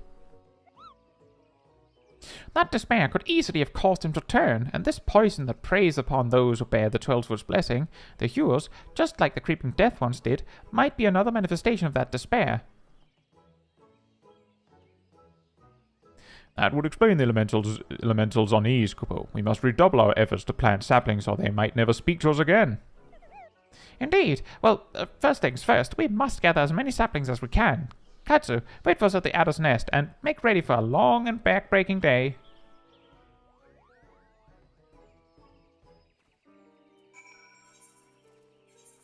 I just want to highlight that this ultimately means that the reason why the elementals are in this awkward situation where the Great One is like, no, go away, is because they were a little fast to judge. I feel like a little bit of well-deserved is in order. It's just unfortunate that it is not the elementals that are the primary, like the only ones suffering for it. When you think about it.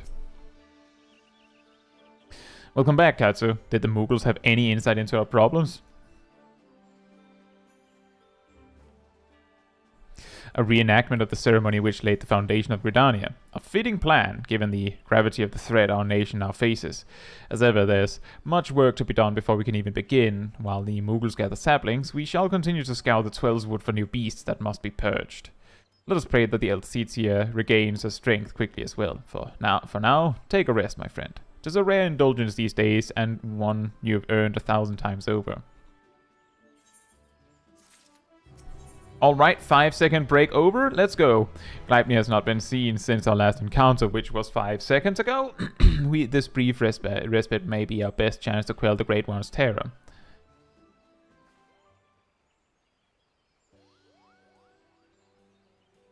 Make way for the saplings, Kupo. We've had plenty of practice cultivating our gardens, so selecting the most robust ones was a simple matter. That was the hardest work, so you can help us with the easy part. If you see a spot of corruption, cleanse the taint and plant the sapling in its place, Kupo. Do it enough times and the Great One is sure to understand that we're doing all we can to heal the forest, which ought to brighten its mood.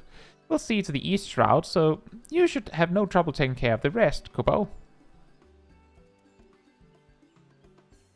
Your efforts are much appreciated. We'll begin without further delay. I trust you will not object to my company. I dare say healing the forest is one task for which I am more qualified than most.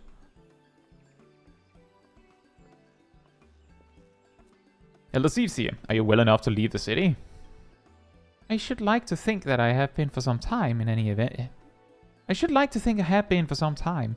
In any event, Izumi has finally grown tired of my objections and ceased his attempts to detain me further. Allow me to be the one to consecrate these saplings. It would be an honor to offer words of thanks to the forest for its bounty. Please do, Kobo. A prayer from the Elder Setsi herself will surely hasten their growth from tiny sapling to towering tree. Such is my hope. As Yorin did before me, I shall approach the Great One in friendship, that it might see through the veil of fear that blinds it and remember our covenant.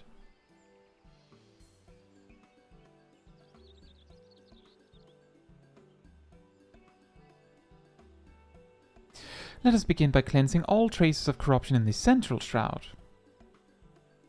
So green tier, I sense that the flow of ether has become warped there. Impressive, Kubo. Not even my keen eye could spot corruption from such a distance.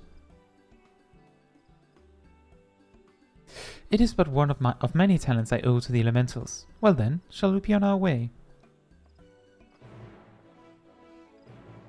Indeed, cleanse the what now? Oh. My game crashed.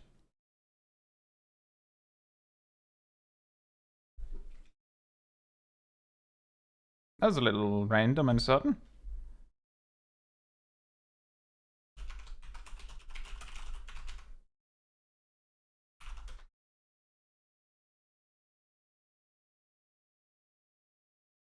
Thank you.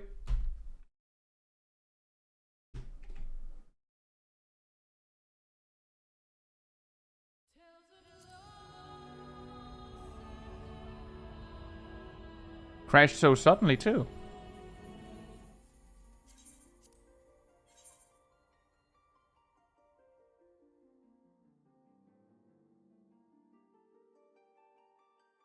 That was weird.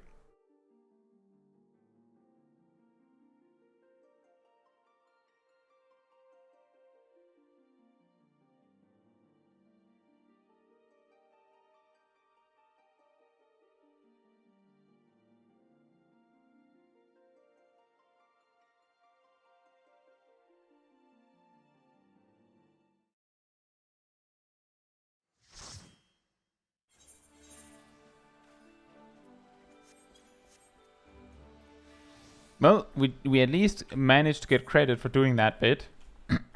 So,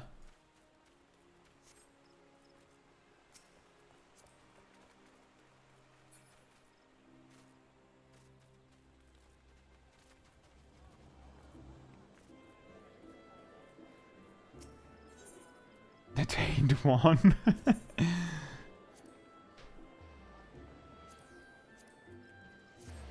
Onwards to Blue Badger Gate.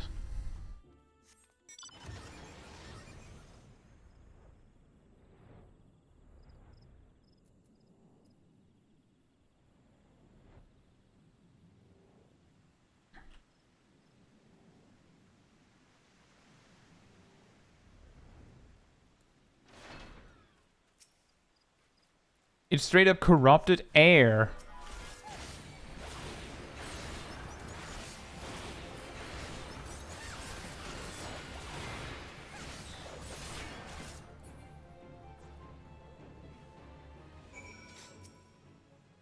Now you do the thing, Kanisena. Conjure requested. Yeah, pretty much. You thought it was a tank quest, actually starter conjure request. In gratitude for your boundless blessings do I offer this gift. May it nourish you as you nourish us.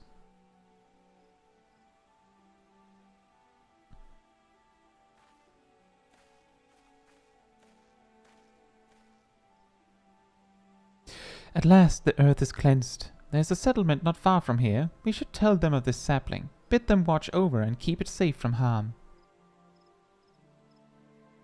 Of course, Elder Setsi. I shall relay your words forthwith. It will give the people hope to know that they can aid in the restoration of the 12's Wood. Thank you. And now we must go.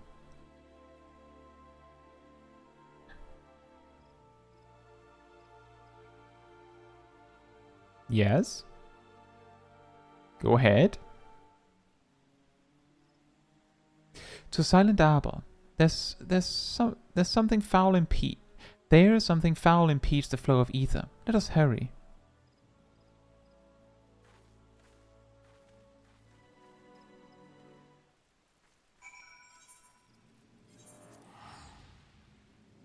Is her color an upside down horse? What?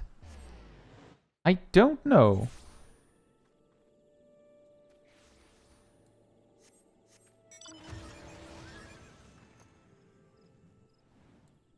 An upside down horse.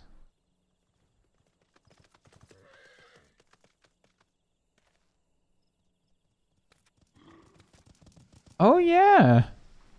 Maybe. It's like a unicorn almost, like a plant unicorn. You see, like, there's like the mouth and the nose, like the eyes there, and then like a little sprouty horn there. Nicely spotted. Indeed, the upside down unicorn. The mouth.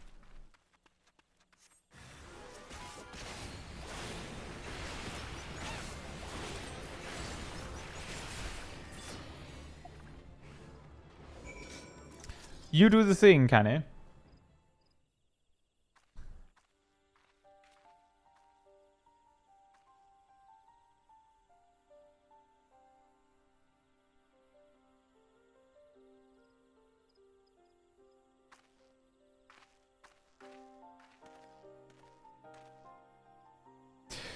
The injury has begun to heal, and our next destination lies to the north.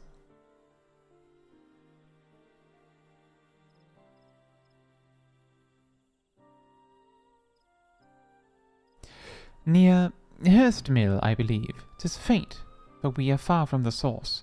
Nevertheless, I'm certain it is there. Come.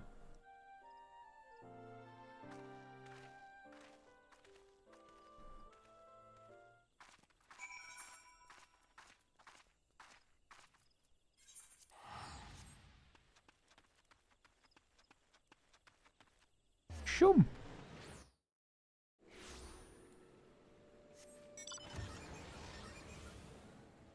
By definition, we're not far from the source. Yeah, like, excuse me, Kane, could you choose to word that differently? I'm pretty sure that this could lead to a misunderstanding. By the way, just highlight, just making sure you are aware, Uno Vara, you have been made the lead when my game crashed.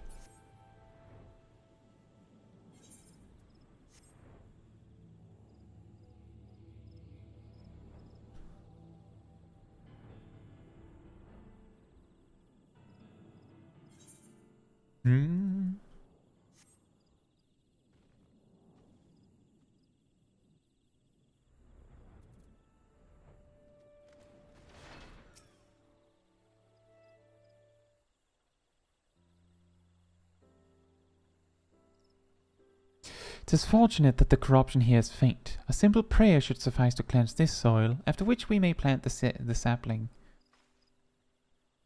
If you say so, you're the genius on this. You're the professional.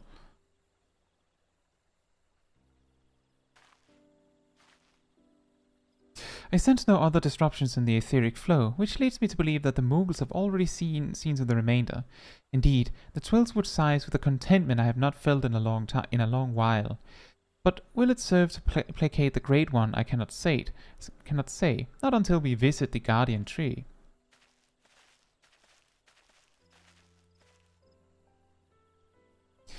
Excuse me, but you're the Elder Caetsu, aren't you? What brings you all the way to our village?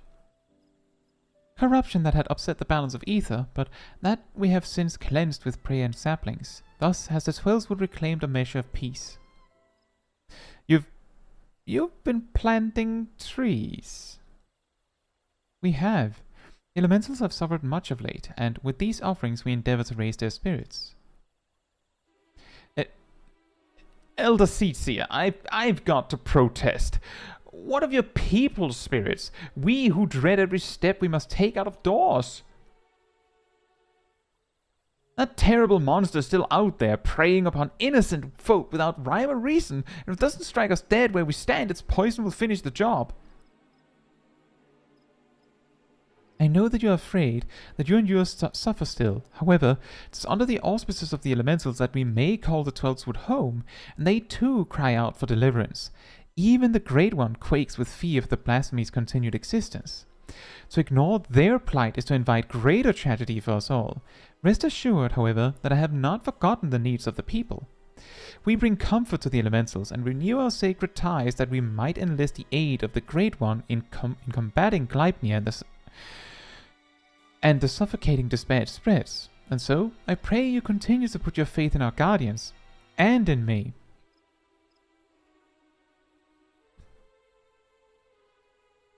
Would that we could, Elder Seedseer, but we've been dealing with death and sickness since before Gleipnir's coming. They say the creeping death's nothing to fear these days, but we know better. One of ours caught it not long ago. We gave her the cure, had plenty on hand, and for a while we thought it would be all right, but by the time we realized it hadn't done a damn thing, it was too late to call for a conjurer. It was a sad day for us all when she passed, but for none more so than her poor husband Supin. Is that perhaps Easura? He was beside himself with grief, and who could blame him? And then came Gleipnir to compound our woes. Supin? It cannot be. Do you speak of Easura, Supin? Easura? No. Supin was an odd one, but no one would mistake him for Pajal.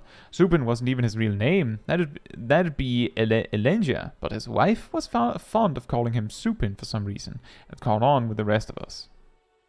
I see. And what did Elengia look like?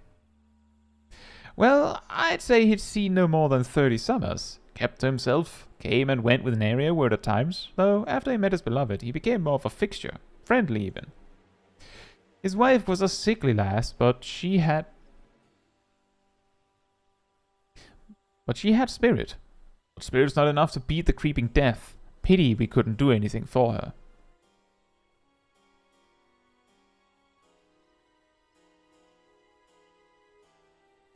He had finally made a new life for himself here. Thank you for recounting Elengia's story.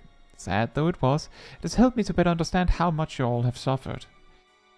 I promise that you will have cause to celebrate soon. Until then, I implore you again to place your faith in the elementals, and in me. Together we shall overcome this crisis.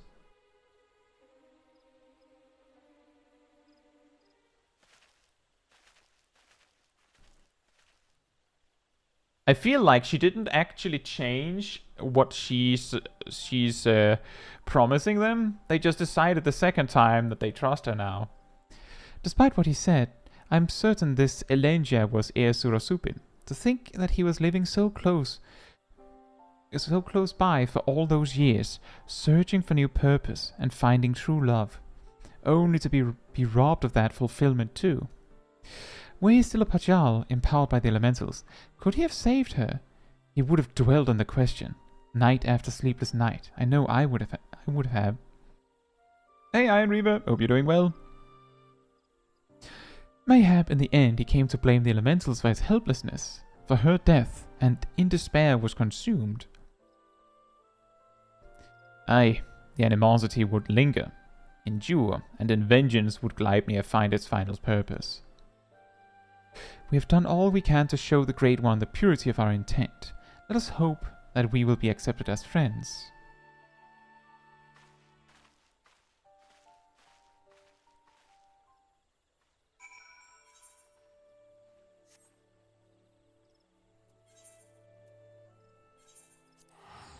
The Era Shade.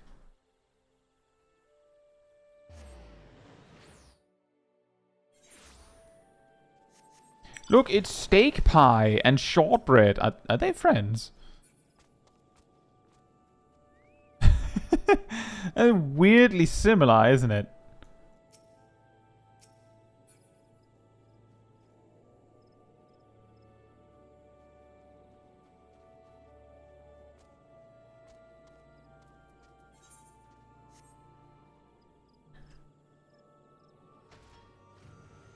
Maybe they're more than friends.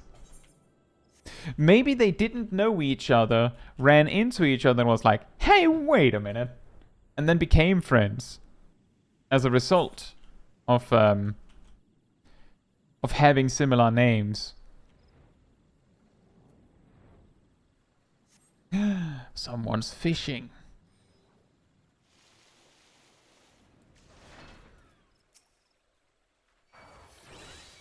Our supplications cannot have escaped the Great One's notice. May it be enough to receive an audience. Sure.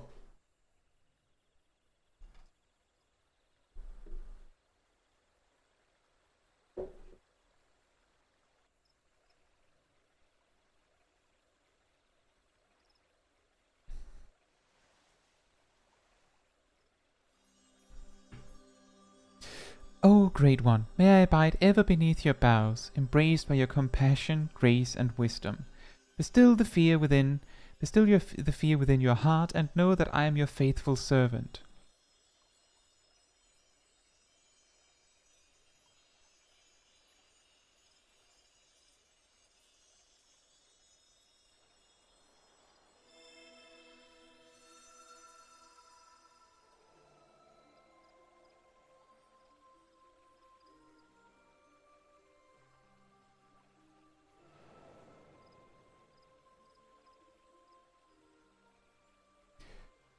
All feeling,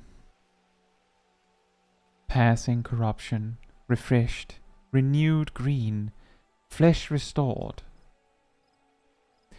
Child of child, covenant honored, friend, friendship, peace.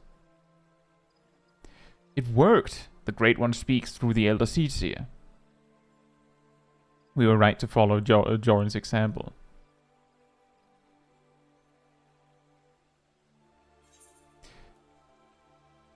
We beseech your help to slay Gleipnir. Gleipnir! Gleipfar! Profanity's spawn, despair's orphan, sadness and anger, sadness, death's prayer, one and all. Poison potent, wounds unmending, withering bark, no strength to share. After all we've done, you deny us? After all the Elder Seedseer has endured, she has pledged herself to you, devoted her life to the Twelveswood. The people cried out for salvation, and she answered. The elementals cried out for deliverance, and she answered. Only you can help us now. If you do not, then we are lost. She is lost. Please, I beg you.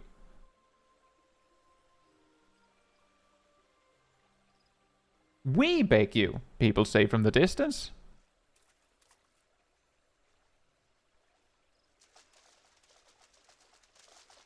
You know, you could walk a little faster. What are you doing here?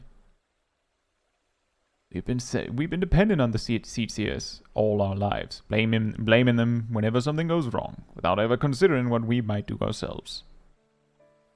Aye, but no longer. The Elder Seedseer has gone to incredible lengths for her people, and so her people have come to return the favor. If her plea alone is not convincing enough, then we will raise our voices in support. We couldn't let them make the journey without protection. And we couldn't let them put us to shame. We too have come to stand with the Elder Seedseer and beseech the Great One for aid. We all want the same thing, don't we? Peace restored to the forest, so please, share what you can, however little. Do not forsake us. Do not forsake her.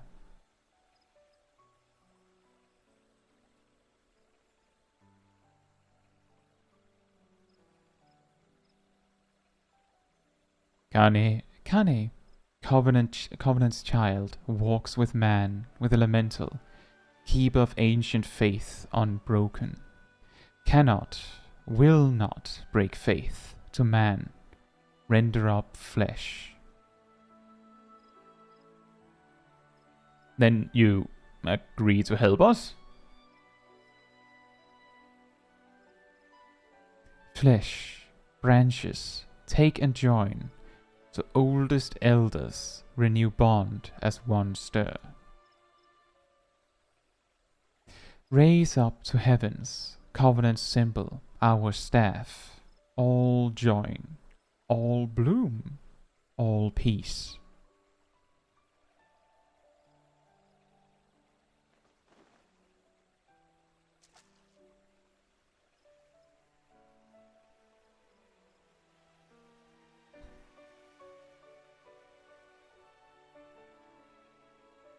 Get back in my pose.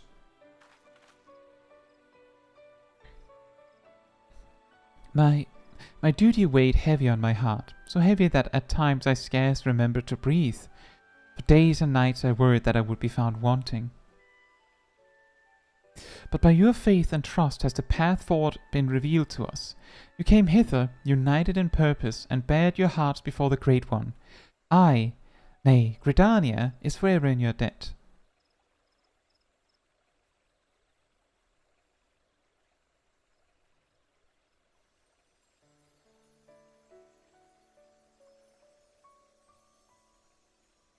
Look, it's a level 1 Conjurer wand. That's what he could offer, the Great One. Multiple of them. Now we can cast Cure 1 or something.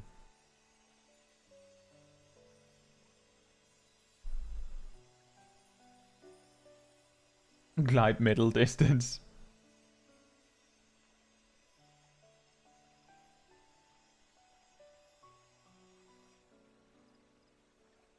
May I rely on you all once more? I bid you take these branches to every corner of the Twelvewood and join them to the eldest trees, that we might finally win free of this despair.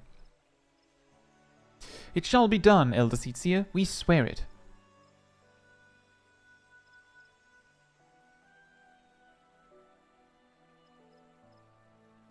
Once the trees have been bound together in spirit, I shall carry out the Great One's final instruction and cast its cleansing power all across the Twelvewood. Yet I must remind you, my friends, that Gleipnir still stalks the forest.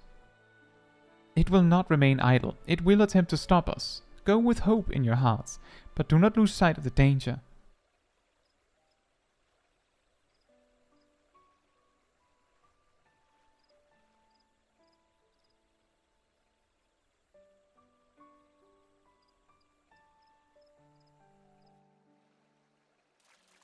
I expected this quest to be a little short or for some reason.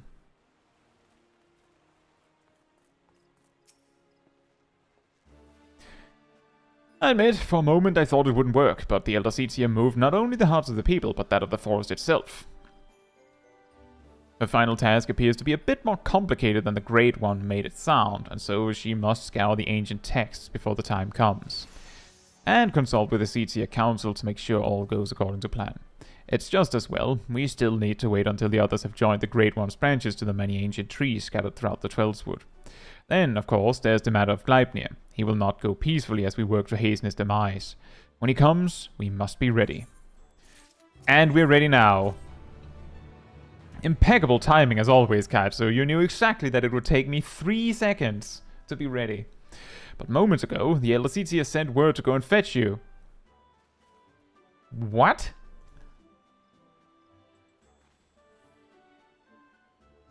She's already on her way, and will explain everything herself when she arrives.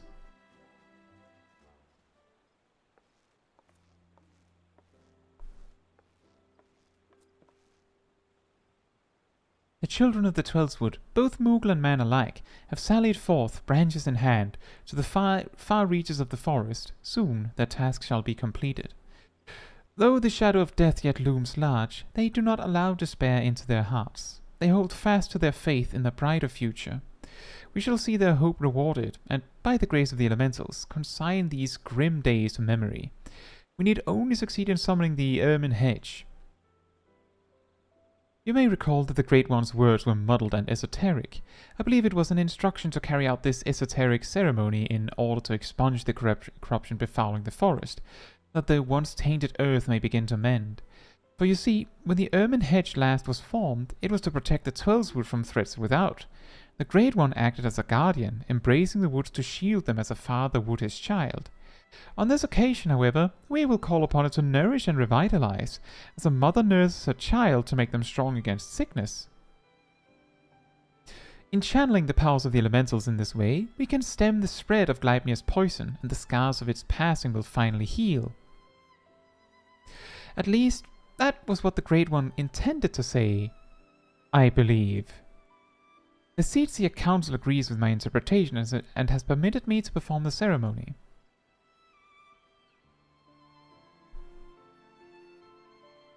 I have in my possession a single branch, the final one to be attached to the eldest tree of the Twelveswood. For all that you have done to aid us thus far, I ask you accept this honor. Who better to set the final stone in this new foundation for everlasting peace? You, who have sacrificed so much for the sake of others. If we had even a sliver of your courage, we could move mountains.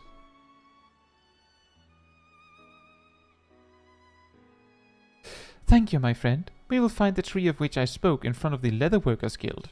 Let us depart. Well, that was convenient.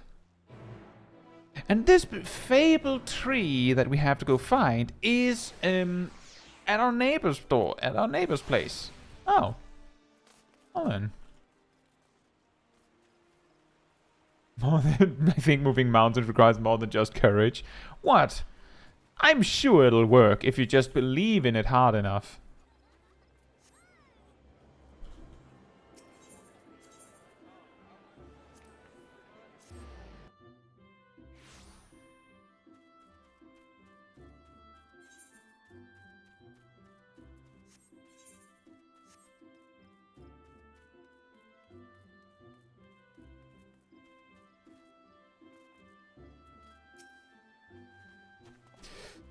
Look to the boughs above, and you will see a spot where the bark has been discolored by age and the elements. There you must affix the branch.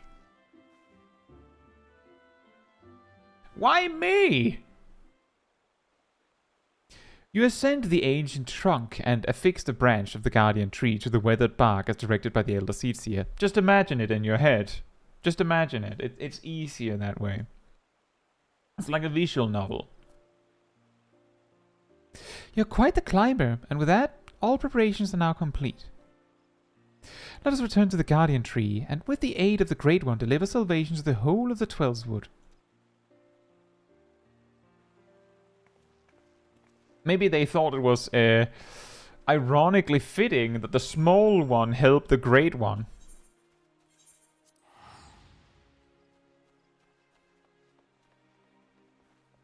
What do you think about that, Derby? Does that sound like that makes any sense?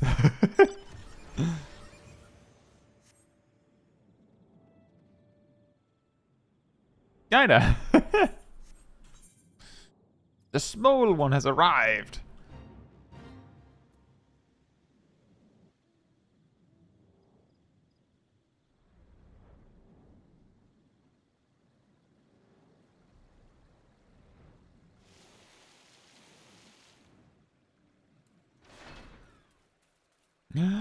Solo duty.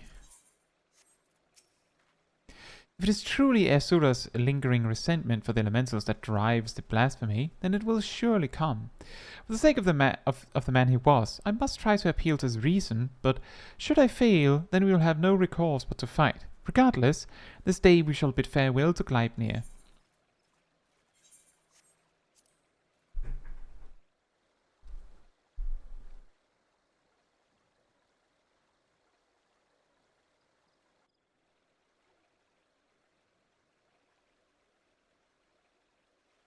Small of stature, great of strength. She's compact, very compact, like all Lalafels.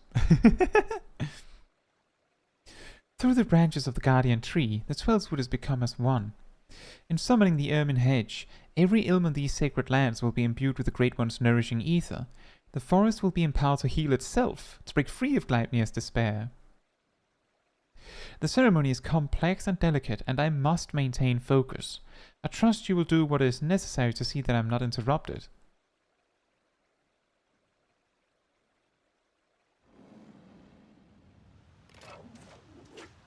Gleipnir comes. Defend the elder seedseer.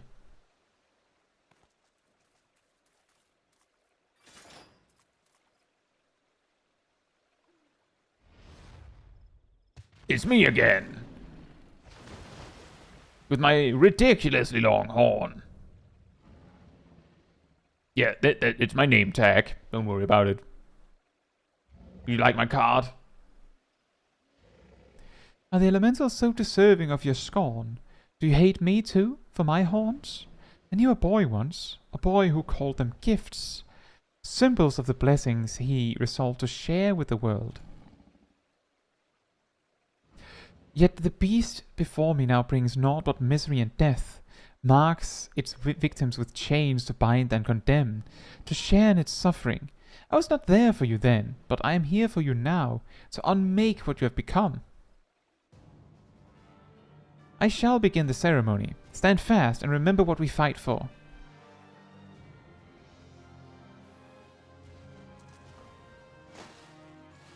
Splash. Whee!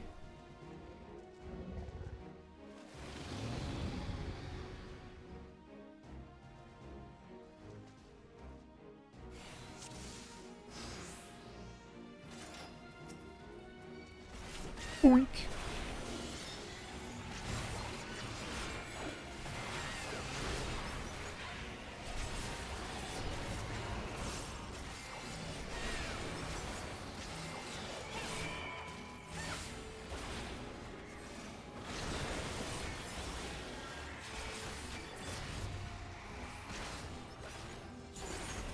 That is a permanent paralysis debuff. That does not sound like fun.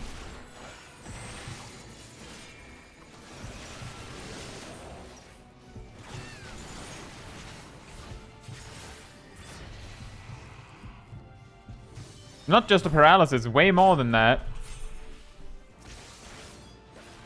It's a super paralysis that puts a active time maneuver on you. Imagine if that's how paralysis worked every time.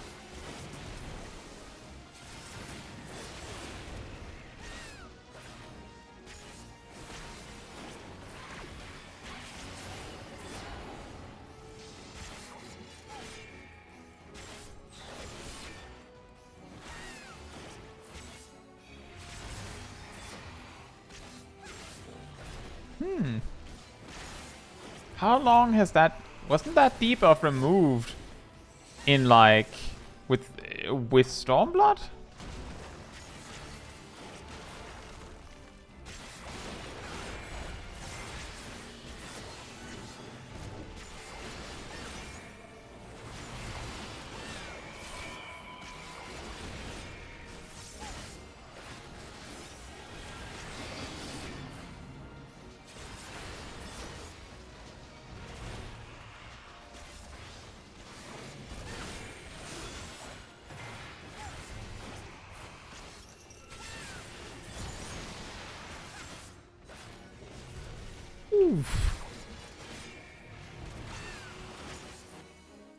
That's on a... That wasn't as much damage as I expected. I expected it to hurt more.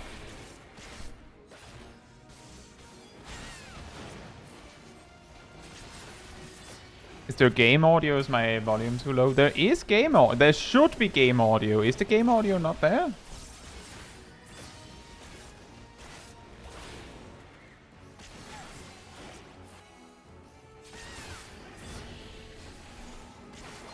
Okay, I would be...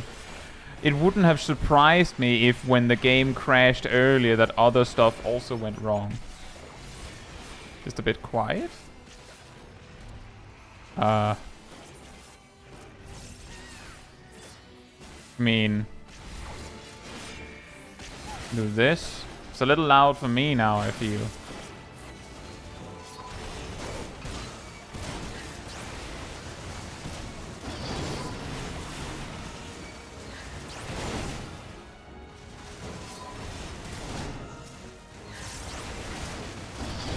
And then I could also imagine that it might be harder to hear me.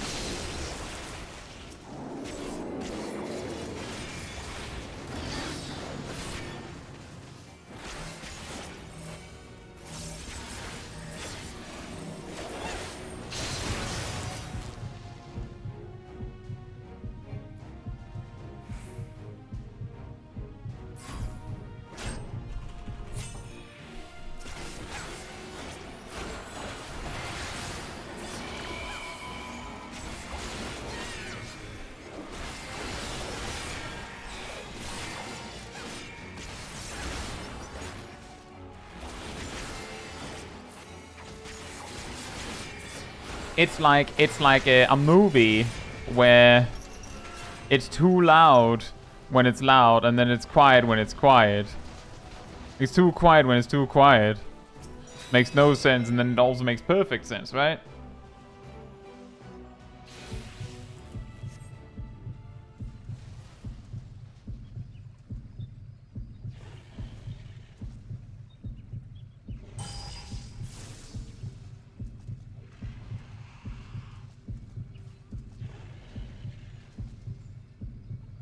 By the grace of the elementals!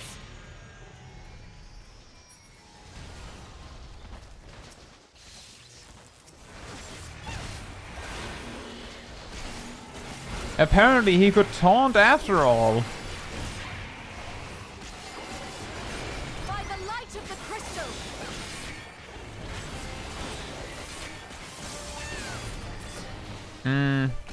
Yeah. Not taunt from the heavens, though.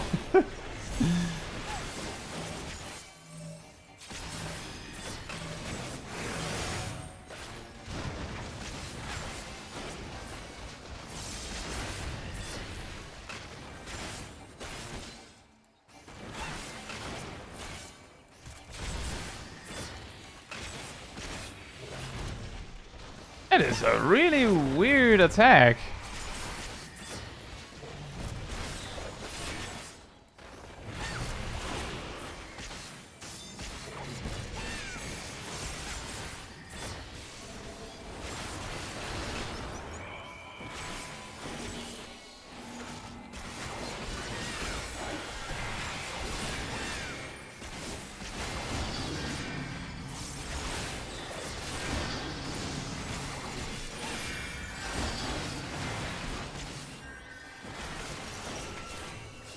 On my next attack, I'll summon the power of squares. My signature move, squares, randomly Be placed. gone with you! God's will be done!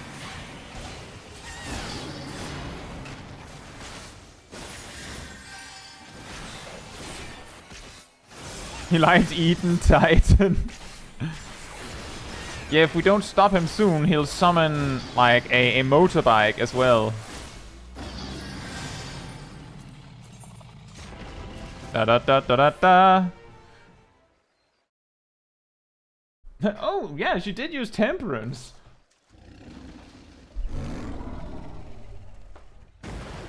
Ah. Splat. Through sacred soil and azure skies, may your compassion flow and swell to banish the darkness.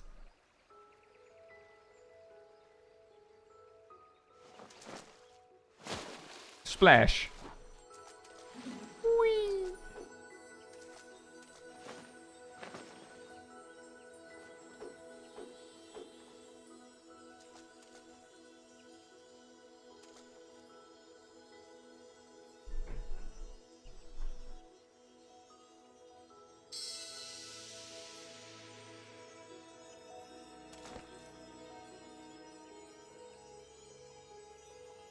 Receding terror, blissful quiet.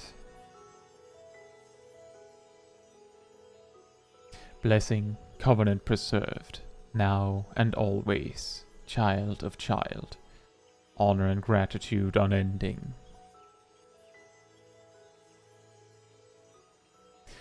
For we as well, honor and gratitude unending. We could not have overcome the blasphemy without your aid. We would also not have had this blasphemy without your aid, ironically. In your everlasting grace, I pray you continue to guide we children of the forest. In your boundless mercy, I pray you forgive the lost and forsaken who succumb to despair.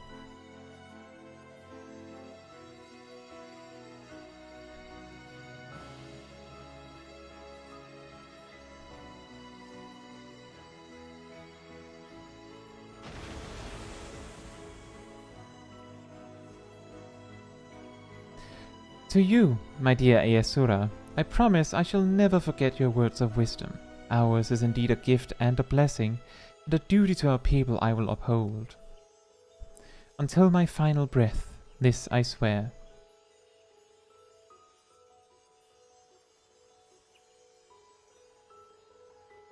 Blue glitter!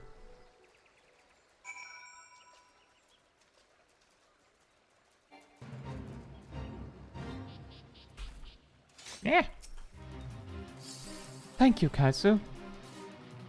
The great cleansing could not have succeeded without you. The blight has been purged, and the blasphemous beast, which bore it laid low. The sacred wood that once held its breath in fear now breathes a long sigh of relief. I must return to Gridania and my regular duties as Elder Seatseer, but I should be glad if you could call upon me there. That is, if I may impose upon you one final time. Thank you.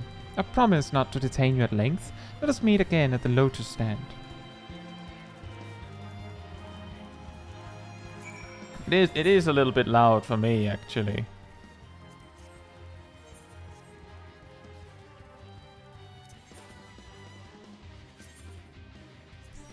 Thank you.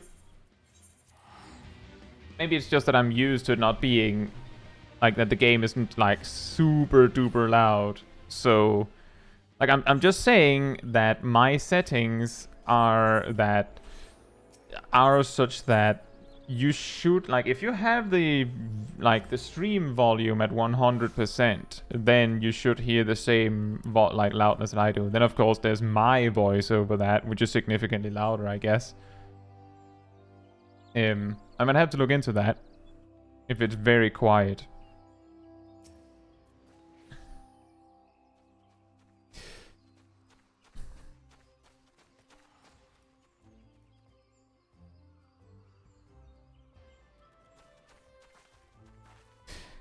Fair enough, Vivi. It's just like I do understand if it's very quiet. Like I have the voices in the game much louder than I would normally have, specifically because it's impossible to hear the voiceover without doing that. And that makes a lot more sense. The Elder Seatseer waits you within. Shall I escort you to her?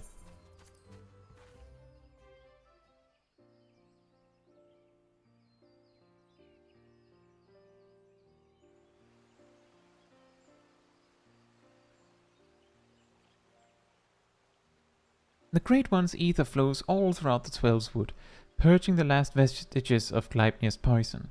The surviving wounded are no longer in danger, and have begun to recover at long last.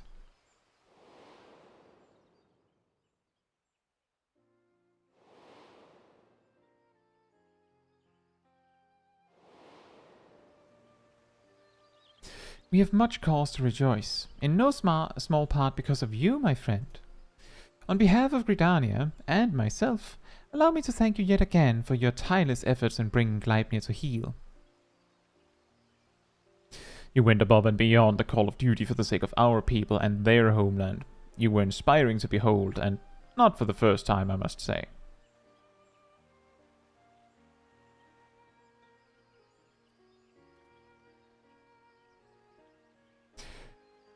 Forgive me, Elder Seatseer, but with this crisis behind us, I would suggest a new course of action. Oh? And what would that be? Rest.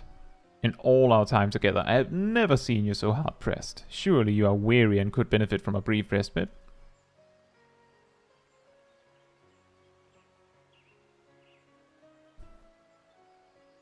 I appreciate your concern, my friend, but I cannot.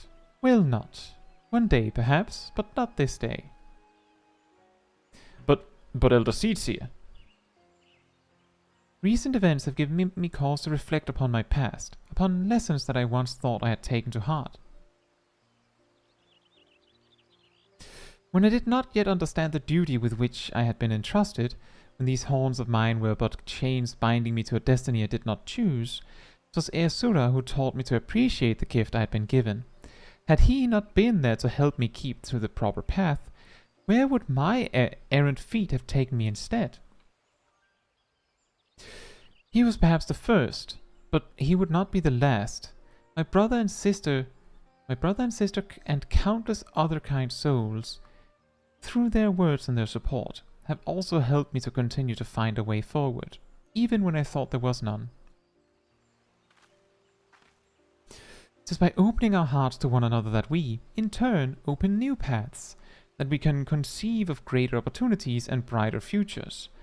All who live within Gridania are deserving of these gifts, and so I must always be there for them, that together we may journey in safety throughout darkest night. Through darkest night. That's the spirit. You don't desire life for yourself outside of your duties? My life is my duties, and my duties my life. Well, that is a convenient equation right there. I do what I love, and desire naught else. But if ever there came a time when I need no longer serve as Elder Seedseer, I would be forced to consider alternatives. Perhaps I would do the same as Ersura and settle down with my beloved. Finding and courting them would make for quite the adventure, don't you think? Maybe I'll discover a new way to stand. Now that I don't have this staff. Or now that I won't have this staff.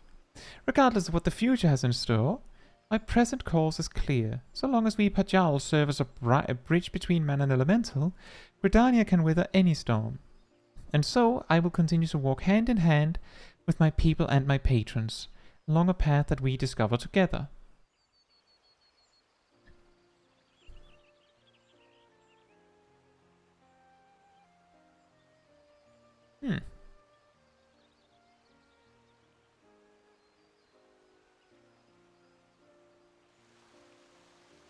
Maybe I'll try a new staff.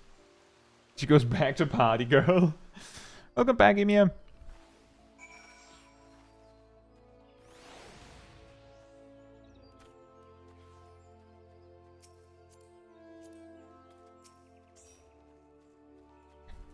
Though the blasphemy is no more, there are still administrative matters to resolve. If it is not too much to ask, could you bring word of these recent events to our delegate in Razatan?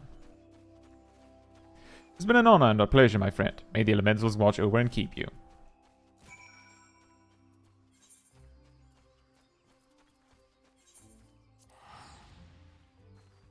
Art thou winning? I guess so. We beat the thing. We did the thing. We beat the big boy with the big horn. And the big muscles. And the big poison.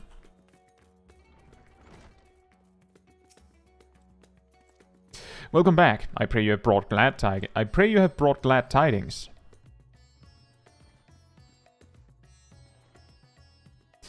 Gleipnir slain? You brought joy to me on an otherwise uneventful day. Of course, I had complete faith in your success, but had begun to worry ever so slightly when you did not return as quickly as I anticipated. Excuse me, does he have a shield? I shall report your success with the envoys at once. If we have further need of you, I pray you will answer our call.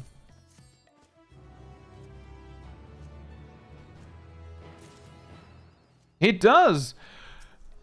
Why are you not in Gridania? You're like the only tank they have. What are you doing?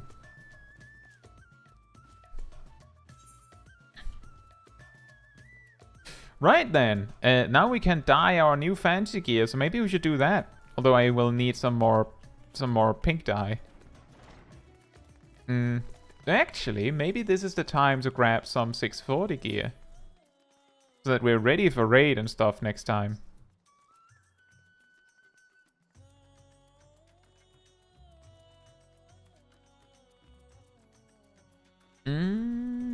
Sure, we could do that.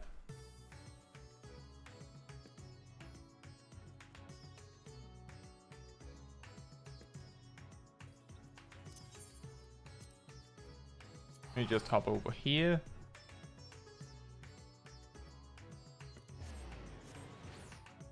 They needed their one tank to be able to effectively communicate with another tank.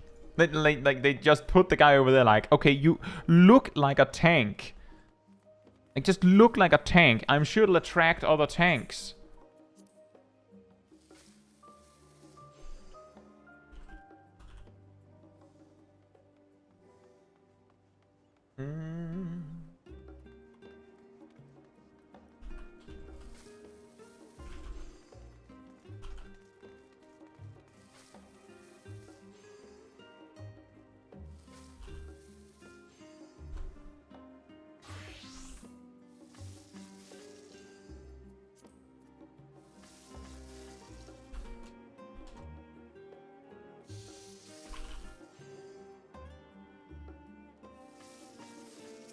Hmm?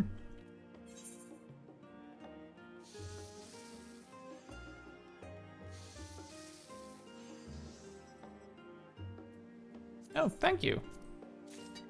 I'm just figuring out the 640 gear. Tank interpreter.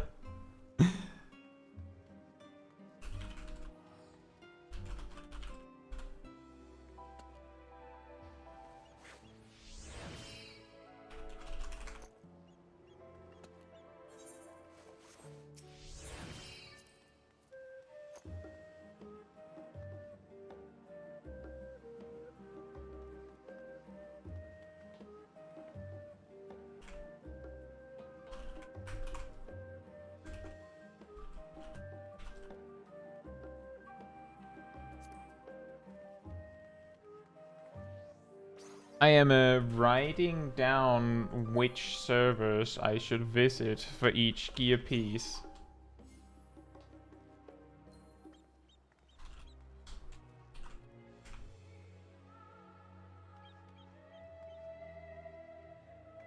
So that we don't waste too much money on that.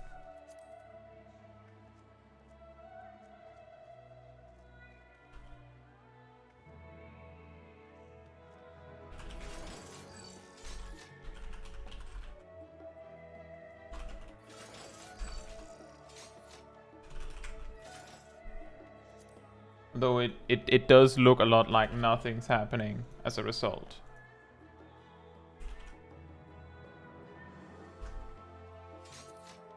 Oh, well, those are cheapest here. That saves me some trouble.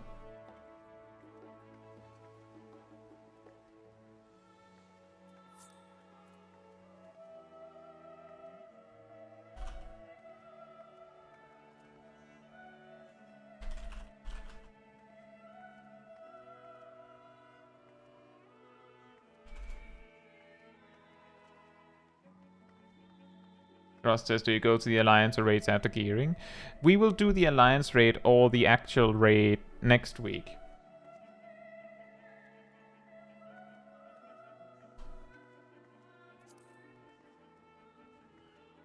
So that we keep it in the same stream. And also because we can't finish either one this week. It's a little too late for that.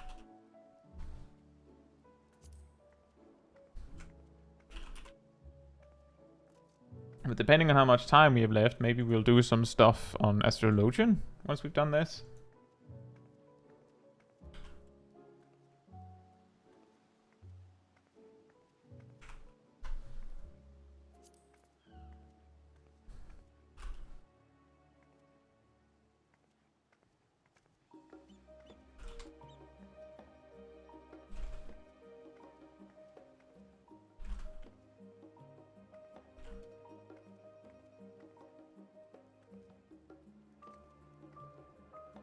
Right, then.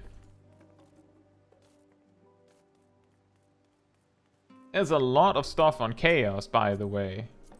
Like the vast majority of the stuff that I need, the vast majority of stuff is cheapest on Chaos. We can go 4 hours overtime. We could. It's just probably not super fun on a Sunday. Like, I'm sure a lot of people would have to go themselves as well because of work and stuff.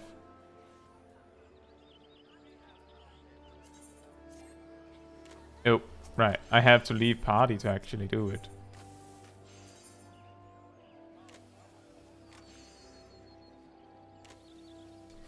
There's a few things on Raiden.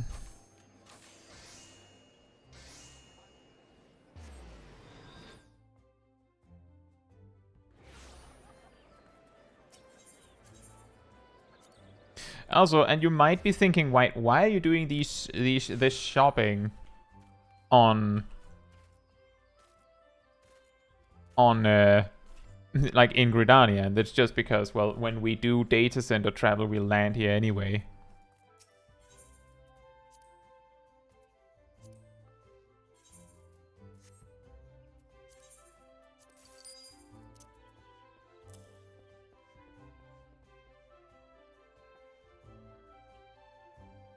How bad is the price on these here? That's good enough.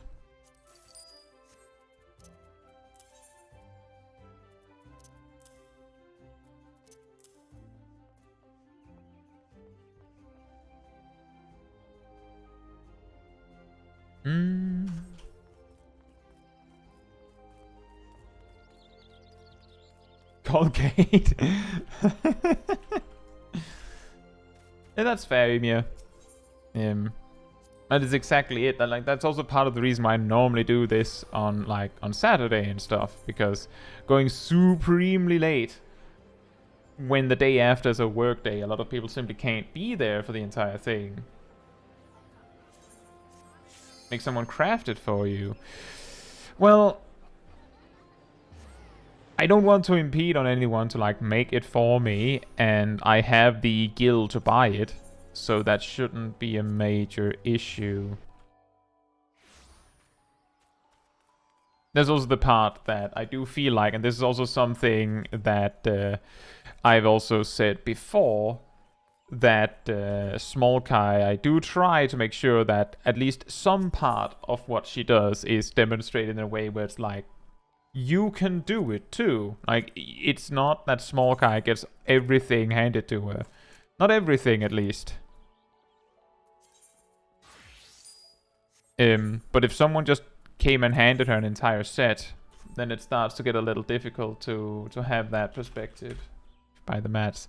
Well, if I bought all the mats and had someone craft it for me, it would also take extremely long. So that would also be difficult.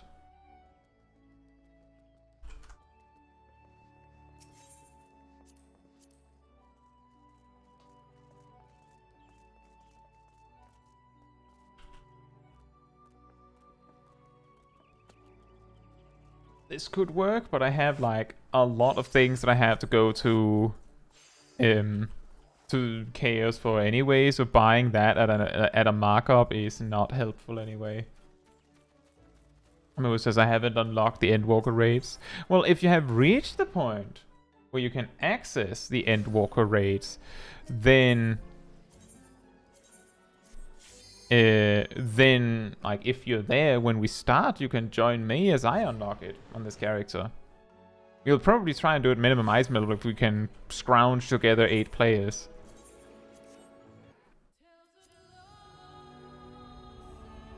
Live data center travel. Now it gets wild. I wonder which data center I'll pick.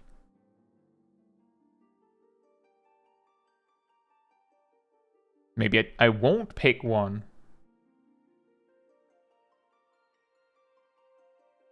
Game?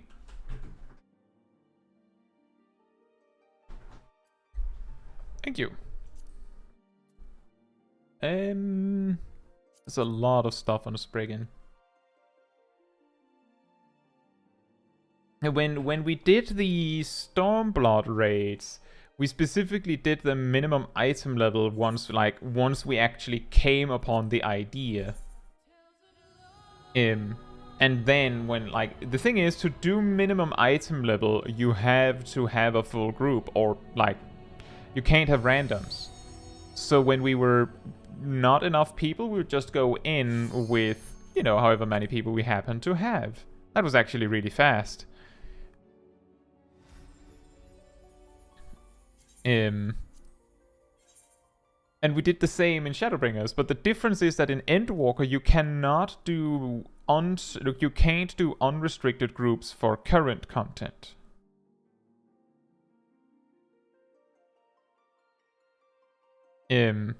Because you can't do that, that means that if we can't bring 8 people in total, then we cannot do the content minimum item level.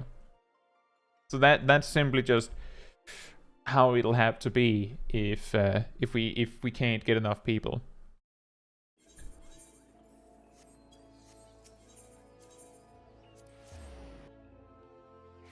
What would the name of the merged Chaos Light Data Center be named?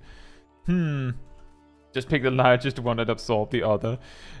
Based on how I've seen Blizzard do this when they merged like servers or realms in World of Warcraft, I could imagine that people would be very mad if you just merged them and just called them all light. Even though it's such a whatever detail.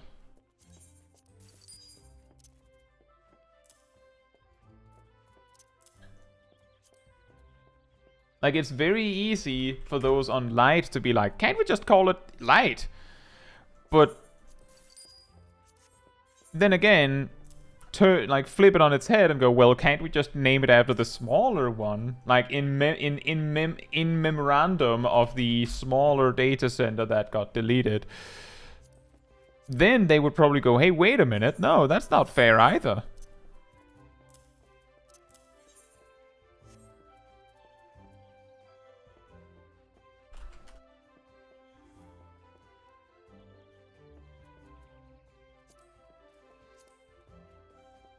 That's good enough.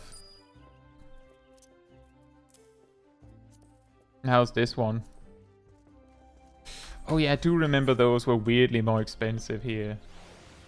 Also, hey Kensley, hope you're doing well.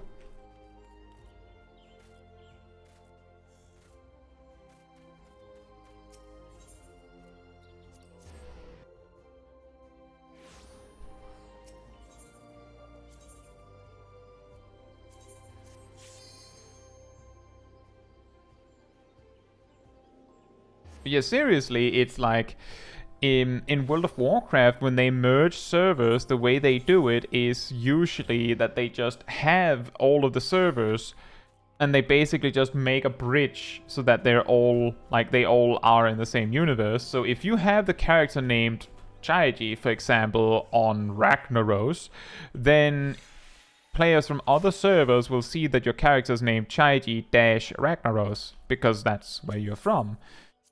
But that also means that there can be multiple people named that same thing because they can be from different servers.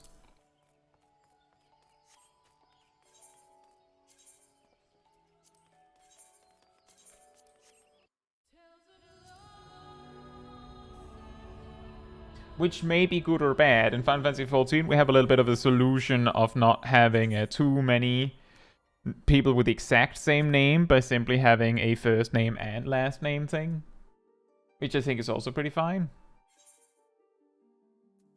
I feel like also having the first name last name thing has this slight effect of making people look a little bit away of just calling themselves the Ruffle Stomper 69 or something. Although they could absolutely do that. They could call themselves Ruffle Stomper space and then 69 with letters.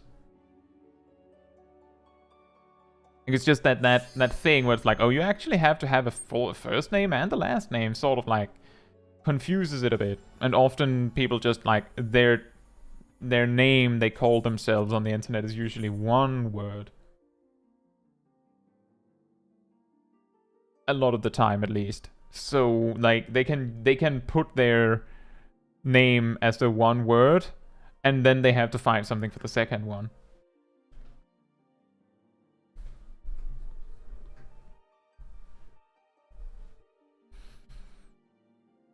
It sounds like a bad idea. Call yourself Ruffle Stomper 69?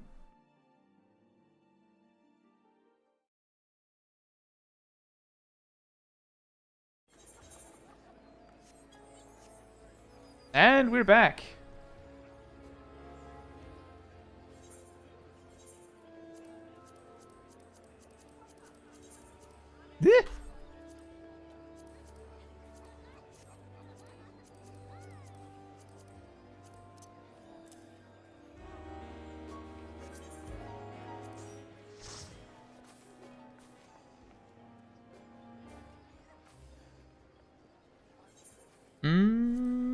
Right. Now we can use this set.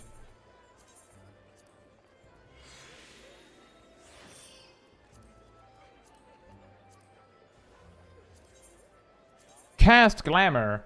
The inverse of glamour. Unglam. Unglams your glam.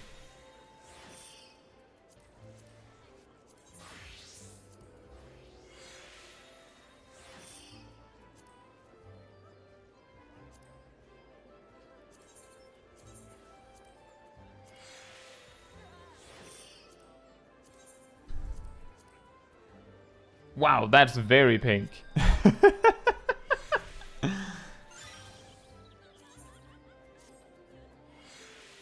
Thank you for coming, Traverse. Nope, you enjoy your day.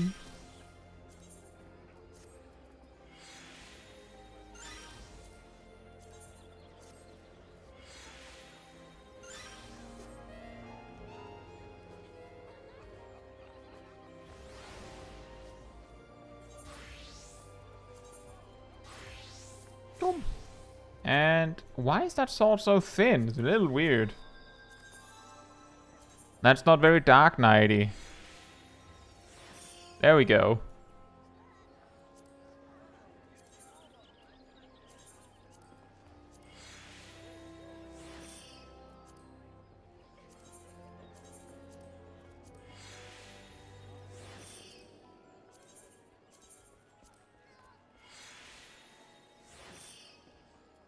Why are those just straight up pants? That's really weird.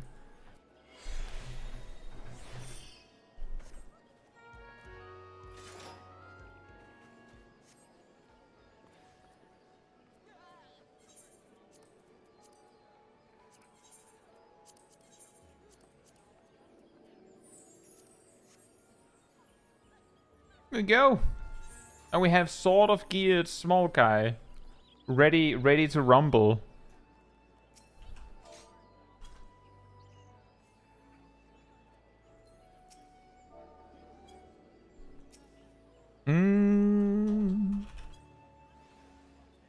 Right. That was the things that we really wanted to be sure we did. Was level up Dark Knight, do the role quests, and then optionally, I guess, get gear so that we're ready for next week, because that means that next week we don't start by going, oh, I have to buy gear first. Alto says, when did you become small? What do you mean? This is an alt.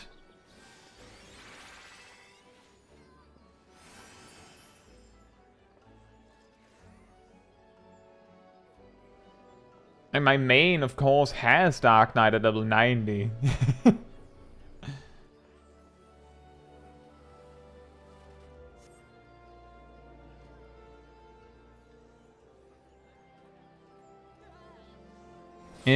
I'm just going over here because there's all the music.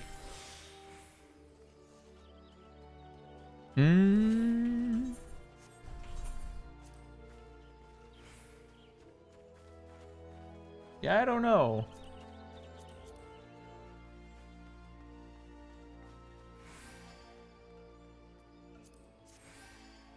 We could, what do we have left?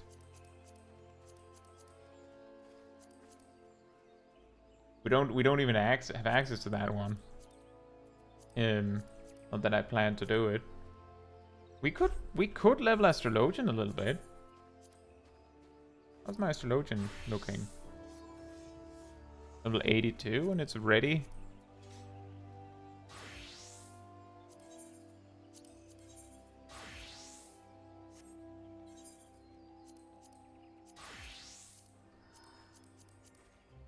I think we could just do Endwalker dungeons. We have time for like a few of them. But before we do that, I have to be right back. And then we'll do it.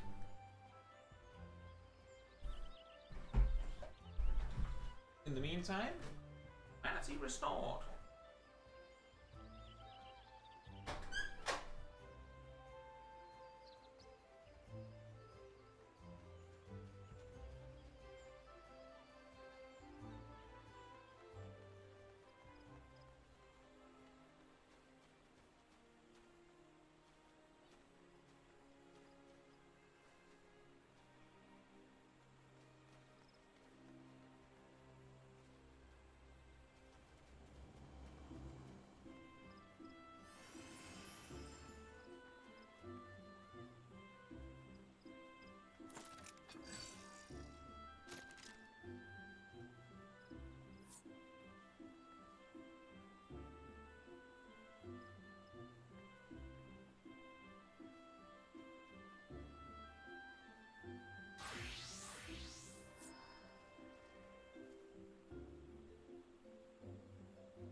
Alright, I'm back.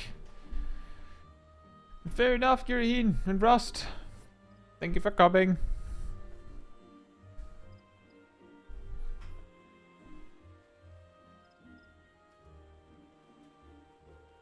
Oh, we're already a 4-man group. A lot of summoner.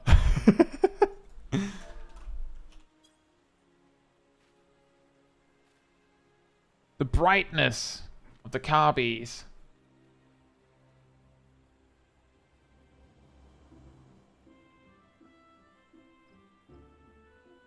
Right. Well, we could do some dungeons.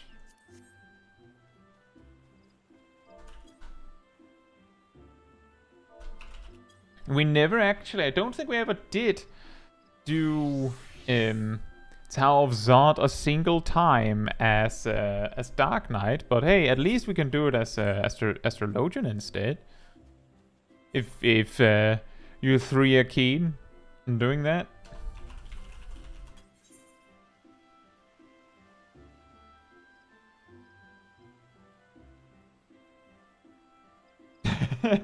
You hate it? Is it that bad?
Of course, and our Scions still have access to Aero 3, which players lost.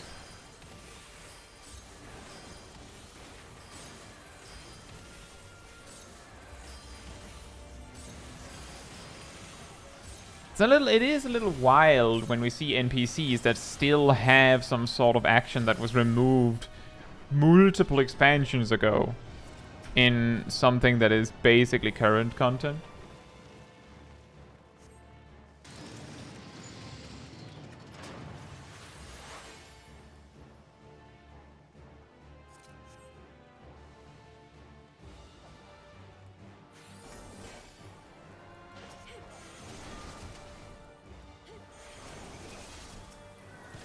The boss mechanics were fast. You play with NPCs in a party? Yes, you can. You can only do so if the entire party is NPCs in the context that I'm thinking of, at least.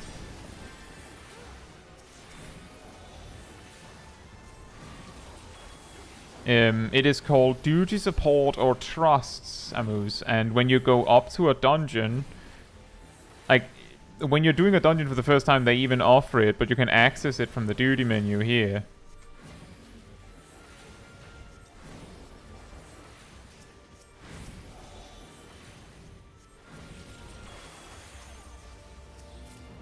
And you can have NPCs instead. However, the NPCs are basically designed from the ground up to be slower than players. Like, they don't really understand how to AoE. They can't do that. And they have a tendency to backload their burst to a point where it's like, it's almost like they'll fight mobs and then eventually be like, we've been fighting these for a while, and then suddenly just turn on the turbo boost. Oh, what I meant by that, Amos, is that in this dungeon, for the first little bit, we're followed by the rest of the Scions. And someone among them was using Aero 3.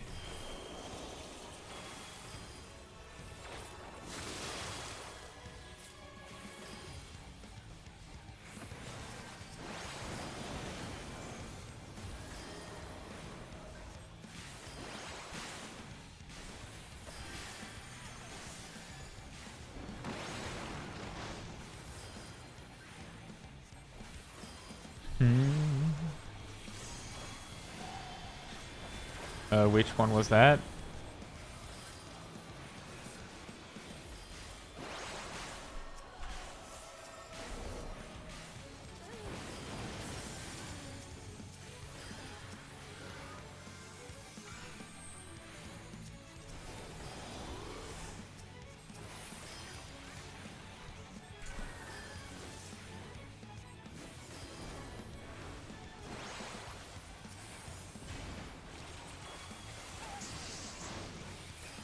Oh, perfect. I was kind of thinking it would be nice with an AoE heal, I guess.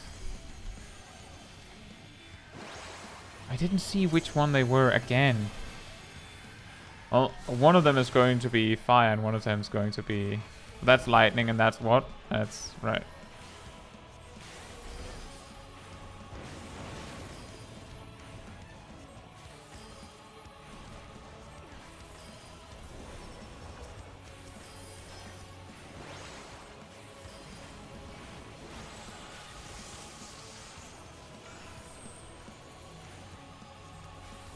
Three big dots.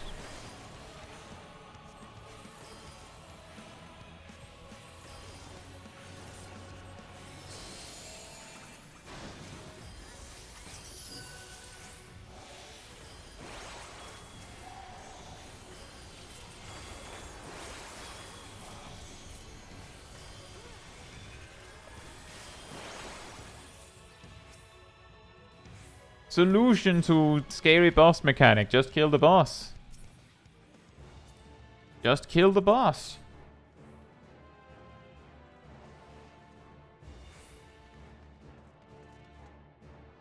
I don't think I've done this dungeon in a really long time as well. Which was even more so a bit unfortunate that Smol Caetsu just so happened to roulette straight past it. Oh, is this the one where you can't... Oh yeah, this is the part where you just can't pull more. This is a really... Ymir says Ifrit is best right now, right? I believe so, that Ifrit is best at level 82, because you don't have your level 86 upgrades yet.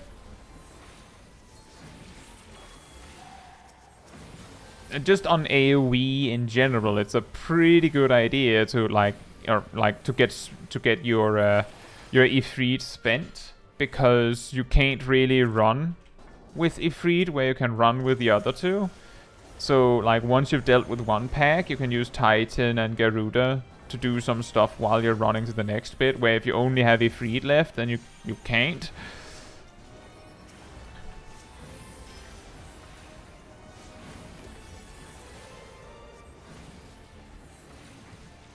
So like it's doubly beneficial to spend Ifrit first in that way.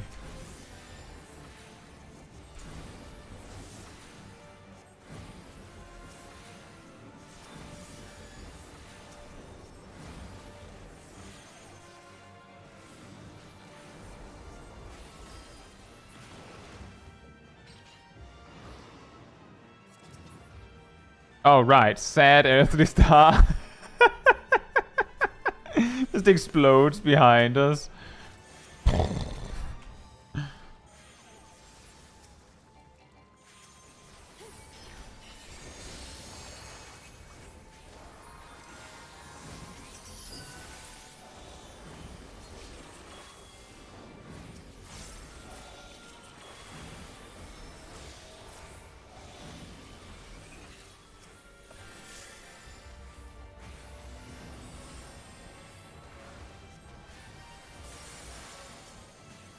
Sorry?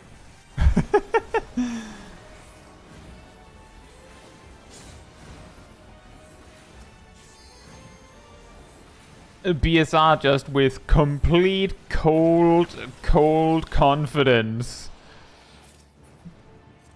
Guy is not going to let me die. Reaches like 1% HP. No Olmgang needed for me.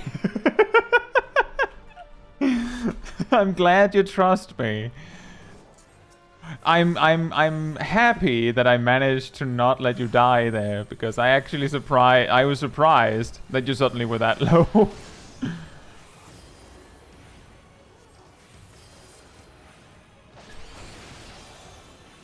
Cool guys don't look at explosions. Yeah, exactly.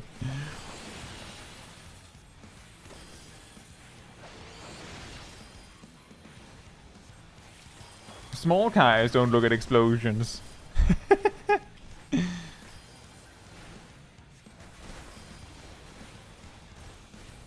Having Kai as a healer is the secret invuln. Ow. Except when I'm not very smart sometimes.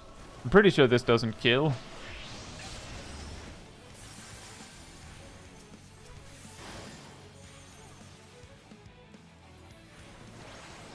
The Manu shall stop.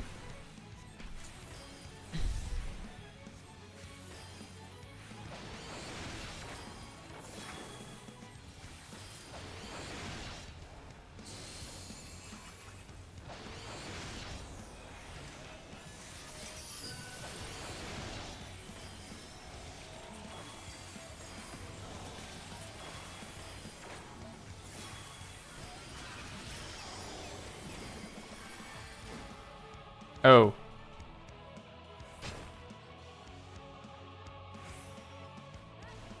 Sad. The sad burst when it gets interrupted with the sad burst.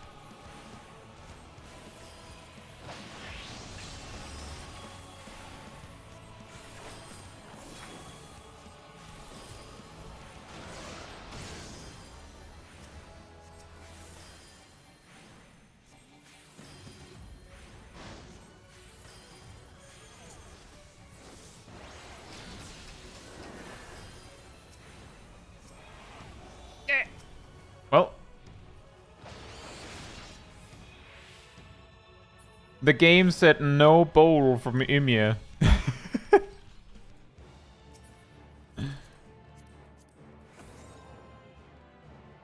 First guy has a bad rotation. Oh yeah, another sad star. That's true as well.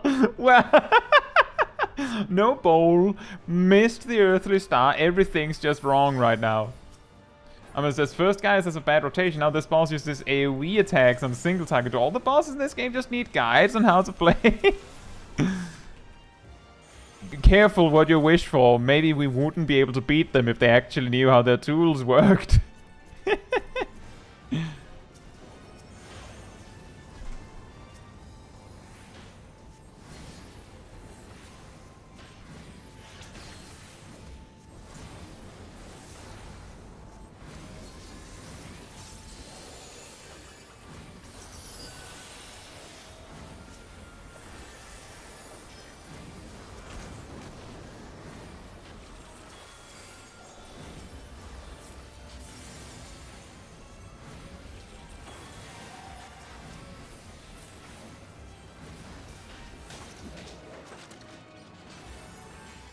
Maybe that's why Xenos was so maybe that's why Xenos was so mad. Every time he tried to fight people, it was like, do you not understand your rotation? Are you just bad? And he finally finds someone who does know how to do a rotation. He's like, my best friend. The only person who knows, the only one that knows how. Like, maybe that's what the Warrior of Light really is. They know how to do a proper rotation.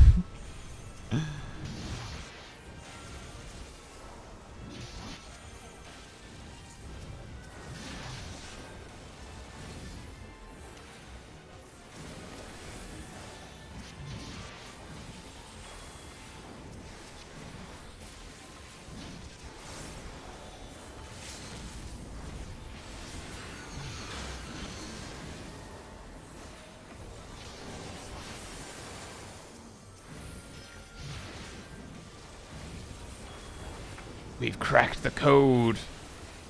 They're all bad.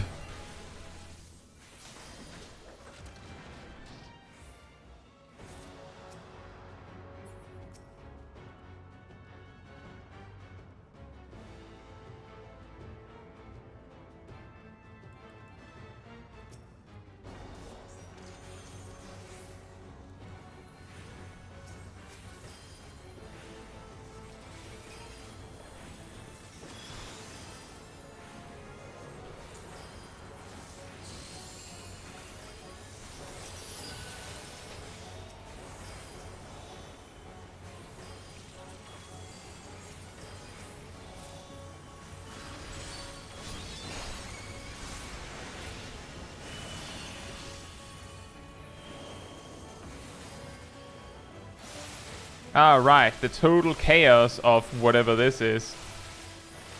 Yeah. Yeah.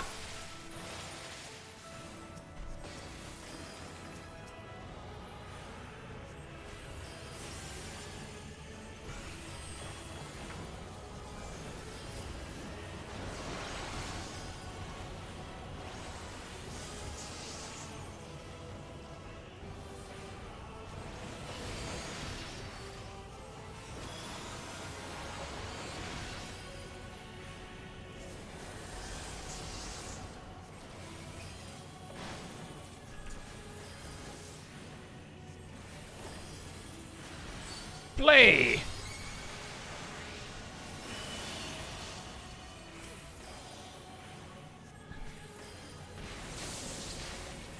All the circle AoEs. Is this the one that finishes with a donut? This is the one that finishes with a stack marker, maybe?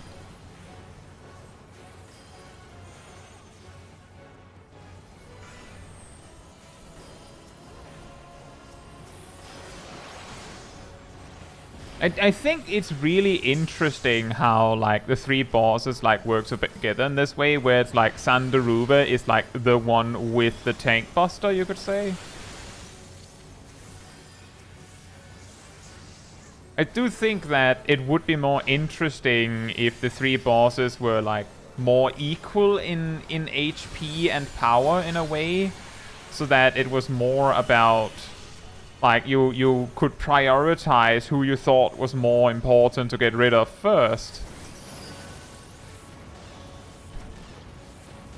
I think that would be a more interesting way to do it, but that's just me. I think that's what sometimes called like a council fight in WoW, where they have like multiple bosses and you can kind of customize your experience with the boss by what order you kill them in.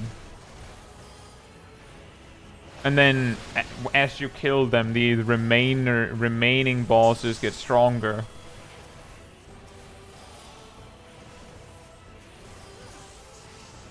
So that maybe you, like, even though there's one particular boss that might be the easiest, so you just leave them for last. If you leave them for last, then they're really, really strong.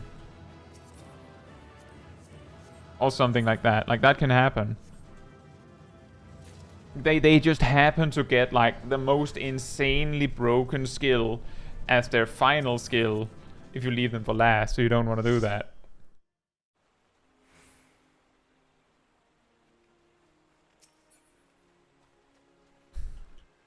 We didn't get a level, but maybe instead of just spamming that, we could just kill some hunt marks.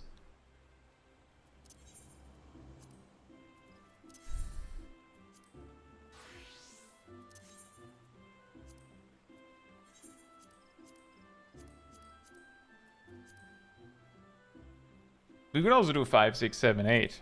That's true.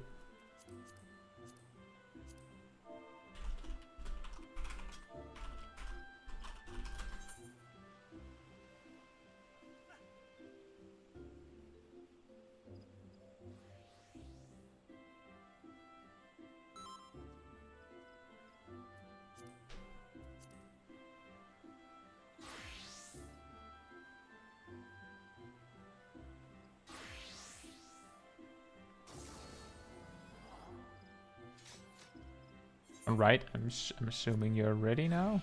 Maybe not.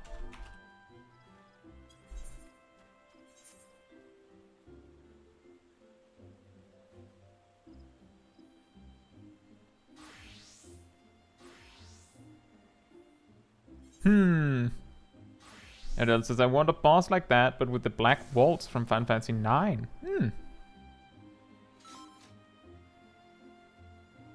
I wonder... Because, like, if you had, like, a council boss in, like, a spammable dungeon, right? Then you would have the problem of either the order you kill them in does not matter. Oh, Matthias Relic. Hey, did you know that warrior can solo this dungeon? you would have either the problem that it doesn't matter what order you kill them in, so you just cleave them all. If that is even an option. That wouldn't be an option. Usually with a council fight, what happens is where you kill one and then the remainders like reset or something.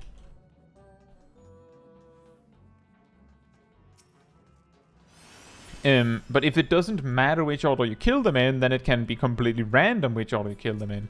On the other hand, if it does matter what order you kill them in, then there will be like the best order to kill them in, and then there will be people that are mad that it isn't done the right way.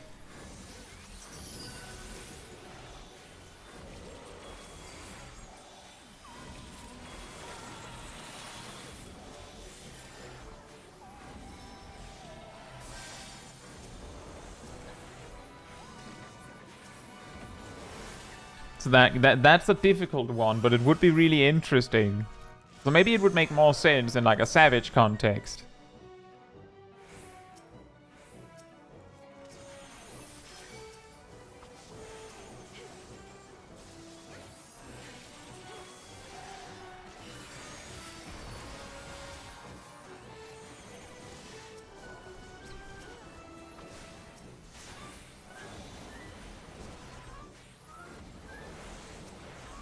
Mm-hmm.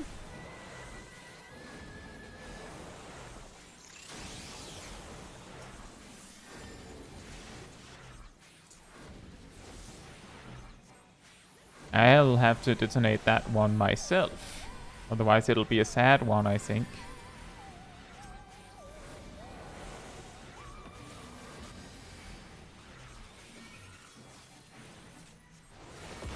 Ow.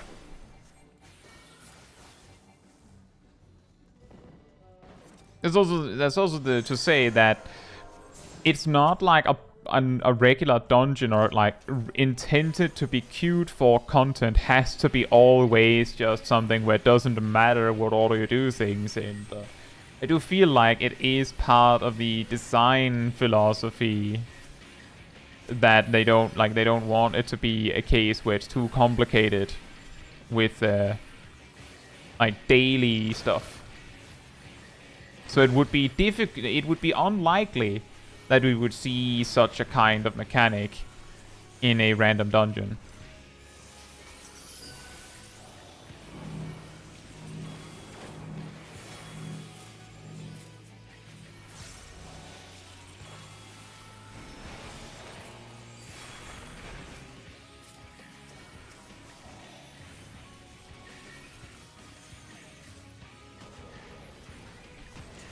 That's mostly what I'm thinking anyway. That's the real problem here. That it would probably just not happen.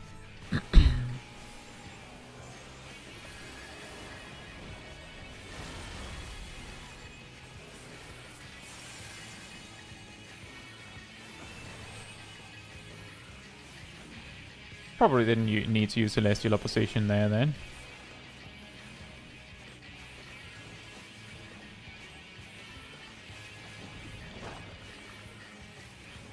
Alright.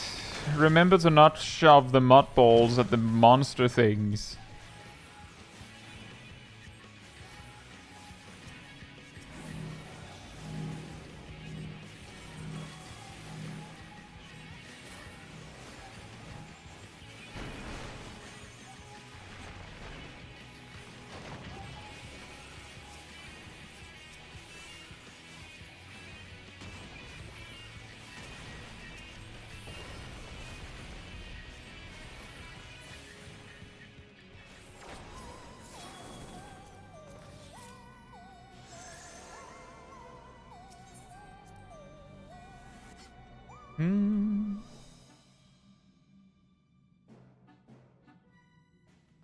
What is the Black Waltz from Final Fantasy IX, Ardell?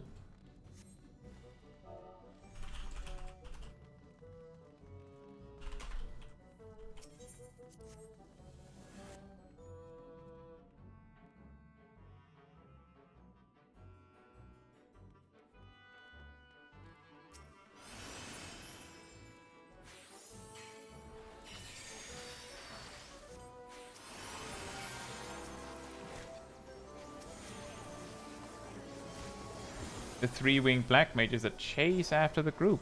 Ah.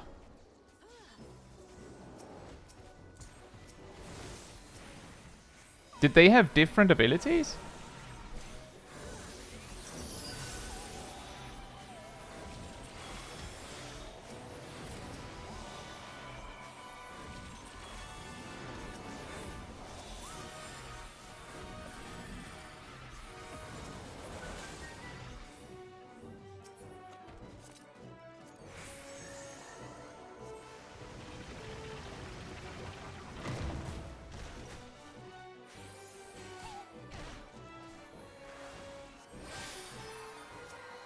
It was not as clearly as the Magus sisters. Fair enough. It was not just it was not exactly that I was like, oh, they have to be like the Magus sisters. It's more that they're like a council fight, like the ones that I thought about in WoW is like, it's often like, for example, it could be like, oh, there's the big tanky guy, and then there's like the mage guy, and then there's like the some sort of maybe a priest or something. Like, who knows? So like each of them very clearly signifies some sort of quality. You could say that the Magus sisters kind of have that, because they, I mean, the one that you have to kill first in that fight is the big bulky one, which would be the tanky one, right? It just so happens it's also the healer. Sad Earthly Star.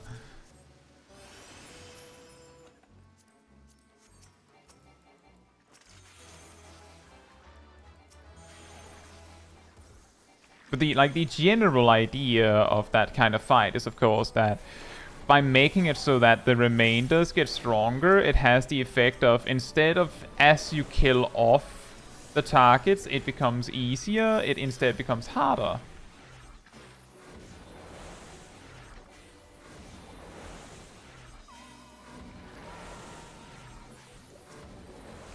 Give Black Waltz 3 a mechanic to make him hit himself if done right as well. Oh.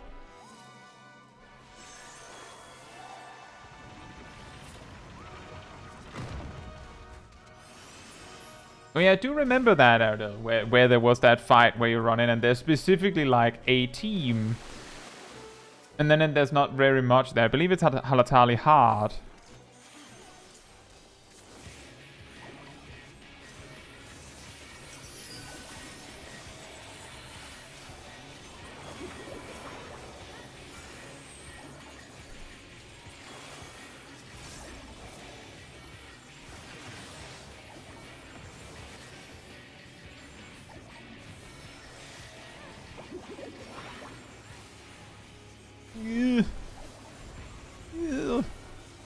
Greed.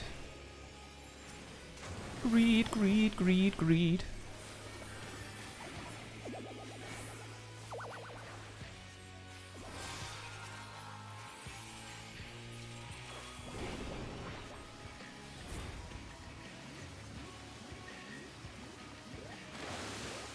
Whee!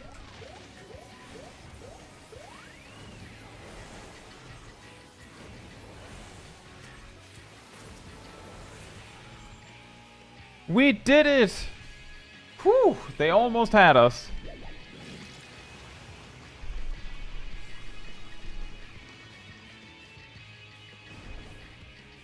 Wah!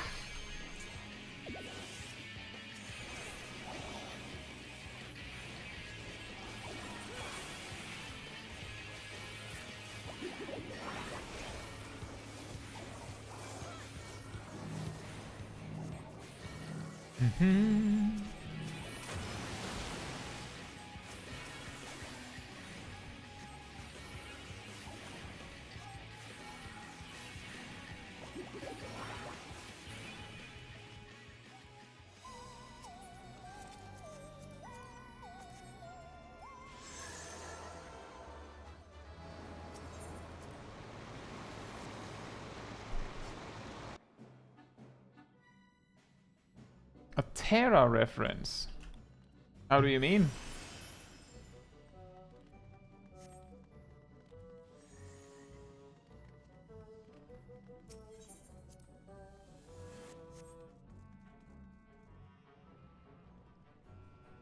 I'm guessing it's a place in a specific Final Fantasy game.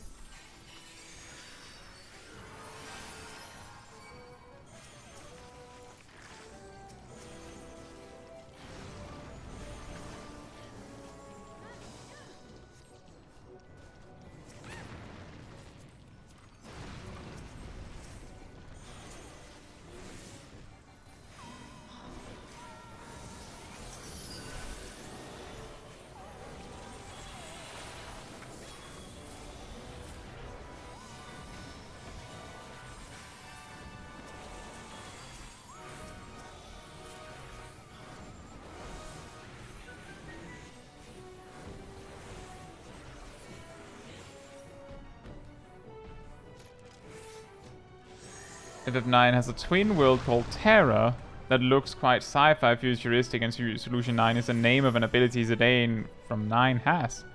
Ah. It could be a FF9 reference. It's not like it, you know, if that is absolutely a reference, if it is, then there's a lot of other things that also line up, because there's also players that have said, well, I mean, there are some things that make Viper feel very, very referential to FF9. So maybe Dawn Trail is like, there's a lot of Dawn Trail things that are just, how about we just reference FF9 like crazily, crazy? It could be.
It is hard because there's a lot of Final Fantasy games, and of course we want to see references to our favorites in 14, but then again there also needs to be space for 14 itself to, you know, exist in 14. So there's only so much time and so much space for references, and it also has to be good references that are worth the effort.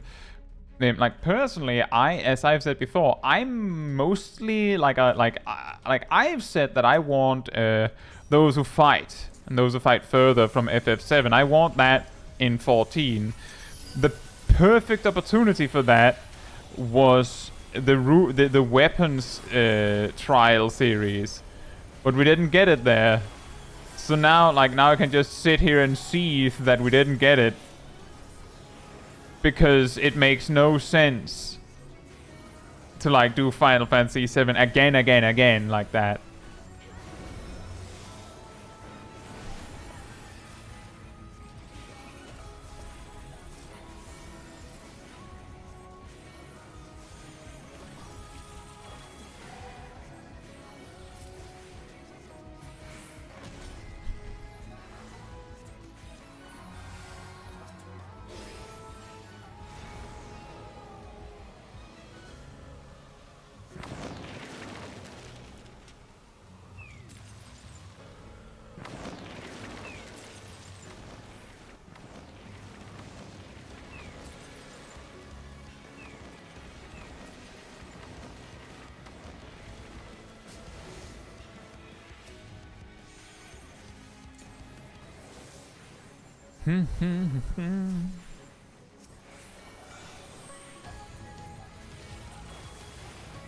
But there's also the additional argument against doing 7 is that an incredibly handy thing with making references to other Final Fantasy games is that it's an excellent way for them to advertise for Final Fantasy game that maybe you missed. Like, for example, 10 and 9, with the references that they got, could, people then go, oh, well, what's the origin of this thing? And then, this reference causes people to pick up the game who would have never played it otherwise. But 7 gets so much attention with the whole, remake and rebirth and all that, that it probably... And it also is, extremely well known, so it probably didn't need the extra help in the first place. So it makes sense that it would have less references in 14, simply because It has plenty. It doesn't need it.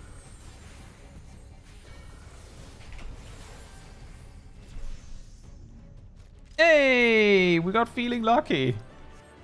Got the challenge done.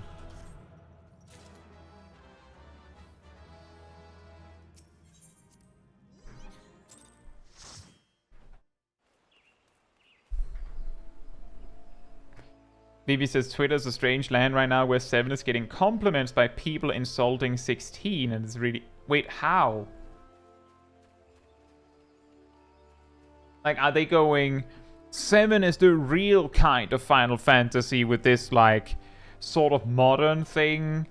And 16 is wrong because it's, like, you know, more medieval fantasy. Which is ridiculous. Of course. Like, because it's both of them are Final Fantasy. Is it something like that?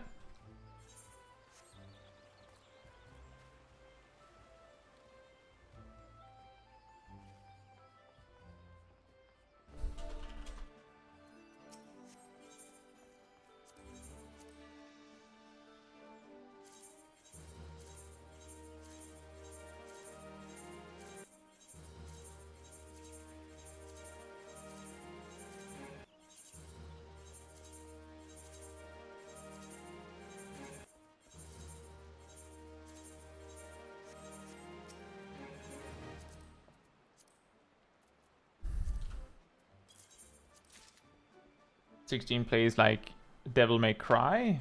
Some people didn't like that. Yeah, I mean, there's also people that don't like the 7 remakes because they don't play like 7. Hey Ham, hope you're doing well.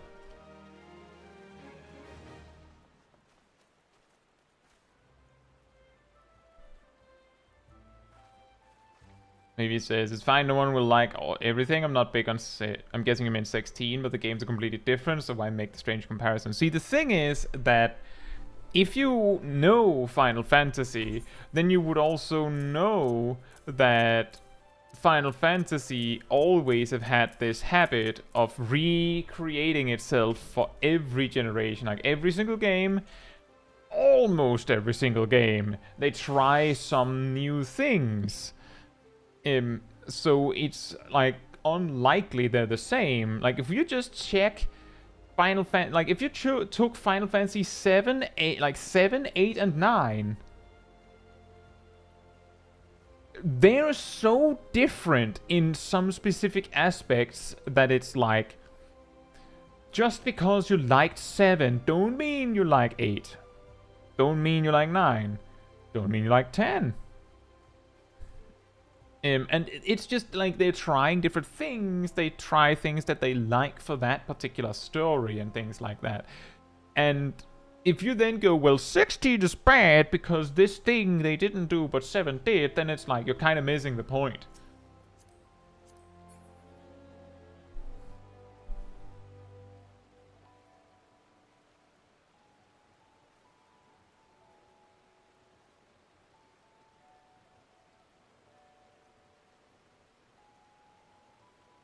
Yeah, so, like, personally, like, part of the reason why, just to, like, give a little bit of background to me, which probably also aligns with how Umiya, like, views it, like, where they prefer 3, is that my first Final Fantasy game was 7. My second Final Fantasy game was 1. And then 2, briefly, but I didn't actually like that one. Didn't really get it. So I didn't get very far.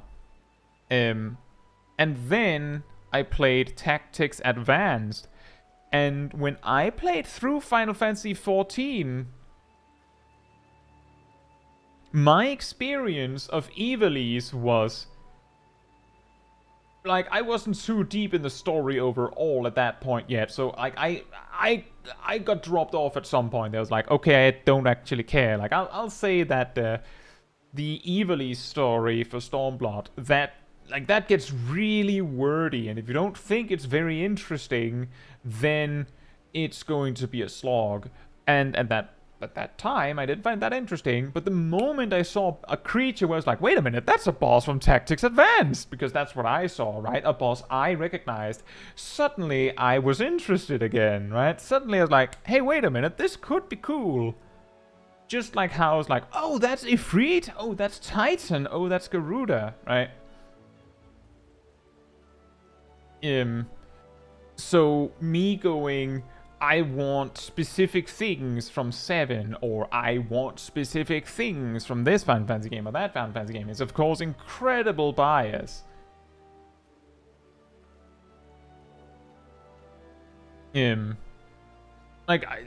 Which also perfectly matches with me being like, I want something from some sort of collaboration with Stranger of Paradise. Like, I think that game is incredible. And the most amazing thing with Strangers of Paradise, if they had some sort of collab with 14, is that just like 14 references all the other Final Fantasy games extremely hard. Like, Stranger of Paradise does basically just that. Like, it's the whole way. Like, one of the first stages in the game is Sastasha. Like, literally. Sastasha from 14. And you basically just go through the game where it's like, oh, this stage is Sector 7. And then you're like, oh yeah, this is an area from Final Fantasy 7. That's what you mean.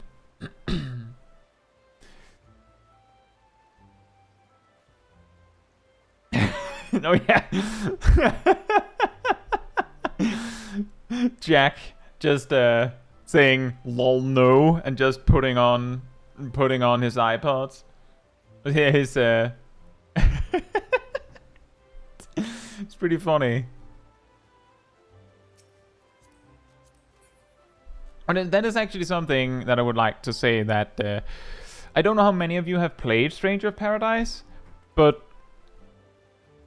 the trailers and like stuff you'll see if you look around. Exactly, Samantha. The trailers and things they show off to get you interested in the game is actually mostly really early in the story. And a lot of the story starts with Jack just being like, we must kill Chaos! Chaos! Chaos! Where's Chaos? If Chaos is not there, then I don't care. Where's Chaos? And then then later the story like flips. I don't want to like spoil what that is, but the point is that that's not the whole story.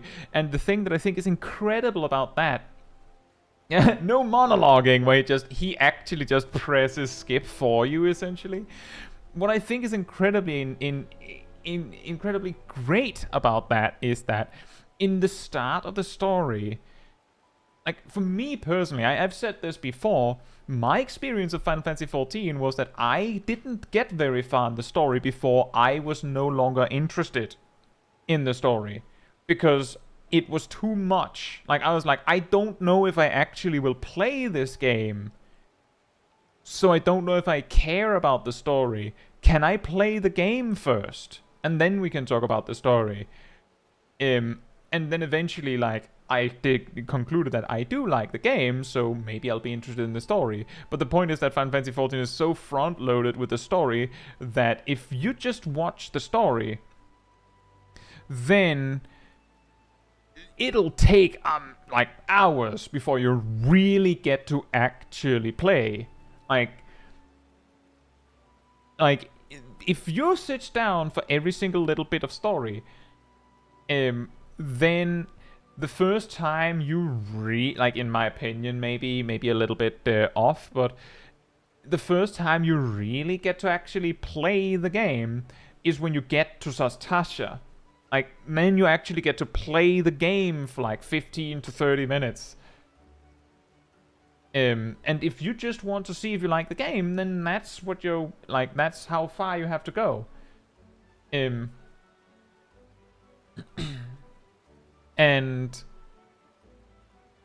like, how this relates to Stranger of Paradise is that the entire first, like, half of the game is just the main character not caring about the story. Like, he's basically me.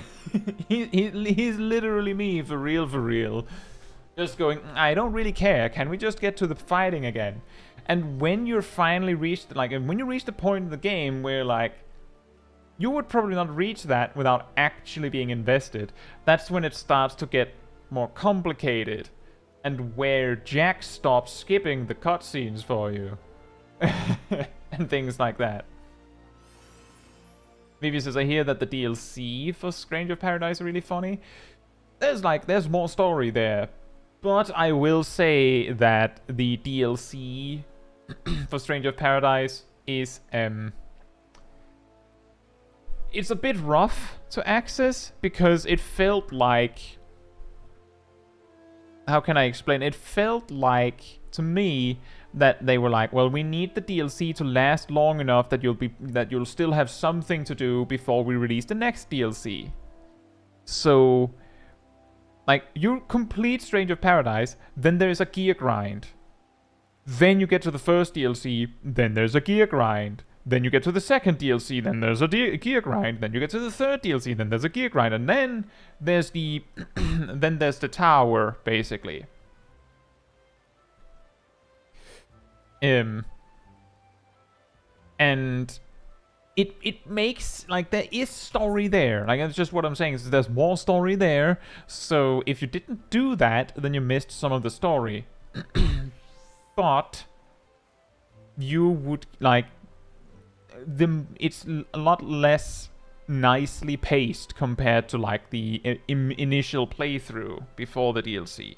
Also, some of the DLC adds some crazy stuff, like, if you don't want to, if you want a proper challenge, make sure you don't use the guns. The guns are too good. Like, way too good.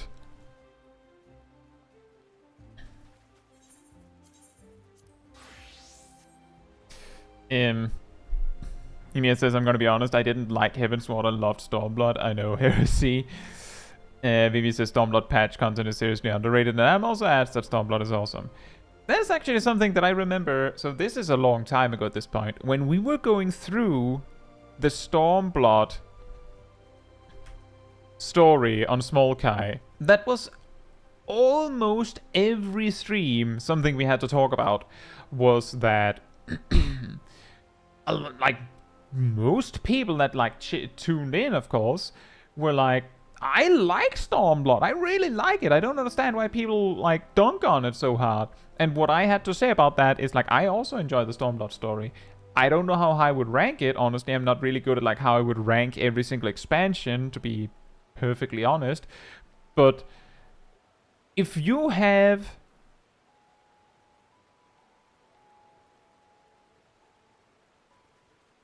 5 excellent stories, and all 5 are exceptionally good, one of them has to be worse than the others. It's basically FF logs, right? You have every job is good. Every single job is good, but one of them has to be the least best, right? The least strong one, if everyone is strong. And for some reason, Stormblood happens to rank lowest for a lot of people. And I also enjoyed A Realm Reborn, but I know that after doing it again on Smol Kai, like, I learned that I do in fact enjoy it after I did it again. But before I had redone it on Smol Kai, I was like, I had this, like, there was this black box of story. Like, if I was, like, trying to sell someone on the game, I would have, like, this, well, A Realm Reborn it's not that, like, if you enjoy it, great, but if you don't, that's understandable. It gets better, you just have to, like, muscle through it, because it gets better, so if you like the gameplay, you wait till you get to Heavensward. It'll be way better then, trust me. That's not a very good way to sell someone on something. Oh, you just have to play the game for hundreds of hours, and then it gets good. But yeah, that is also the reason why, the reason why I usually call the A Realm Reborn post game the Stone Wall, because you need to beat that one.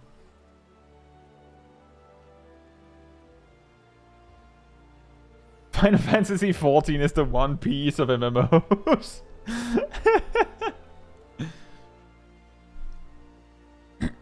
Vivi says, I love Final Fantasy 13, so I'm used to defending my personal taste. And yeah, 13 is also one that I believe is universally not very well liked.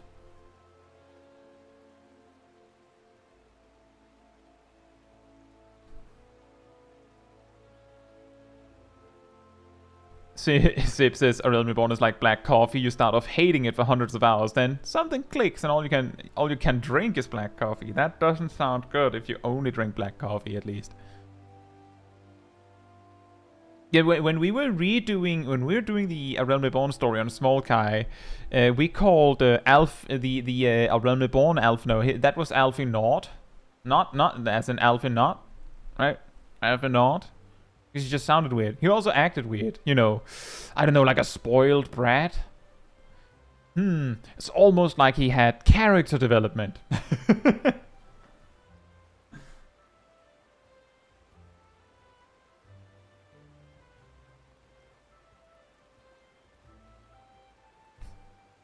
A little lordling.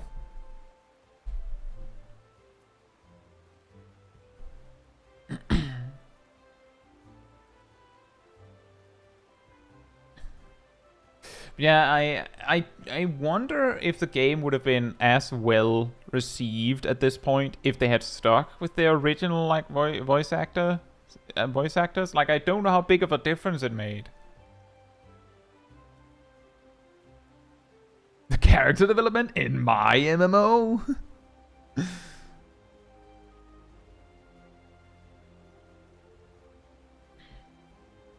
And also, like, that actually also, regarding character development, that reminds me of the cutscene at the end of Shadowbringers, where Alizé is really annoyed that it feels like her and Alphino basically accomplished nothing, but like personally, in Shadowbringers, like character progression-wise.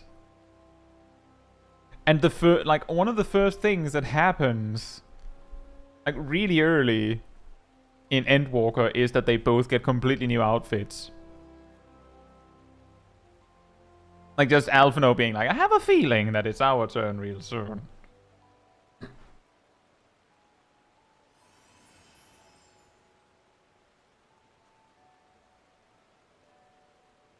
Oh yeah, what was it? Was it... I don't know, do I remember this wrong, but wasn't it the A Realm Reborn voice actors were not British, but were like basically instructed to do a British accent, whereas the ones we have now don't have to do that? Is that right? Do I remember that right?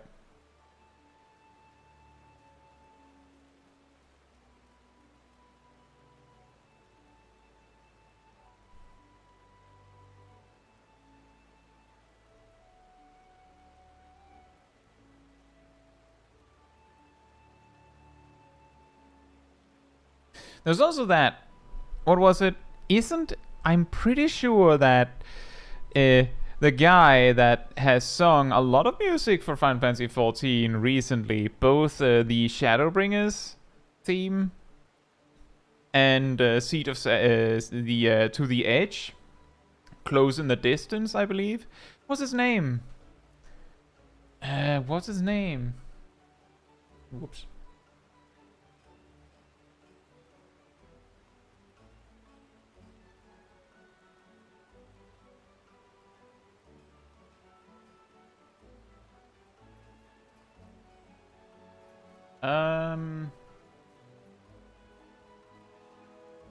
Jason Charles Miller.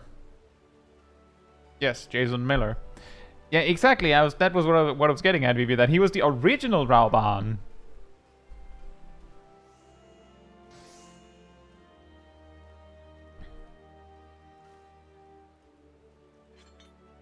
That is a pretty funny little detail. Anyway, Look, it's Blue Kai. Caetsu Chaiji. It's the evil one. With that said, maybe we should look for place to take a picture for the next stream. Where does the Pandemonium story start?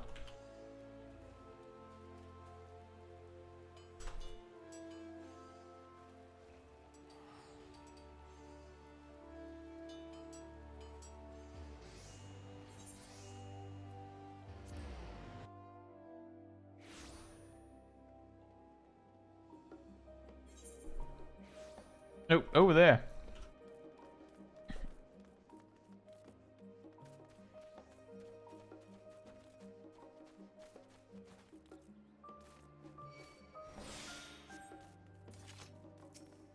Look, it's a Lalafell!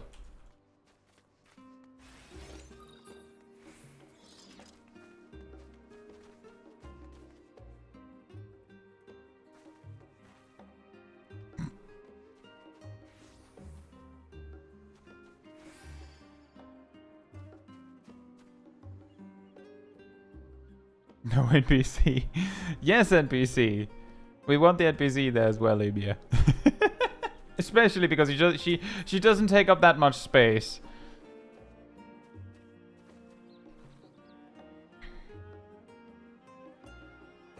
If you want to be on the picture, you're welcome to be on the picture, of course. If you don't want to be on the picture, you don't have to.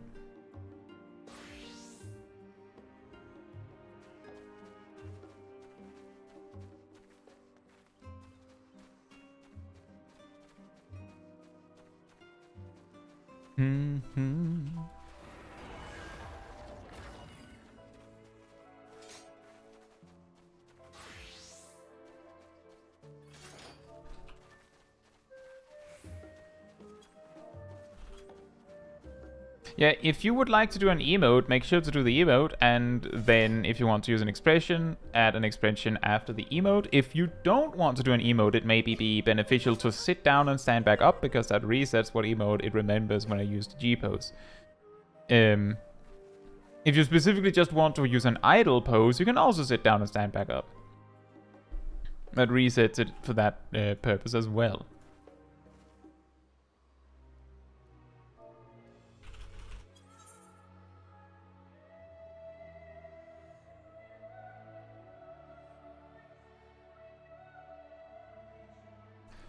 And don't worry, the quest marker will disappear.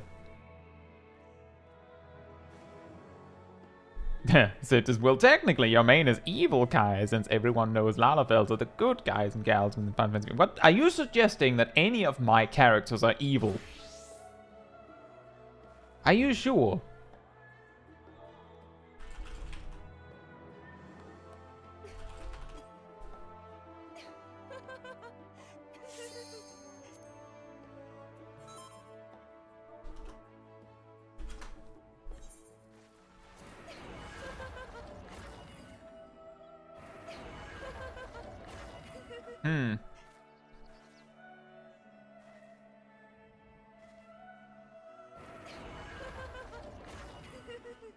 That sword is really big now that I think about it.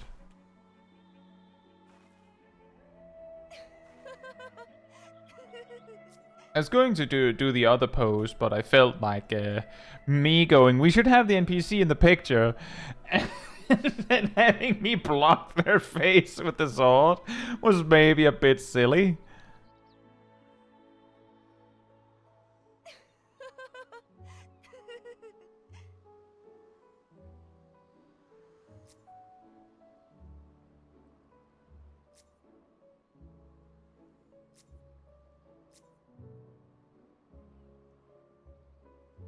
Vivi says, you can freeze motion for each person individually? Yes. You just use 2. You press 2. It's this one, as opposed to this one. You look very concerned. Wow.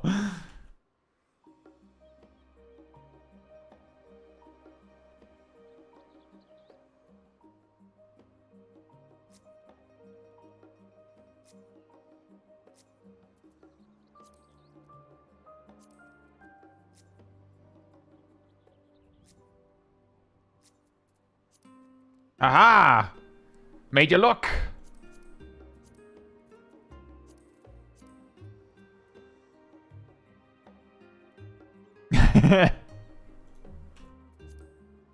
That's actually a good point.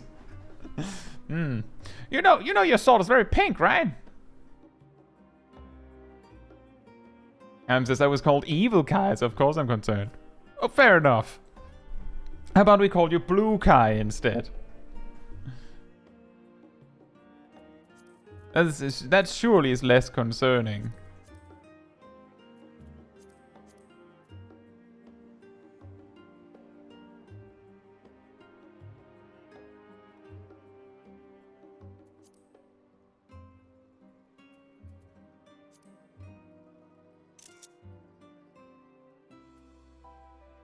Also, hey Jeff, hope you're doing well.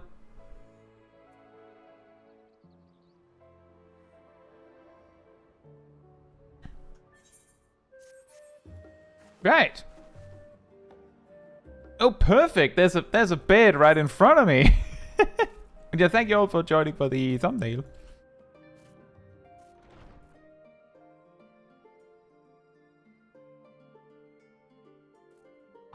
Thank you, Jeff.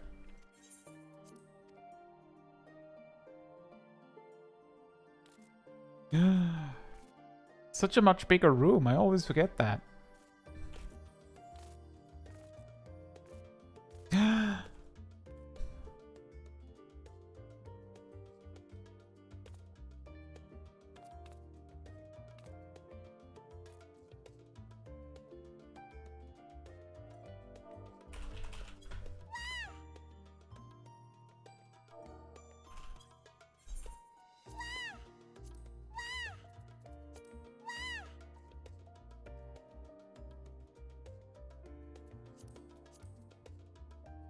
That's a little spooky lighting. Can we do it a little less spooky? Apparently not. This table is in the way.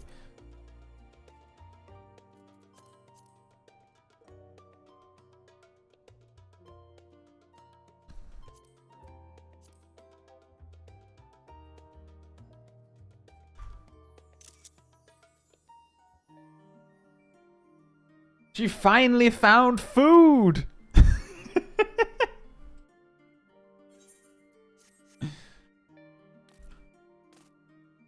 Right.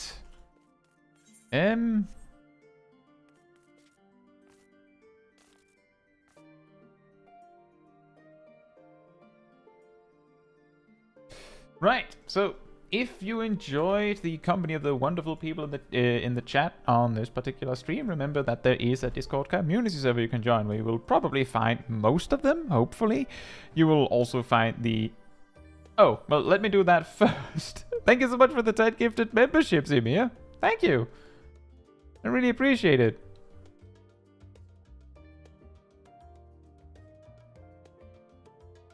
I do recognize some names from earlier today there, at least. I hope you all enjoy the emotes and everything else that comes with the membership. Thank you. And thank you, Emir. Should we be concerned about Smol Kai's health with all the candy in her room? No, probably not. Yeah.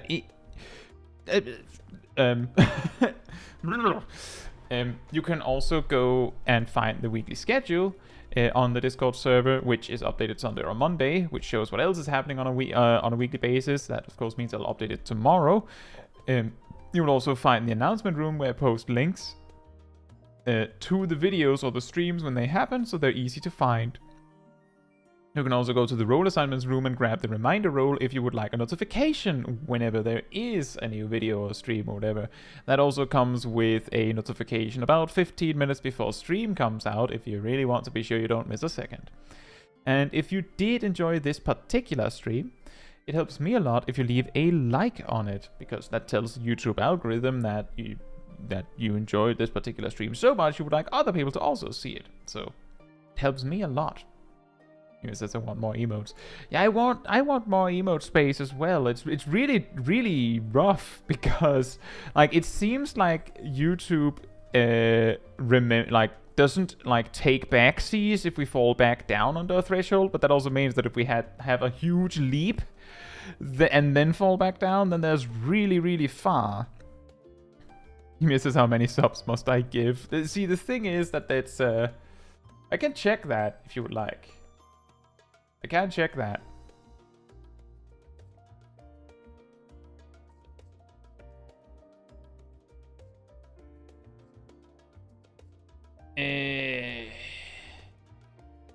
How many emotes do we have?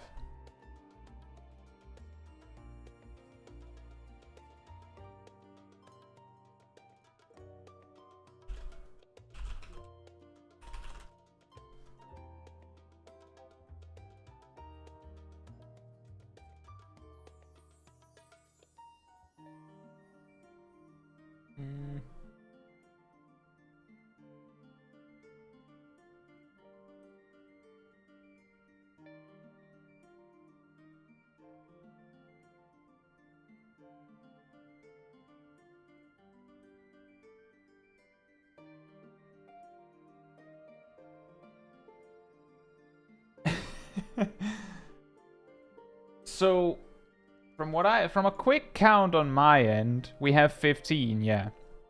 To go to 16, we need to have 150 memberships in total. Then we get 1 additional slot. And right now, I believe we're at 117. So like, I wouldn't want us getting 1 additional emote to like hang on your shoulders, Ymir. Because what will happen is that then if we want 1 more slot after that, then like the distance becomes even further, and it's a little much for 1 person to pay, you know. Like I wouldn't say I don't want to say, like, I'm not saying that I don't appreciate your generosity, and I would, of course, appreciate it, absolutely. It is funny. I'm just saying, you know, be careful you don't, that you don't overspend on me. But I do appreciate it very much. Do it for the memes, guys. Yeah, we did have, I believe it was in December, where we had an absolutely insane explosion of memberships for a bit. Mia says, "Can I choose the next emote then?" I mean, if you want to, like, if you did it, like, I have the emotes that I have right now, and like I'm aiming to eventually get a batch of more emotes, but right now the ones we have are those that we have on Discord. So I don't know if you would want to choose among those, but I still do stand by. I think it would be maybe a little crazy, don't you think? Like, let me put it like this: if someone specifically went, basically just, you know, grabbed their wallet and was like, okay, so how many members does it take to get 1 more emote slot? And then they just go, can I choose the emote among the ones that there are there? Then I would probably say yes. It's just that I can't go, yes, and you can also choose what emote I then, like, commission or something like that. That I can't do. Like, the specific whole thing is that I would probably buy in bulk, both because that makes it easier for the artist, and it also means that, like, maybe there's a little bit more value in that. It takes a lot of time to do all this in the first place. You did mean from the ones on Discord. Fair enough. If you did, then you could choose that, but I do assume that you're joking.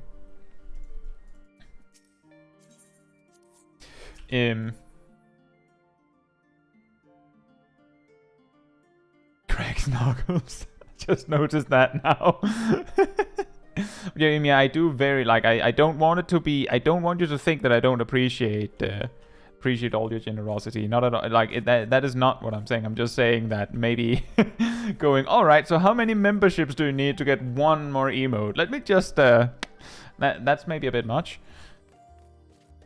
There's also the possibility that that many membership gifts wouldn't land on anyone, right? I don't actually know how that works, so let me just not try and spy on that, because I don't know.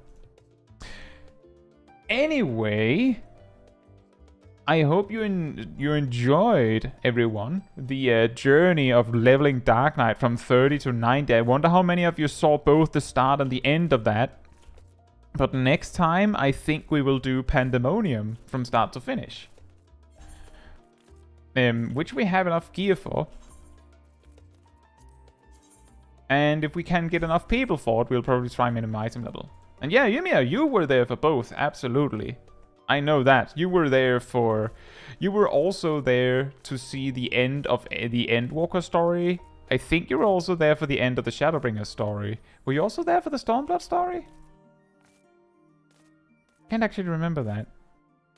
Do remember that there was a lot of people that was hanging out in the streams back in A Realm Reborn to Stormblood days that gradually disappeared.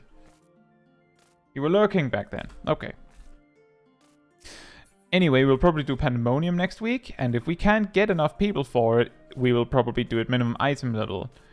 And that doesn't require anything specific of the people coming, it's just for fun. It doesn't make it that much harder, it just makes it more interesting. And then the week after, we'll probably do the Myths of the Realm.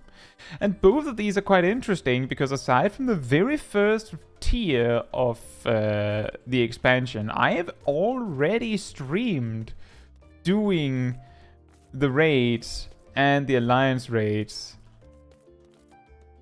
on the channel, on my main. So like, it's another set of just re-experiencing it with Smol Caetsu instead.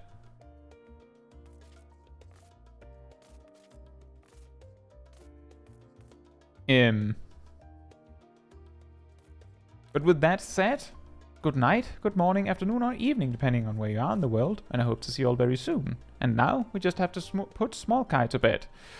Who goes to bed with a giant... No, wait, she actually puts that away, but she sleeps in full plate armor. With that said, good night. Good night.